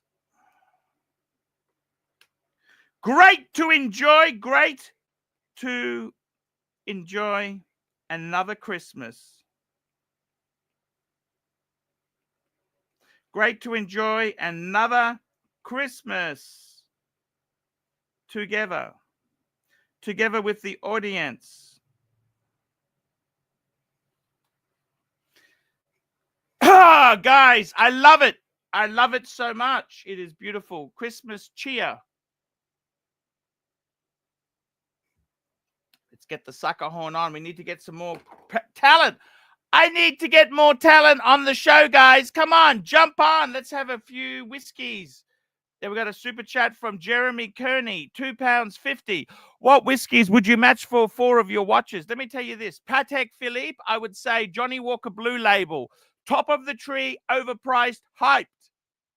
Breguet, Lagavulin 16. Connoisseur, unknown by the hoi polloi, cool. I would say, what's another good whiskey? Glenlivet 18. That'd be Rolex Bluesy. Expensive, very good. Mass market, but brilliant. And finally, Explorer 2. What would I match with the Explorer 2? Explorer 2, I would say Chivas Regal. Overpriced, mass market, but quality. There we go. We got Burbing Hard. My God, Captain America there. Great to enjoy another Christmas together. May 2025. May 2025. Be fantastic.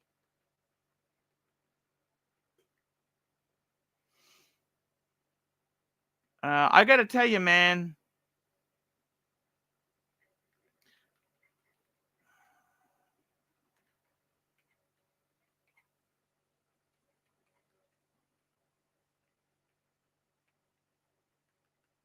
Enjoy yourself.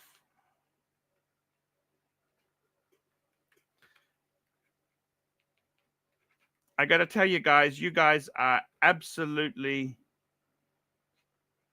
amazing critters. You know that?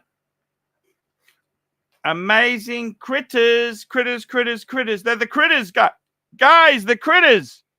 The critters. We want the critters on the stream.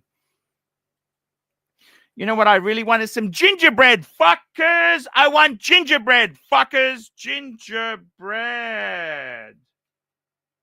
I really would like some gingerbread.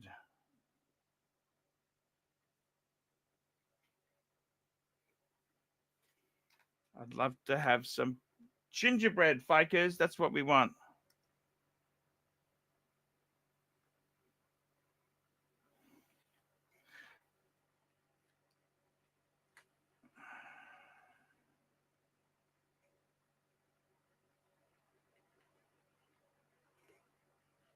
May 2025 be together fantastic.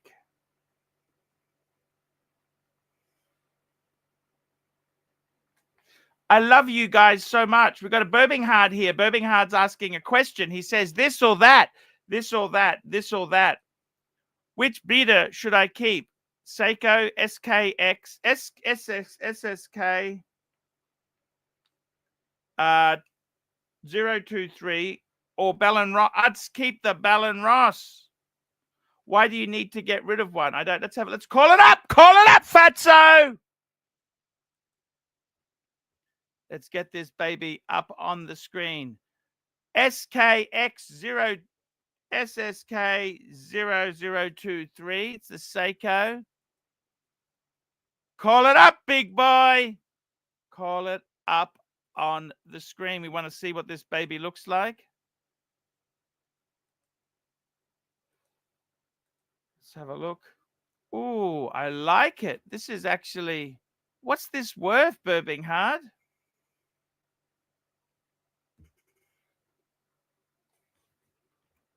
I quite like it. GMT Seiko. GMT Seiko.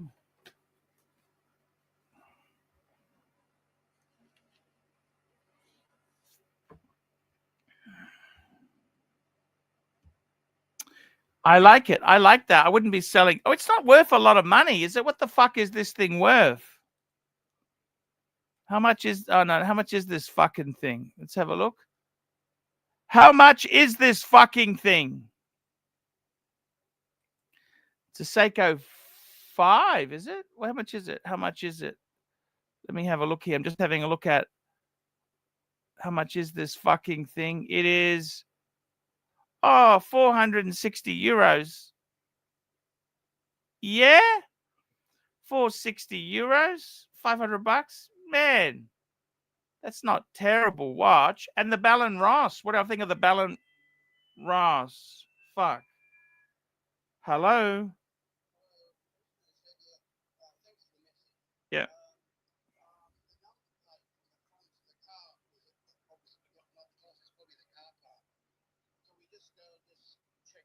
Sure, we can do that. Yeah, no worries.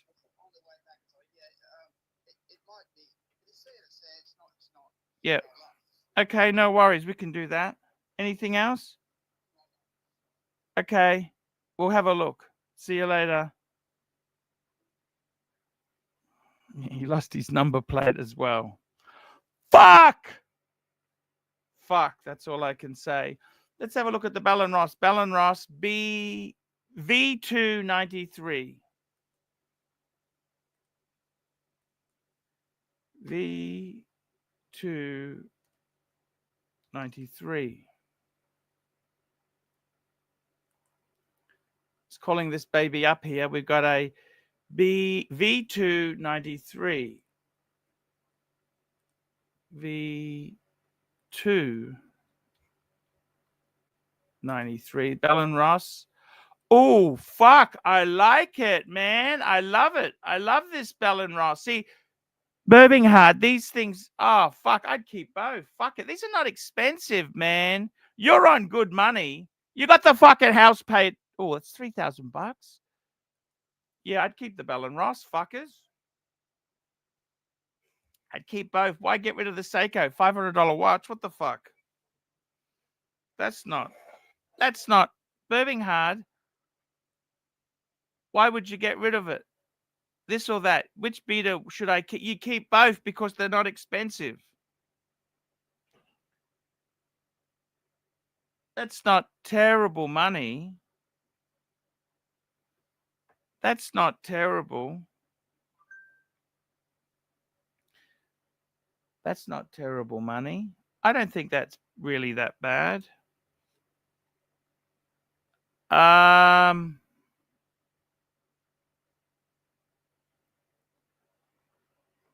No, that's okay. I don't see a problem with that.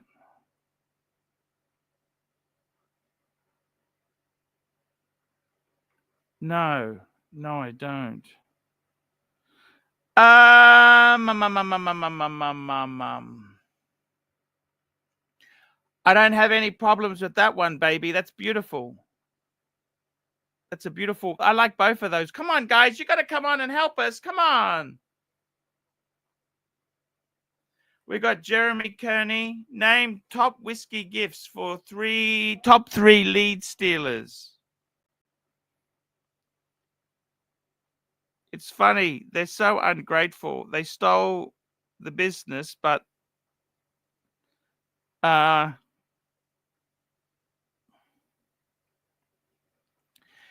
it's just how it is. That's just how the business is.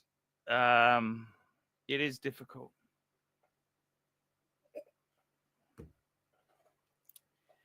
It is difficult. Name top whiskey gifts for top three lead stealers. Whiskey.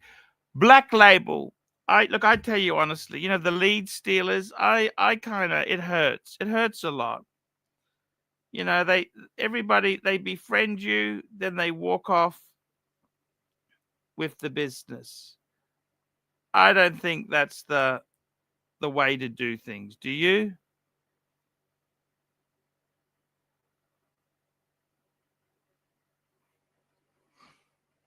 I don't think that's the way to do things.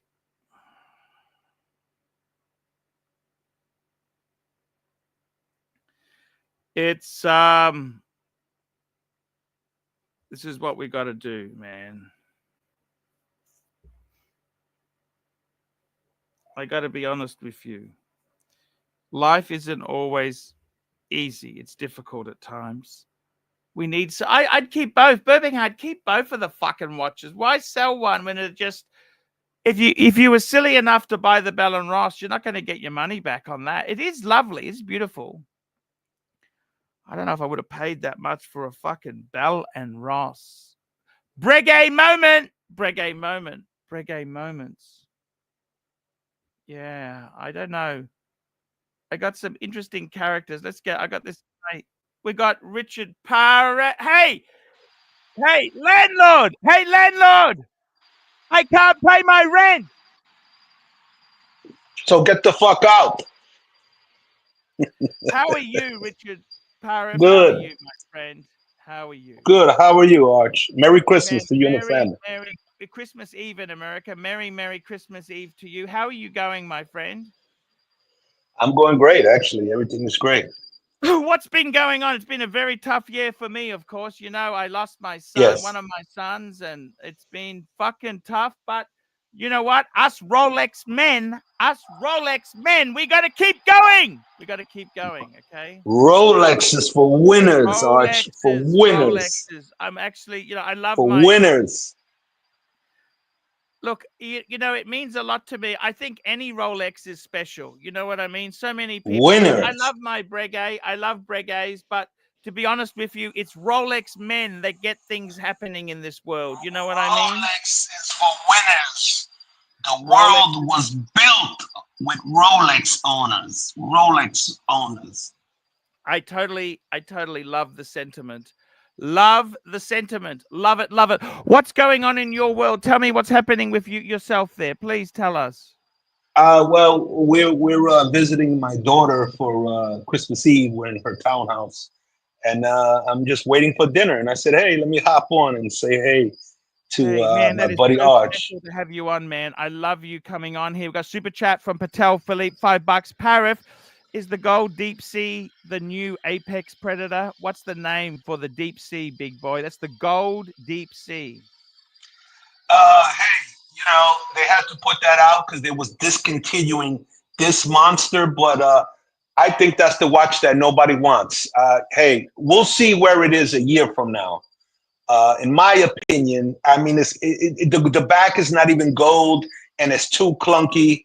And nobody's diving with that. Who's diving with that? I think that watch is a loser. But hey, that's in my view. You know, I don't hate the watch. It is a chunky monkey, but I would agree with you. If I wanted a ultimate fuck off watch, I would say the Yachtmaster 2 in gold that you've got. I think that is the chunkiest monkey to have. What do you think? I think this is the ultimate big boy watch. And you know what? I thought about you when I put it on this morning because the other day you mentioned that your favorite color was blue. Blue, yes. And that's such a contrasting thing. I think that is actually, and secondhand wise, you can pick those up for like a fraction of the deep sea in gold. You know what I mean? Forget about the deep sea. That watch will... I mean, hey, it's you know the what flavor I hate of the about month. it? I tell you what I hate about it. It's that titanium back. It's not even solid gold. It's got a titanium back. That watch is a fizz. You used to look at gold-plated watches that have the steel back. Remember? Look at them now. Where are the gold-plated watches now? They're shitters. That watch, it will fizz out. I promise you. This, if you want the big one, get this. Look, the big one. Those they're about like a third of the price of that deep sea, aren't they? When I bought this all in with taxes and all that from my AD, I believe it was, I don't know, 51, 52 US. Yeah. Yeah, that's a lot of money. That's a lot of money. It's a lot of money. Well, we're Rolex men, Arch. $51,000. Well, what's that to a Rolex man? Still a lot of money, I can tell you that. I mean, all jokes aside, it's a lot of money, but hey, can you That's put the a thing I love about Rolex men is that you can have an Air King or an Explorer, and you are part of the club. You know You're in the club. You're in the club. You're in the game. You are in the game. Yes. And shout out to Patel Philippe. What's up, Patel Philippe? Merry Christmas. Happy holidays. I got to and tell your you something. You're a real estate man, aren't you? You love real estate. Amongst other things, yeah, but my core business is real estate. Yes, sir. You know, I got to tell you, the big thing that saved me, I had money put in my collection. It was stolen. It's real estate. That is where I've had phenomenal growth. My home, right? Yes, The sir. home. And if you have an investment property, man, you are just, if you bought an investment property, you know, 7-8 years ago, you were just raking it in now, you know, and that's the beautiful thing there. It's free enterprise. I got to tell you, I'm very disappointed in the world that there is a housing shortage. There's a massive housing shortage, which is. Yes, there is. Well, it's a whole lot of things that are in play, Arch, but I'm not going to get into that here. That's probably out of the scope of this conversation. But by you saying that you bought a piece of real estate as an investment property, in my view, you spoke more than you knew. Because when I was on the truck, right, you had to work 25 years or whatever to get a pension. So I said, you know what? I'm going to buy an investment property, and in 25, 30 years, it'll be paid off. So that'll be a second pension. And then I said, wow, if now I got 2 pensions, if I do it again, I'll have 3 pensions, 4 pension, 5. And then, you know, hey. Now, where it goes problem is people have 10 or 20 pensions and then they can't service the debt and they go bankrupt. That's called the circle of life, Pat. But I got to be completely honest with you. But wait a minute. Let's back up there, Arch. You said they can't service this debt, but you just said that there's a housing shortage. So how is it possible you can't service the debt on investment properties? It's impossible. There's a housing shortage. Remember that. In my country, we don't have fixed mortgages for the life of the loan. We have 1, 2, 3, or 5 year fixed terms. Oh. We don't have that system that you guys in America have, which is, it's incredible. 30-year fixed. 30-year fixed. Yeah. Residential. Yeah. Commercial, same thing. 2, 3, 5, 7. But residential, 4 units and below, 30-year fixed. 30-year fixed. 30-year flips. We've got a guy here on this guy here is Rolex. Hey, HR man, we have got Parrot. This is the profit. Hey, Arch, I don't know who HR is. Hey, Prophet, you're flipper scum. HR guy, you don't understand. This guy here is a Rolex. He loves his Rolex. He loves Rolex just as much as you. He only buys Rolex. Hey, Prophet, remember when you said the guys that flip the watches are flipper scum? Flipper scum. Yeah, that's right. Yeah. Flipper scum. I got to tell you something. The thing is with Rolex is, you know what? There's nothing wrong with buying Rolex. Rolex is a great watch. They're a fantastic watch. They're beautiful. Have fun with it. That's the important thing. Rolex it's is the good. only watch, Arch. It's the only watch. It's got to be Rolex, Prophet. The winner's watch, my friend HR. The winner's watch. Winners. It's the landlord watch. Landlord.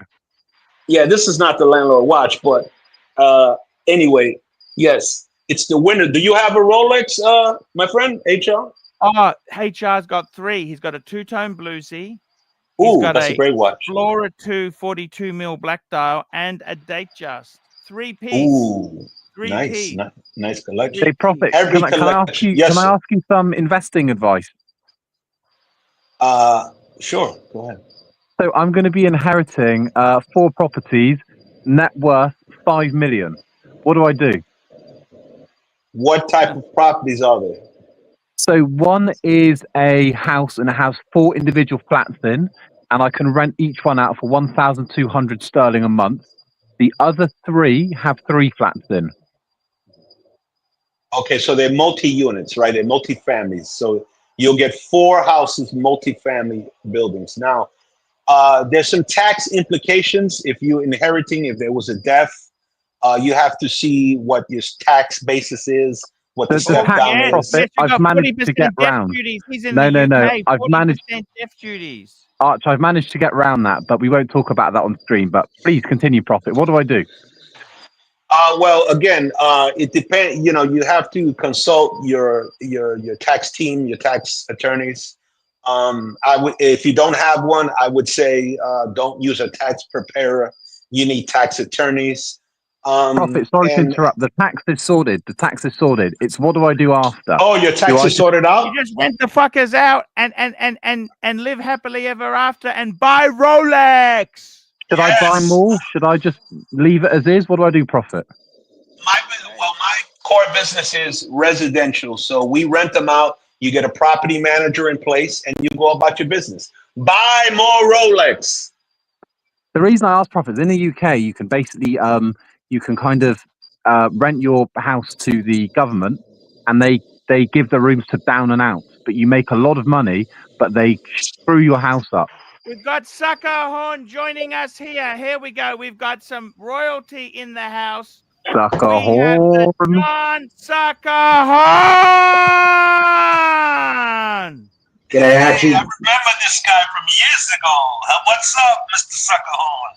Yeah, no, this is Merry Christmas, gentlemen.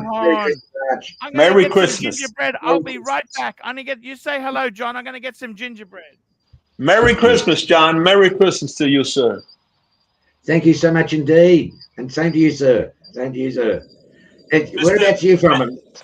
I'm in the U.S. I'm in America. I'm stateside. So it's Christmas Eve to you. We're right in the start of the Christmas day. It's just on like 20 to 11 here. So I was a family vacation shortly. Mr. Suckerhorn, how are you? Are you your business is a pawnbroker, right? You're a pawnbroker? I was. I haven't done that for almost 16 years now. I retired when my son was born. I gave up my business. I thought there was no place to be bringing up my son in a shop, so I got rid of my business, and I still have a second-hand dealer's license. I still have that, but I forego the pawnbroker's license. I was going to ask you, what do you think the future holds with this? What do you think the future holds? For gold? Yes, sir. Well, I think it's about just over 23 US at the moment, 2,300. No, it's over 26. It's over 26. 2,600 now. Oh, well, it's gone up a bit since I last looked at it. But it's over, last time I checked, it was over 4,300 Australian, which is a pretty tall ask for an ounce of gold. You know, it's the highest it's ever been. It broke 2,800. It's the highest it's ever been. And I believe it's going higher, in my view. I haven't known gold to lose value. I remember when I was a young university student, and I just started university, used to be able to buy marijuana, used to be able to buy dope. It was $30 an ounce. Yes, yes. And, $30 an ounce, and now it's 2,600 USD. 2,600 USD. Yes, gold was the same price as marijuana in those days. You know, it certainly increased a bit. You know, quite a lot. Yeah, it's increased a bit. You're right about that. I bought a bit of gold.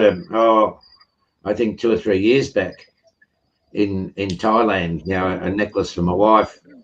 And you know, went back to Thailand and checked the figures. You know, it increased almost 40% just over this space of 3 or 4 years. But it's not going to go down. It's not going to go down. But I see it going up. How was your Christmas? Talk to us. I'm just about to start it, Paul. For the first time in many, many years, I'm actually on top of it.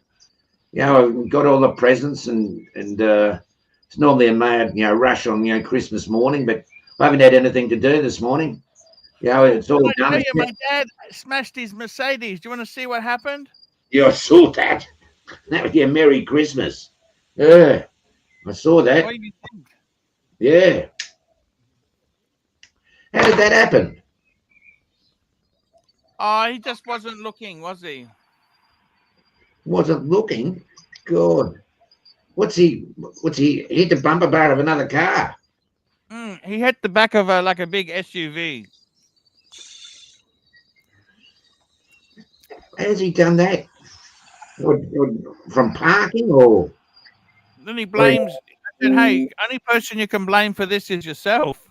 Yeah, that's right. No, well, that's about what, 4 or 5 grand there, isn't it?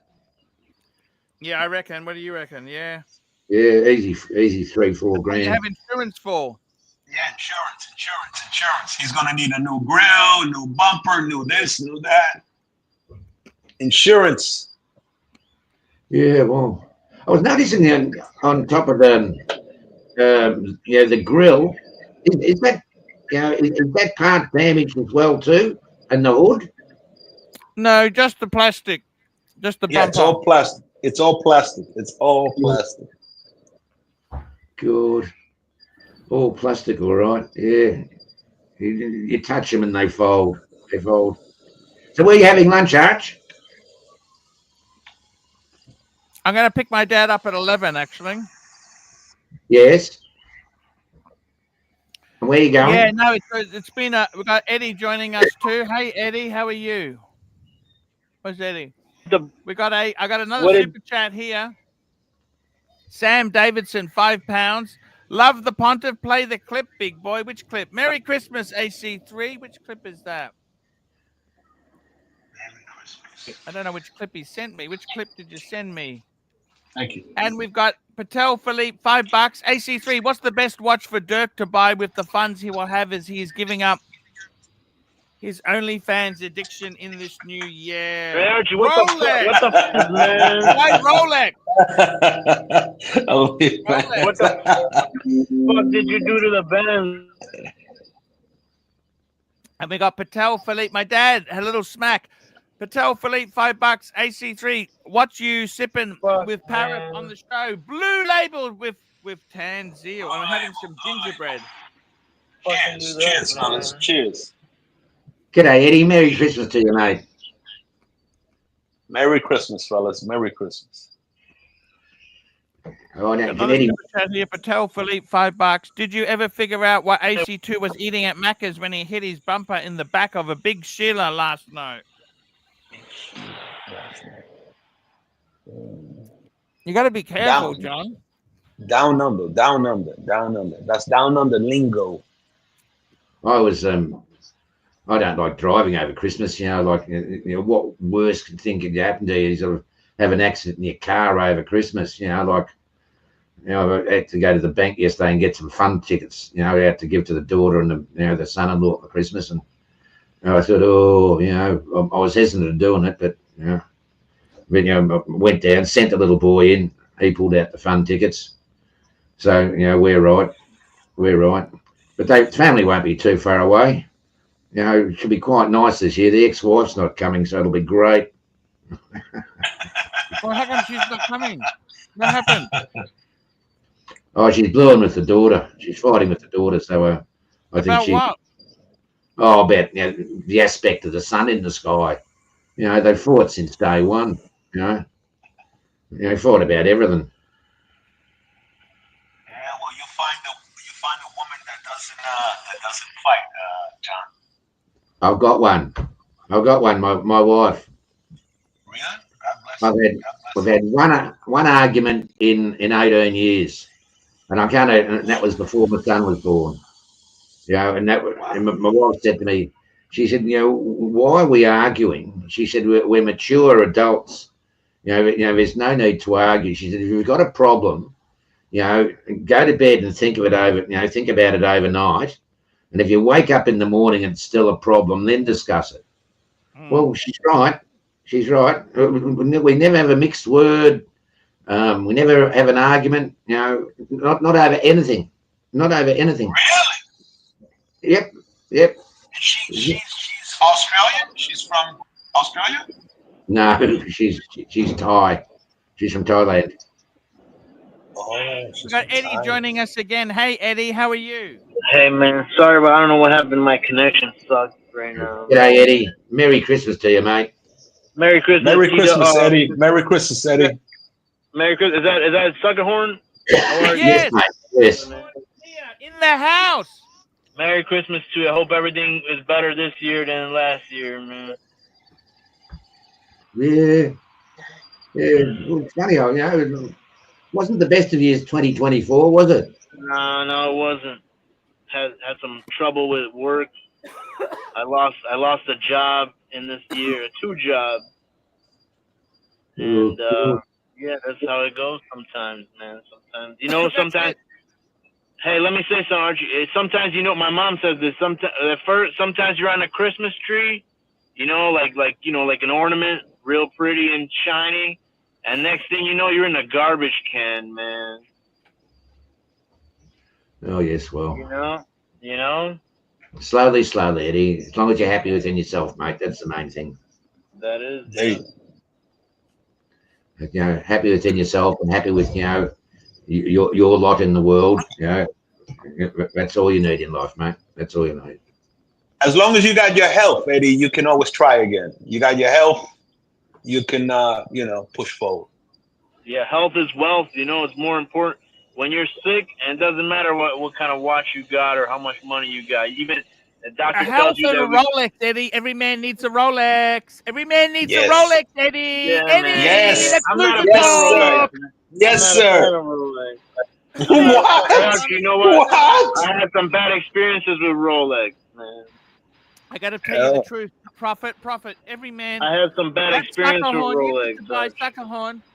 You need to get a Rolex for yourself, man. Remember that Rolex I had, Archie, the one Russia gave me? So much better. Life would work, Suckerhorn. It would click if you got a Rolex day date, 36 mil, 20 grand, John. Suckerhorn doesn't have a Rolex? A distinguished gentleman like this guy here? No way. I can't believe that. No, I don't. My wife has. I just found him. Eddie needs a Rolex too. His career would change. You get a Rolex, Eddie, your life will change. Hook me up with a Rolex, man. Hey, I will change your life. Prophet. I got to tell you something, and I say this honestly to you.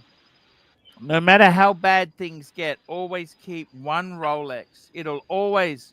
You gotta do it, man. I've had Rolexes since I was 18. I've had a Rolex, and you need one in your life. You gotta do it, man. You gotta do it. I would never. I sold my first bluesy. Actually, the first business I had, I lost, and I had to sell it. But man, I regret it to this day. Fuck that. I'd rather be homeless than get rid of my watches. No way. Are you crazy, man? Nah, fuck that. You're crazy. You gotta keep one. He's not. This is Eddie. You gotta listen to the advice. Get a Rolex. Your luck will change, Eddie. Yes, it will. Yes, I can get a Rolex. I don't want a Rolex right now. Eddie, you gotta get a Rolex. It'll make your life better. I had a Rolex. John, remember I showed you? I had that. What do you call that one? The one Russia gave me, the Daytona. That had some problems. I gave it back because I don't have money to fix it, man. They wanted like $5,000 to fix that watch, man. Look, you got to get a Rolex. This is the thing. I tell you honestly, if you want your life to improve, John, you got to get a Rolex. Get a Rolex, man. Get a Rolex. What do I need my watch? I got to tell you, we got Patel Philippe, $5. John, was Arch the type to just pay the Mama San bar fines and fike off with the aged meat? I got to be honest with you. I've never really gone into the. I honestly could not afford that. I honestly prefer. I'll be honest with you. I like more of a longer term thing. You were never a bar hopper, were you? No, not really. No. It's never really been my. I didn't have the money for it, John. I was buying Rolex, Prophet. Yes, sir. Yes, sir. The winner's Rolex. Watch. And you know how you can tell a good woman, Prophet? How? She wears a Rolex. Well, you know how you can tell a good man? His wife wears a Rolex. His wife Hey wears a Archie, man. Rolex. Hey Archie, I talked to this one guy, man. You know what he told me, man? He was an expert. What is that? He was an expert in people. Like he knows how, he can read people in 2 seconds. He could tell you what kind of bullshit, who's legit. He said that people put on masks in public. Like, you know, when they talk to people, they put on masks and they want to appear a certain way. They put on a certain persona. That's right. Of course they do, man. It's images, You know? everything in America. We got Patel Philippe, $10. Prophet, you and I influenced Arch to pick up 2 lines this year that stuck with him, and nothing sticks with this buffalo. Fair isn't a word for adults. That's right. And I'm That's living right. rent-free in his head.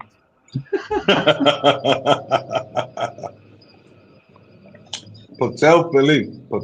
That's a smart guy right there. Johnny, Patel I tell you Philippe. honestly, John, I really hope in 2025 you do 2 things, John. Yes, mate. Tell me.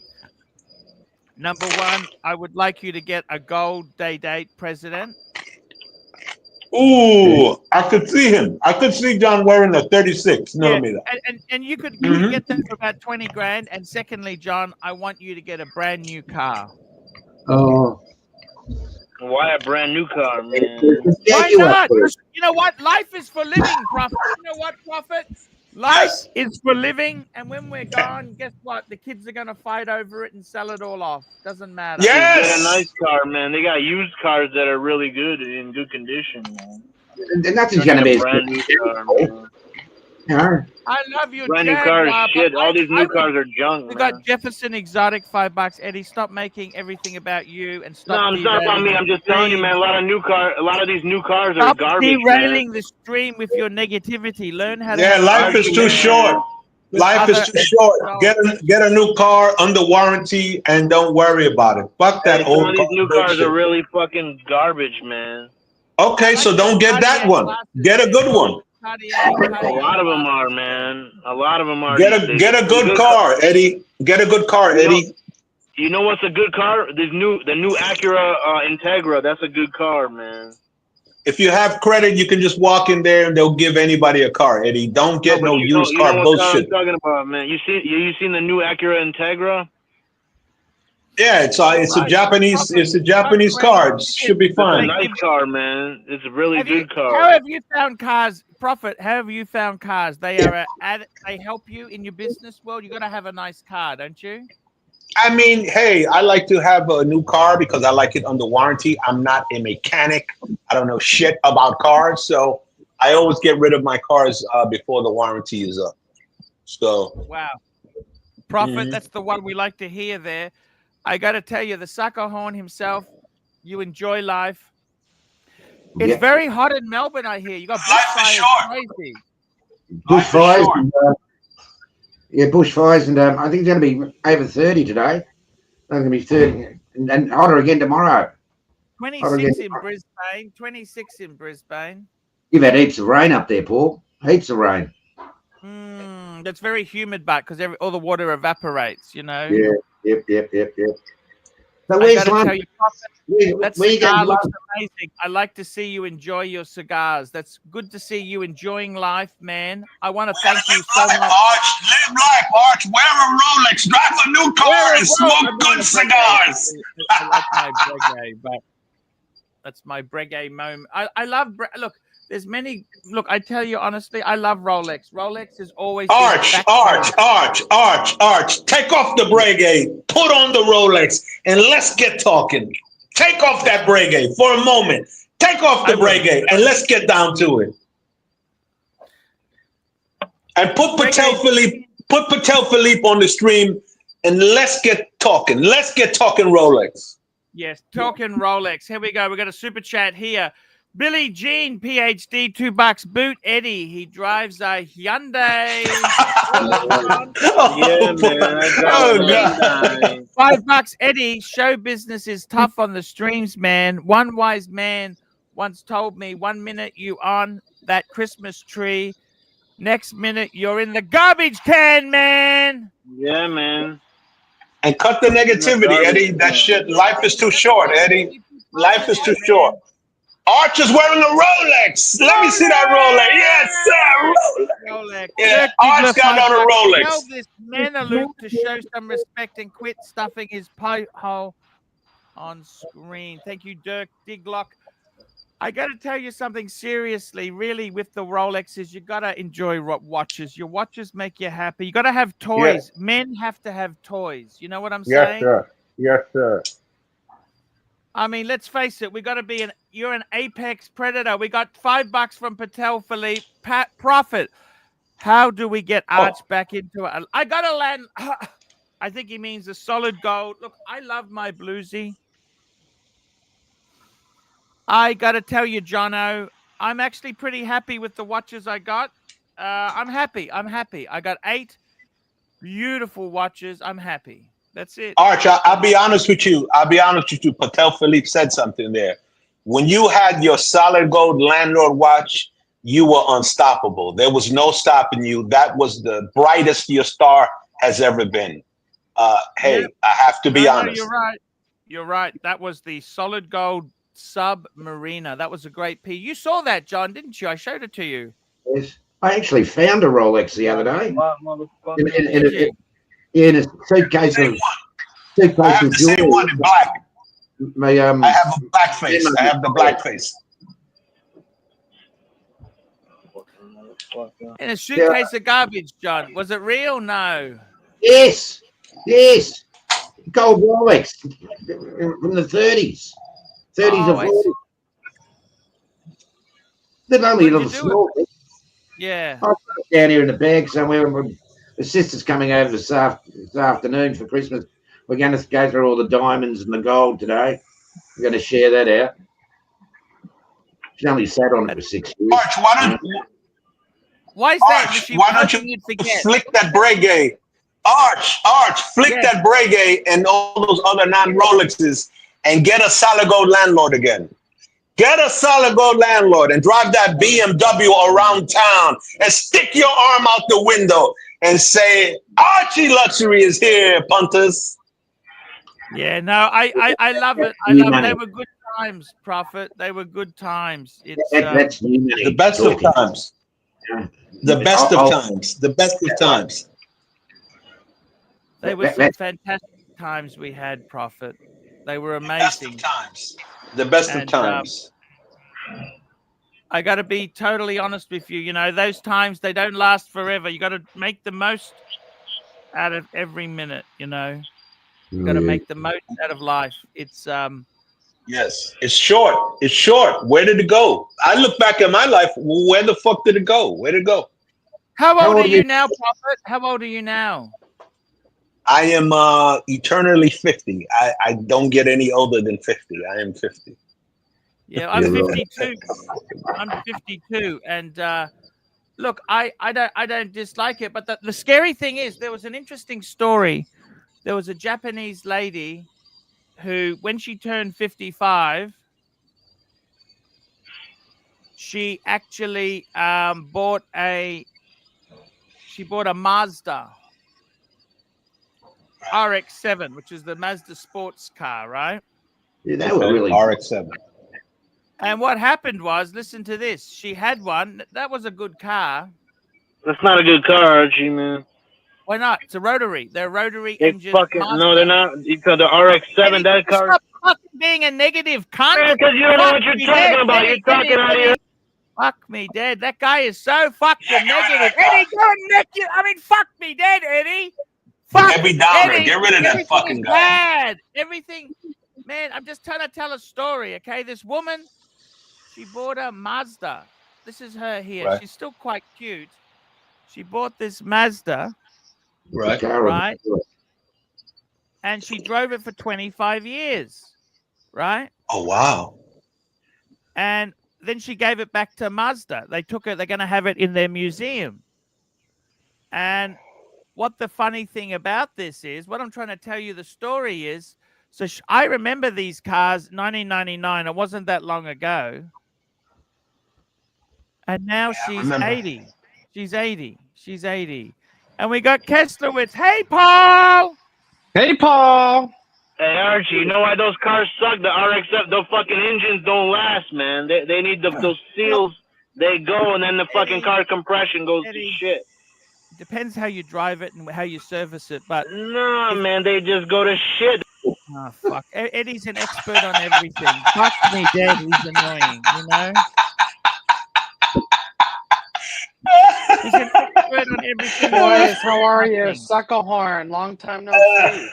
G'day, Kessler. How are you, Philip? Good, bro. Very good. Very good. Very good. Kessler, with Prophet, I love the Rolex love. You, I love the enthusiasm. Kessler, what's Rolex is the watch, Kessler. Rolex is the watch. Now, Kessler was looking at selling off his remaining Rolexes to get a Patek. I said, don't keep some. What? Rolex. What? Oh yeah. No way. No way. No way, Kessler. No way. Prophet, have you ever owned a small Swiss family-owned company called Patek Philippe? Now small in my lifestyle doesn't really go together. No, he's a Rolex. He's an apex predator. Yes. See, some would argue the true apex predators are the Patek boys. The Patek boys. Who would argue that? The Patek boys. Rolex is for grown men. Oh. You set yourself up for that, Kessler. You set yourself up for that one.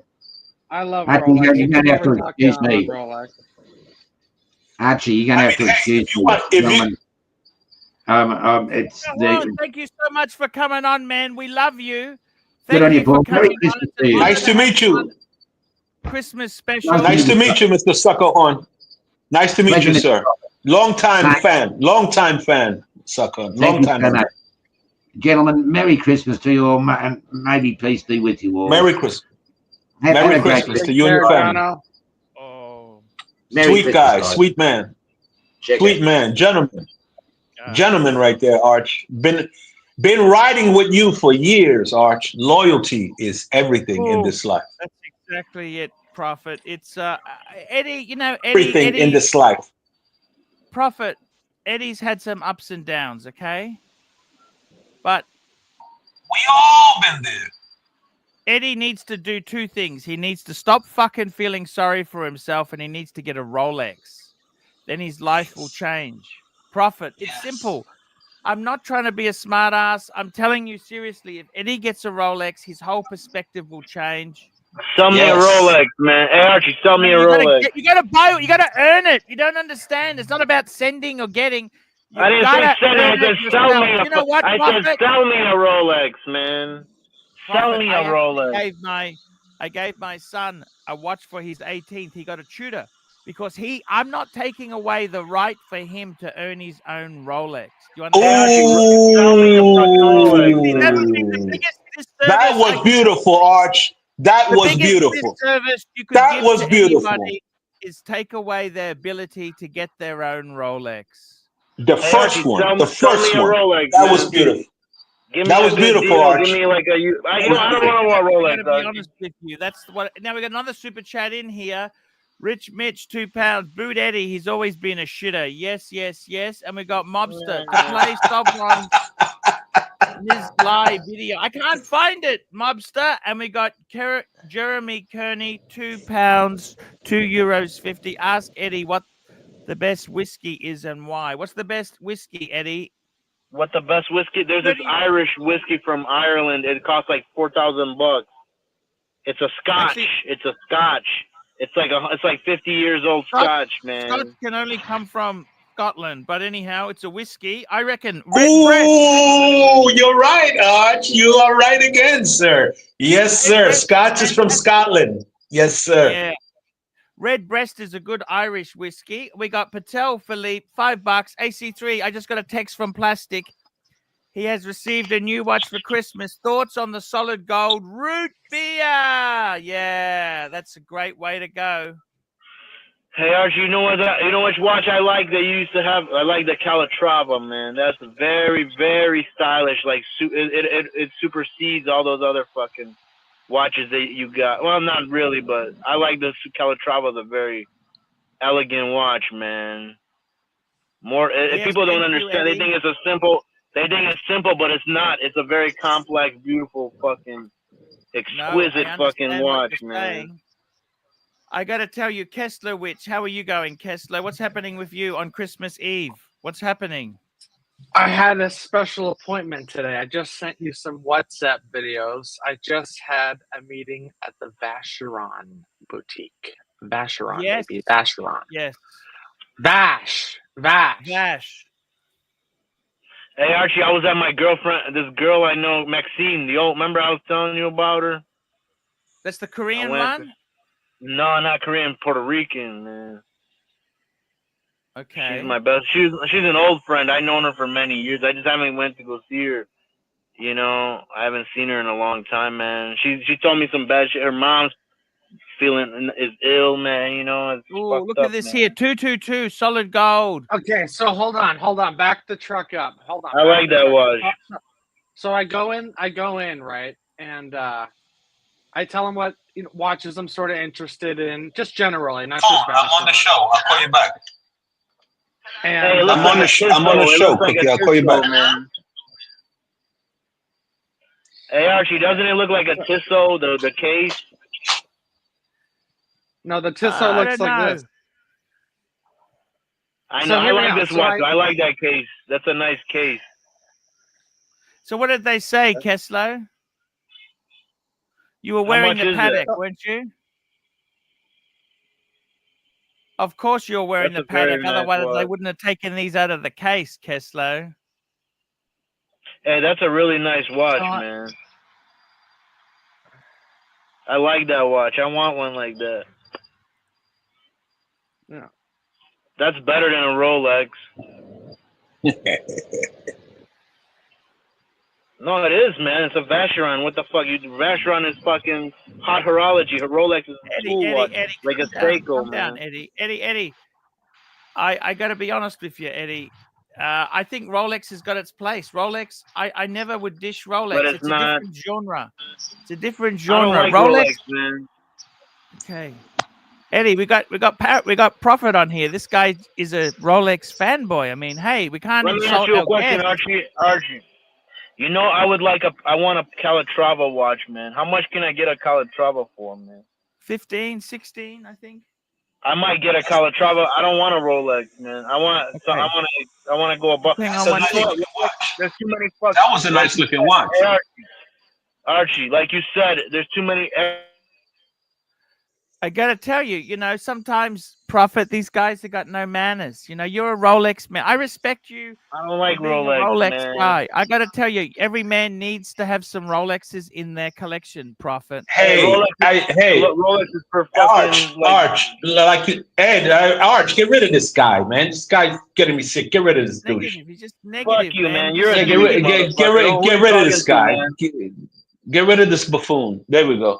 I mean, so, he's a nice guy. Eddie's a lovely guy, but the problem is everything's gone. Everything's someone's fault. Man, get a Rolex. Get a Rolex and stop blaming others. He's doing bad and he's talking bad. So how can you do better if everything that comes out of your mouth is negative? Come on, man. Put that to a side and let's move forward. Yeah. But anyway, so to the gentleman sending the Vacheron pictures. I mean, hey, those are beautiful watches. I can't say they're not. Those are beautiful watches. But in every horology collection, you need at least one Rolex. Am I right? I think you need two. You need two. I think you need at least. That's the only brand I got two of is Rolex, because everything else, I love them. I love Patek. I got Breguet, but that's the Rolex. Fine, sure. The thing about Rolex is, what watch I turn to as an everyday is Rolex. That's Rolex. That's the thing, Prophet. I agree with you, but after a while, the Rolex can get a little bit boring. Sometimes you want to branch out. You got to explore new options. You're right. I'm with you. You always come back. You always have that Rolex backbone. I agree with you. But here's the thing to what you're saying, right? A lot more to the watch world than just the Rollies. I'm an Apple phone guy, right? I'm an Apple phone guy. But over the years, Apple has gotten boring. So now I just bought a Galaxy Z Fold 6. I might go back to Apple, but right now I'm on the Galaxy. But I will always have an Apple. You see what I'm saying? Yeah, the spice of life. So hear me out. So I go into the Vacheron boutique, right? I set up the appointment and I say, pull out some wow pieces, some heavy hitters, okay? So he brought these three. The perpetual, did you? Oh yeah. They broke open the safe, baby. So I'm wearing the perpetual. I go in and he takes these three out. And I'll tell you what, I've never actually considered the 222. You know, I always know that's a nice watch, but he took it out and I held it in my hand. I tried it on. Man, this is a fucking piece, man. Not only the weight, it's just the whole thing. Can we see get your money back? You know that you don't get your money back, Kessler. You No, know that. so hear me out. Listen to this. So retail on this piece is 74,000. Second hand, they're around 60. So it's not an absolute, you know, catastrophe. But out of these three, the other two were insanely expensive. This one is in the, you know, realm of possibility. But play the vids here because they're all quite different, you know. And these are. Let's see what we're talking. Yeah, let's see. Let's see what you're talking. Here's what I like about. Okay, so this is the skeleton perpetual, right? So it's beautiful. It's beautiful. Gold, white gold. Beautiful watch. That's yellow gold. It's rose gold. Rose gold. I'm pretty sure it was rose. Yeah. Yeah, rose. Beautiful. Rose. You're right. So this is around 150,000 retail. I didn't. And you know what? Second hand because I'm not really interested, but. You know what it looks like to me, Vassar? You know what it looks like to me? It looks like a Daytona. Yeah, right. Okay, sure. Because you got the 3 subdials. Sure, I could see that. It looks like a Daytona. I'm sorry, to me. No, it doesn't, man. Oh, God. That's a nice. The Daytona's a piece of shit compared to that watch. Remember that. I know I used to have a fucking Daytona. A Daytona's a piece of shit compared to that watch. The only thing with this watch for me personally is it wears a little big. These overseas at 41, 42 mils. The next one is actually a little bit bigger, but it's in titanium, Paul. Check this one out. This is an insane piece. I've never seen this in person. I don't know anyone that owns it. This is the titanium skeleton tourbillon. Tourbillon. Look I like at that. I always bet knew that cost over 100, man. How much was that? That's over 100 G's. How much? That's $190. Fucking hell! You never get your money back on that one, Prophet. Well, let me ask you. Let me tell you this. Buy your fucking money Try and back, find that man. watch. Try and find that watch secondhand. You'll have a tough time. It's not about your money back on that watch, Archie. But the weight of this is incredible, and titanium. I've never felt something like this. It's really quite special, and they're extremely thin from the side. It's like 10 mils thick. It's an incredible. Hey, you gonna buy that watch, or are you just fucking around, man? He's fucking around. We're tire kicking. We do exploratory shopping over here. You know about exploratory shopping? This fucking watch is a museum watch, man. That watch belongs in a museum. You sound like a young guy, Vacheron, and you're looking at watches at this price point. What do you do for work? What do you do for a living, my friend? He's in the movie business. He creates fantasy. Prophet. Hollywood, baby, Hollywood. Okay. Hey man, give me a job, man. If you're that fucking, you're smart and you got everything. Give me a job, man. I mean, he just works in the industry. Okay, look, he's Prophet. This guy here. Let's just back the truck up. Okay, he's got a Patek Perpetual. He traded and horse traded to get to right. Horse shit. Then you walk into a boutique with a Perpetual calendar, and all these fuckwits fall over themselves to help him. Okay. Hey Archie, I can't believe you fucking traded delusional fantasists, okay? Hey Archie, don't forget, you know, if he has a bad turn, he'll be delivering Uber in 12 months' time. That's exactly. Hey Archie, I can't believe. Listen, man, hold on a minute, man. I can't believe you fucking traded your annual calendar for a world time, man. That's like fucking. I can't believe you did that. That thing was a special watch. That's a good trade. No, it isn't, man. The world time is a fucking hype watch. The fucking the annual calendar. That's a real complicated. I Patek, never that's a traded real nothing, Patek. Eddie, I think you're a bit confused there with the negativity. You're a little bit confused, man. So Whatever, just- man. Fuck me dead. We got Mobster. Fatty's dry. I can't find it. Fatty's loves Mrs. Lai special. Nothing Mrs. comes Lai up under that, I'm afraid, Mobster. They just so nasty. Where's Bear? Where's Bear tonight, Arch? Where's your side? He's Your on your holiday. partner in crime? Oh, he's on holiday. Good for him. All right, so Shout no out- bullshit. What do you shout think of to the Bear. 222? Let's talk realistic. Is the 222 something you actually respect, adore, love, hate? You never buy that shit. This one? Never buy. No, the gold. Go to the 222, Paul. The gold one. The gold.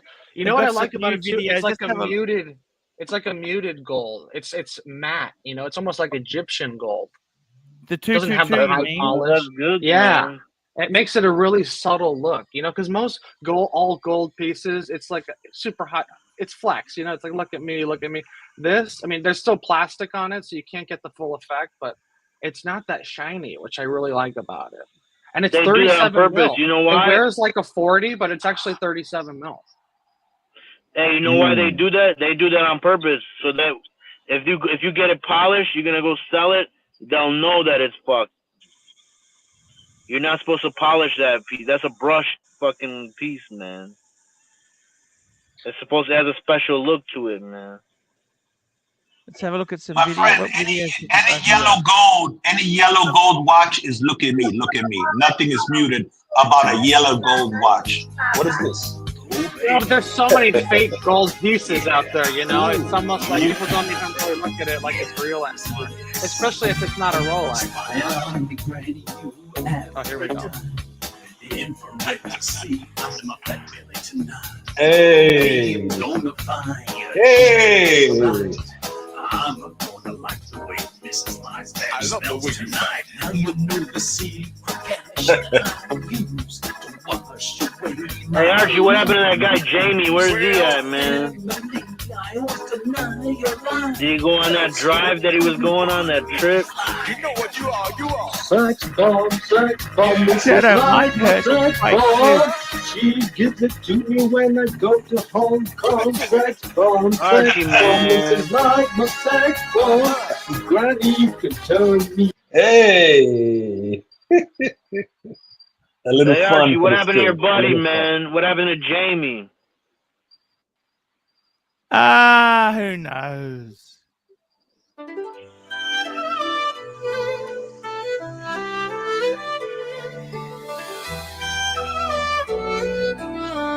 Man, turn that garbage off, Archie. Man, nobody wants to see that shit. These guys talk shit about the chatters. I don't want to see it, man. He's got a birthday. I'm I don't your want to see this Shanghai. shit, man. Eyes are on Mrs. Lai. The reason why.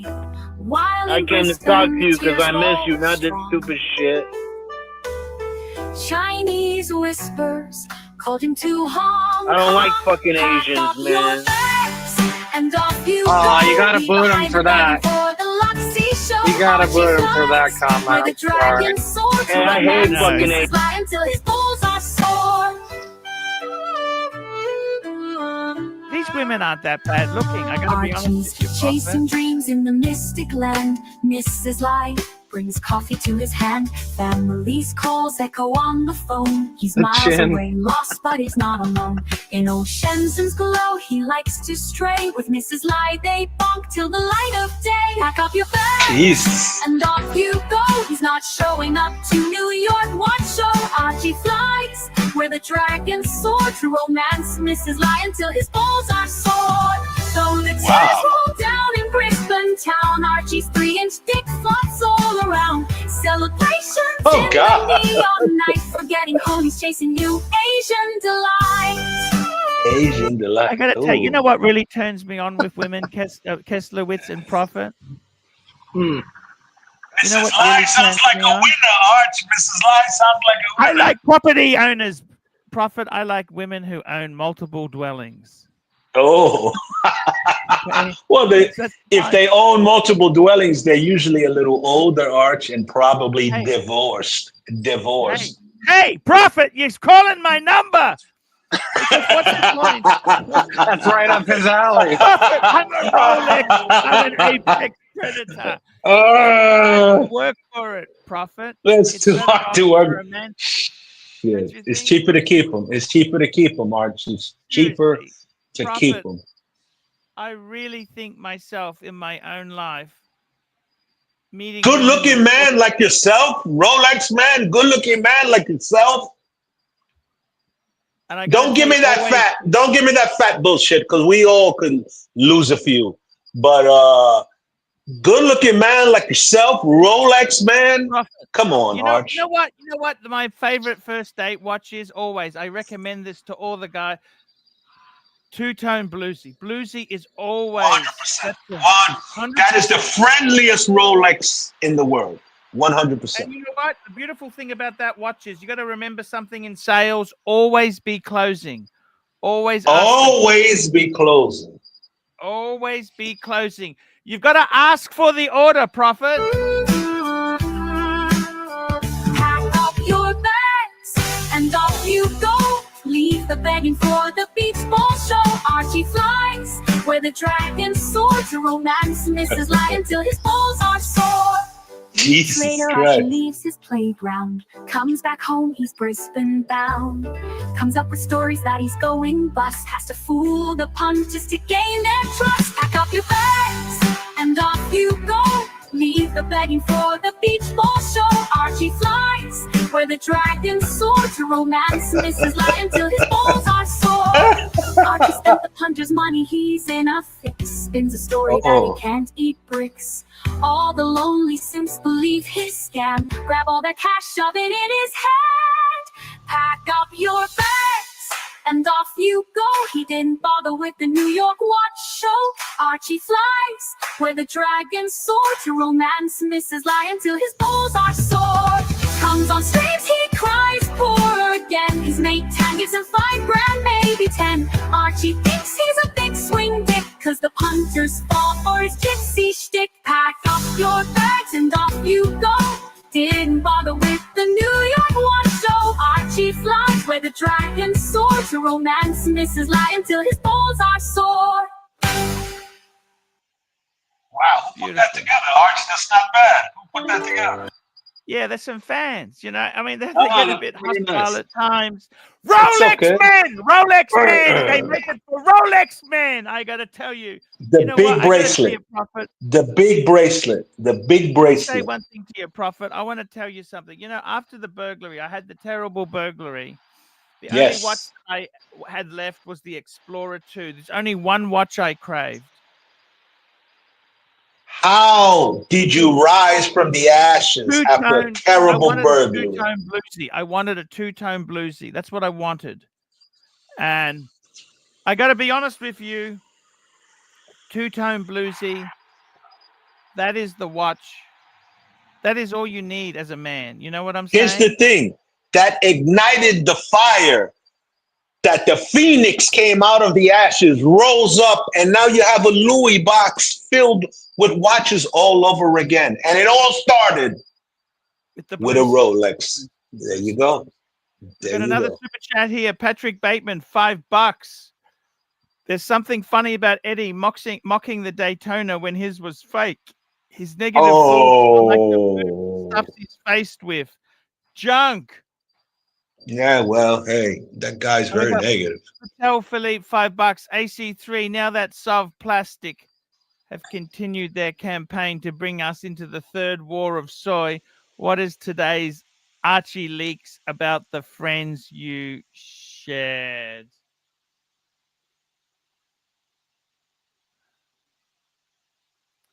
Yeah, I got to tell you, you know what? I'm going to share it with Prophet. Plastic is a nasty fuck. And you know what irritates him? He's always jealous. Doesn't matter. He's got beautiful watches. He's just a jealous fuck. He always because I got an investment prop. You know what happened, Prophet? Yes. In 2017, I bought an apartment. You know how much equity, you know how much money I put in? I put nothing. I borrowed. 2017 was a great time to buy. I Great time borrowed to buy. 100% of the cost. I borrowed the stamp duty. That's the government charges. And I borrowed the mortgage insurance. I borrowed everything. So I basically borrowed 120% against it, right? Before you go any further, you made money. I know that for a fact. Now, that same apartment, I got real estate agents ringing me every fucking week. It's worth $650 plus, and I owe about $290 on it. So, you know what? That is it. Kesslowitz, Eddie's gone. Okay, Eddie's gone, Kesslow. I see. I'm listening. We got profit. We got A-grade talent here. I'm listening. I'm taking Rolex men. We're Rolex men. Kessler, I know you have a Rolex in your box. Stop the games. I know you have a Rolex. Every man's got to have a Rolex. I got the What Batman. do you have? I got the Batman. Great watch. On Oyster. I have He's got that. a Batman. Great watch. I have that watch. Great watch. Great watch. If you watch the first, Houdinki with John Mayer, a god in this space, he said the Batman is a fantastic watch. Check it out. It's a great watch. Great watch. Yeah, very lucky to have that. But I got to tell you, bro, you got to step it up. You got to step your game up to the Trinity, baby. The Trinity.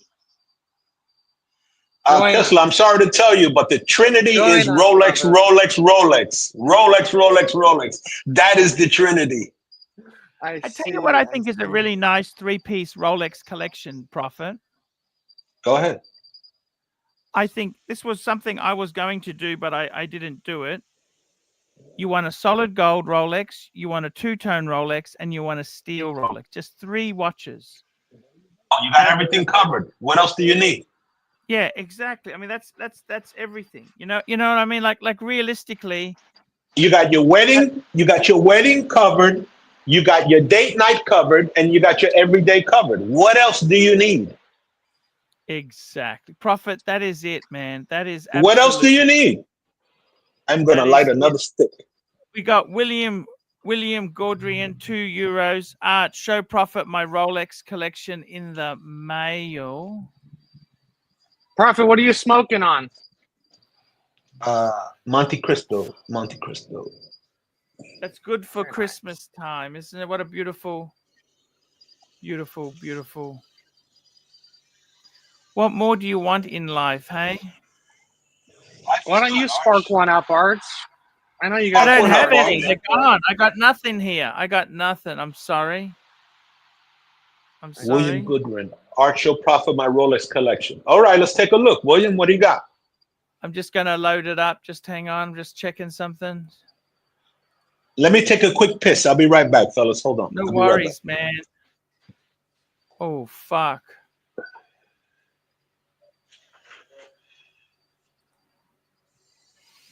How are you going today, Kessler? I thought you'd be out with the missus.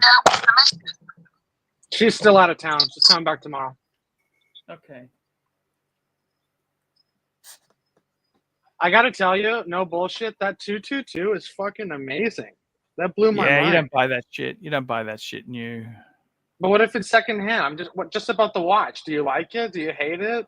I mean, I always knew about it, but in person, it's got some character. It's got some serious character. Yeah, no, I can see that. You know what? Okay, you know what I like? It's timeless. It's what? Timeless. It'll never go out of style. You see? Yeah, I get it. Sounds like you hate it. That's okay. We'll move on. You've never owned a Vacheron. Not for me. Have you owned Vache?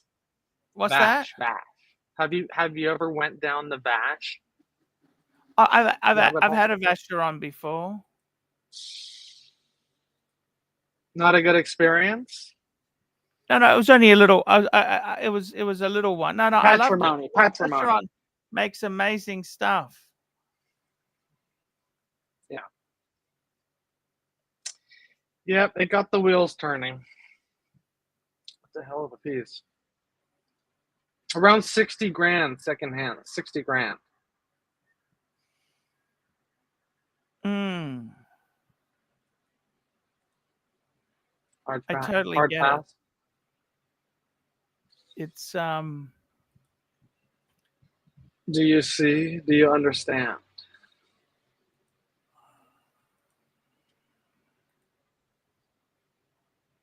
What we got here? So, Kessler, what's planned for Christmas? Any big plans for Christmas? Just stuff at the family house. Nothing crazy. Little dinner.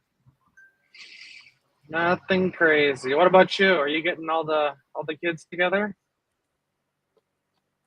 Yeah, no, it's all good. It's all good. I was going to take a day off on Saturday. I wasn't going to stream on Saturday, okay? This coming? Yeah. Yeah, sure. Why not? Yeah, that's what I thought. Fuck it. Fuck it. You can't stream every day, you know?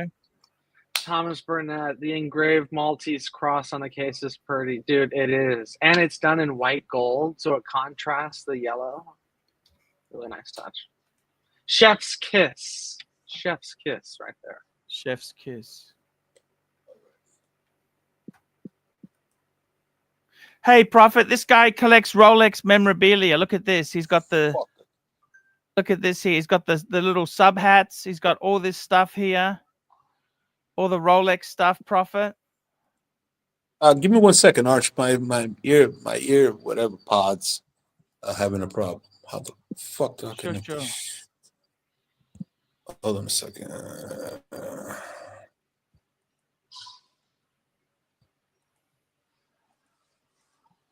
That was a nice day date. No, it is certainly beautiful day date.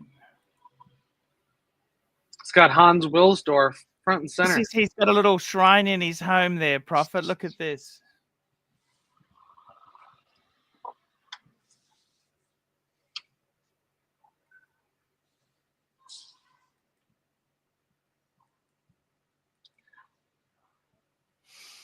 That's his Rolex day date.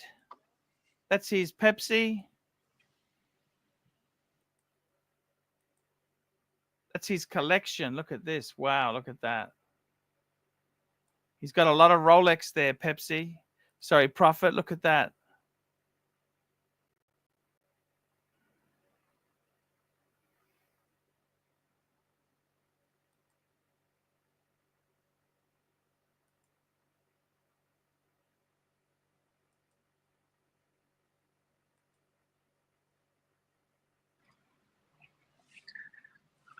That was a paddock pusher.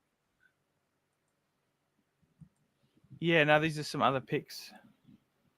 There you go. So that's William Gaudrian's collection. So Kesslerwitz, what's going on with yourself? I think you, how many what you got you got your perpetual calendar. Mm-hmm. You got your and those two Rolex. That's it. The trio. And you got the Explorer, trio. haven't you? Yeah, Explorer 1, Batman 5320. But the wheels are turning. We're exploratory shopping. We're tire kicking. We're getting our ducks in a row. Like Jimmy said, you know, maybe in a year from now, I'll probably pick something up. Yeah, I get it. I get it there. I get it. I think we've lost Prophet, unfortunately. Very nice to have him on. He's a great guy. I think we've lost him, unfortunately. Kesslerwitz, what else is happening in your world? Talk to me. Nothing, man. Same old, same old. I need Would some you upgrade advice. the car? Are you going to up? Or are you going to keep the Subaru? What's the go? That's another thing. I should probably do that before it takes a shit. It's What's 10 wrong? years old. It's 10 years old. It's got 150,000 miles on it. All original. I bought it brand new. It's been really good. It's got no problems. I really don't have any reason to get rid of it other than when I see a nice car, it's kind of inspiring. Yeah, because you've done a few Toros, haven't you? Toro? Yes.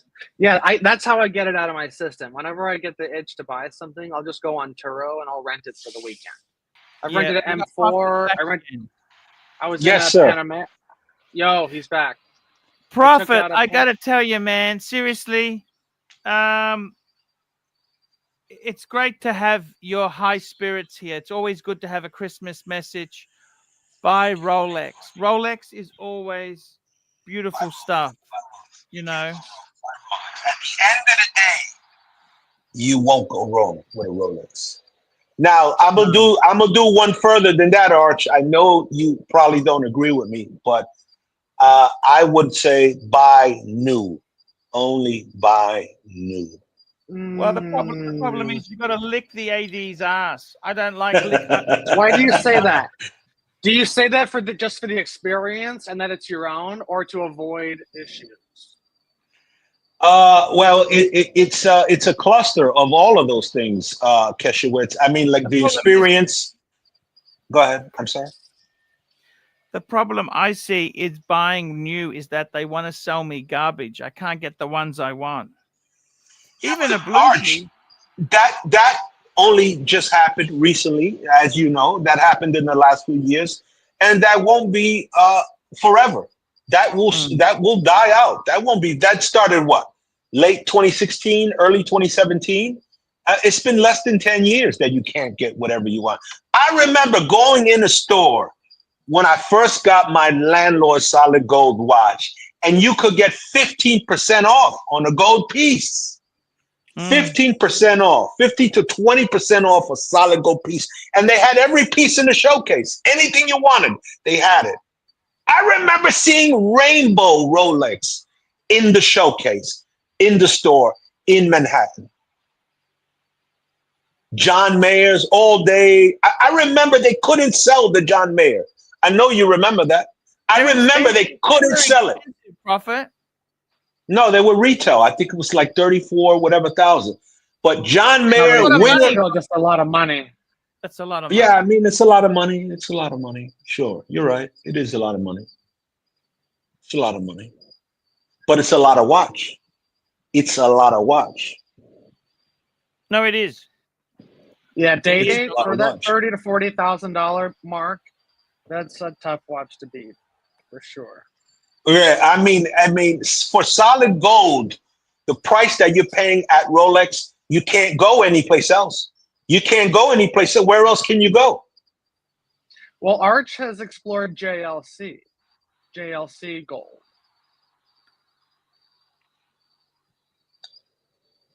Talk to us, Paul. Tell us about that JLC gold charm. Hey, I wish you wouldn't bring that up, Kessler, which I'm with Prophet here. We're Rolex men here, okay? This is where Rolex, look, I got to be honest with you. Break the news, big boy. Look, I honestly, I agree with you. Rolex is fucking first class.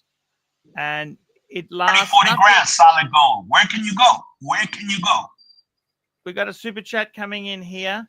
Patel Philippe, $5. Gen 1 Platinum Day Date versus 5170 Black Dial Breguet numerals. Pros, cons, chrono prices. Give me the drum.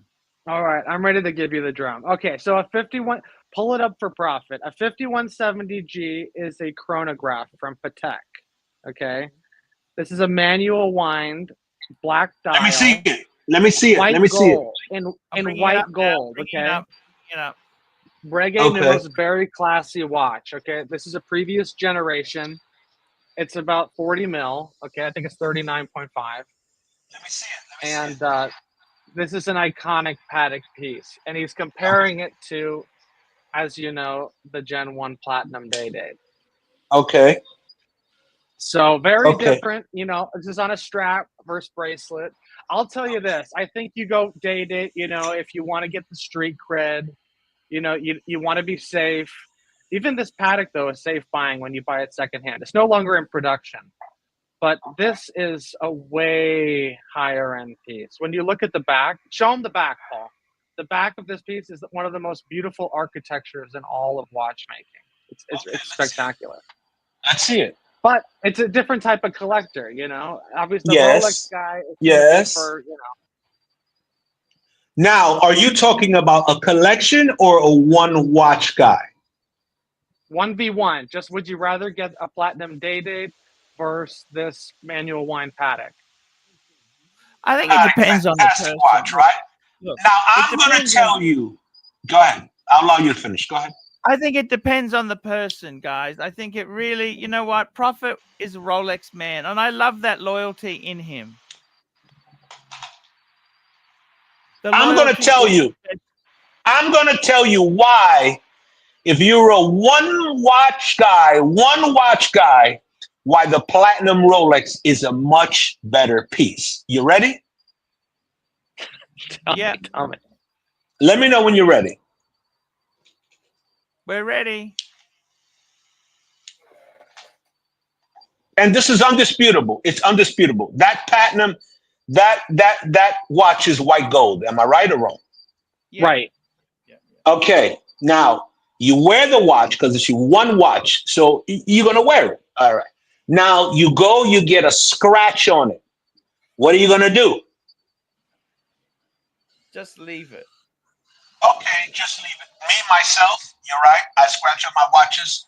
At times in history, I won't get rid of them. I'll keep them. But other people, right, they have one watch.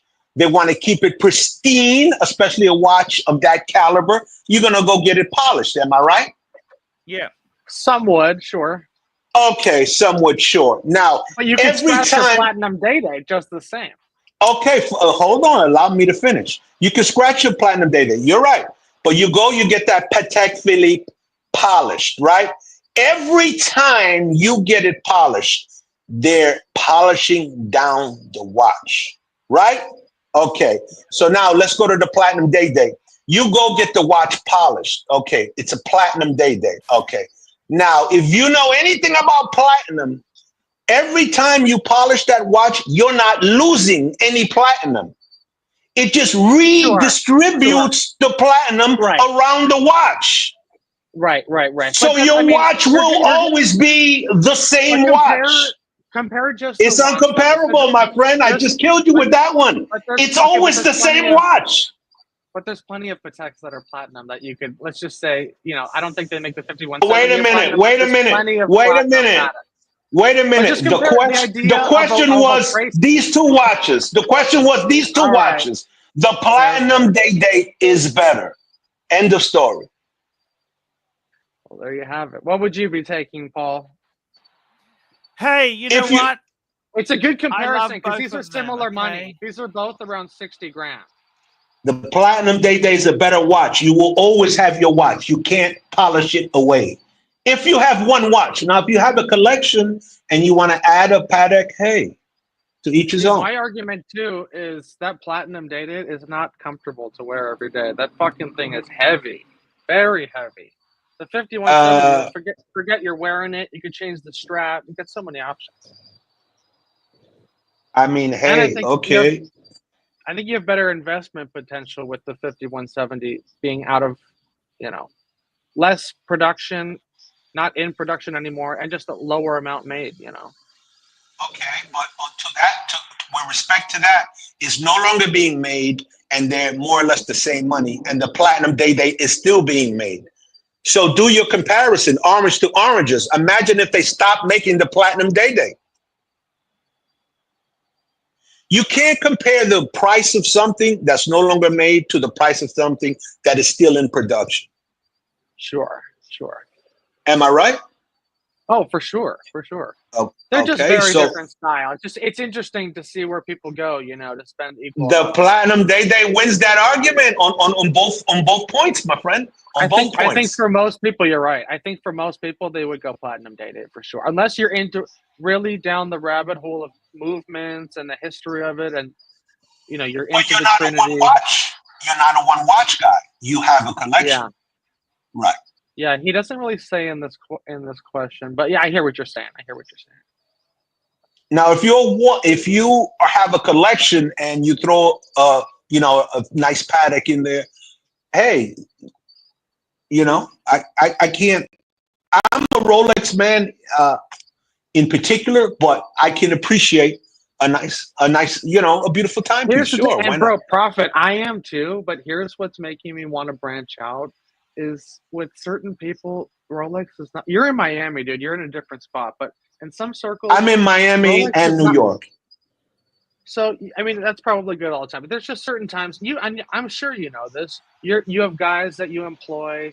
Sometimes it's not right to wear the Rolex. You know, you got to wear something a little more under the radar, not recognizable, but you still love it. You know, it's still something nice. Makes This you is feel what you good, do. gives you that You ready? Talk to me.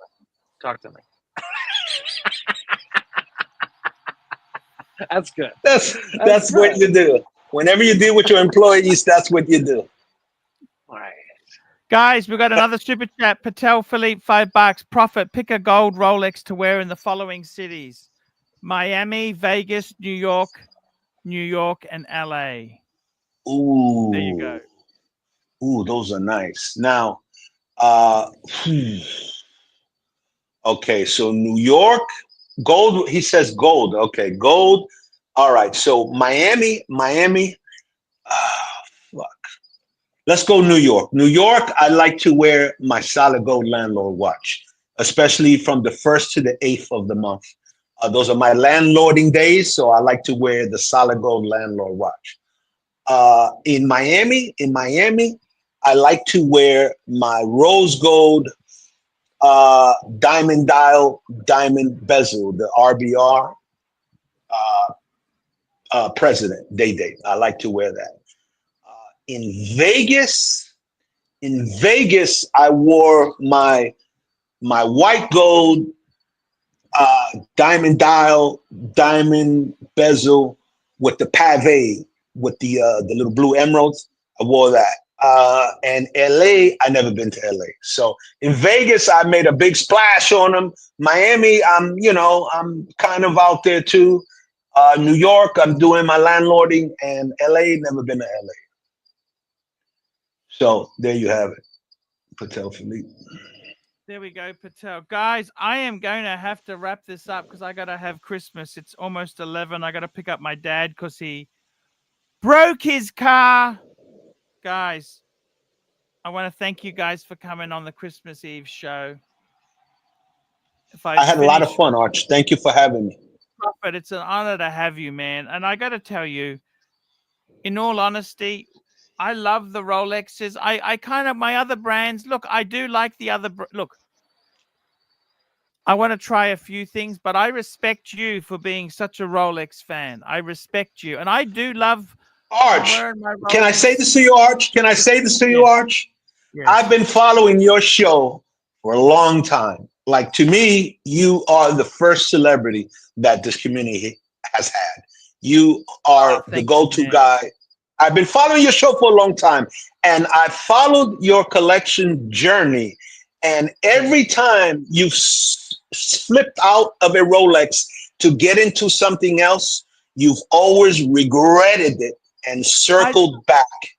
I understand. I understand. And I do love my Rolex. I must say, I really do love I'm going to wear this for the rest of the day here to celebrate. Yes, that's the Christmas watch. That's the Christmas watch. And then you're trying to convince yourself. You're trying to convince yourself that, oh, look at this beautiful, Ingenue, look at this beautiful Ingenue, knowing that shit was garbage, knowing you wanted a Rolex. Rolex, you are a Rolex man, Arch. Stop fighting it. Stop fighting it. You're a Rolex man.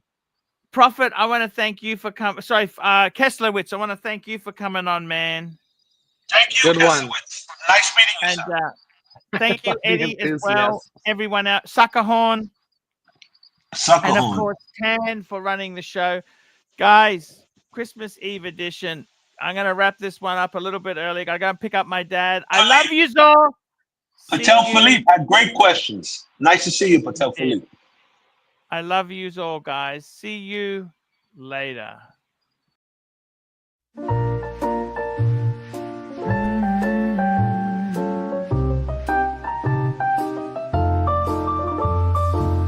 Do you mind if I stay for a while? All snuggle up in each other's arms.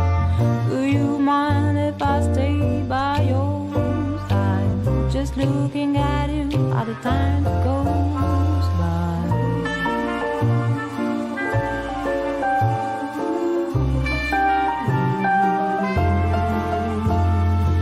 Do you mind if I stay by your side, just looking at you while the time goes by?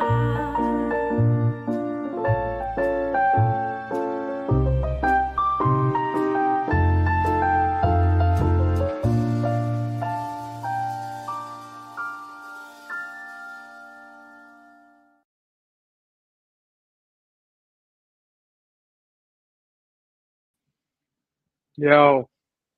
Yo,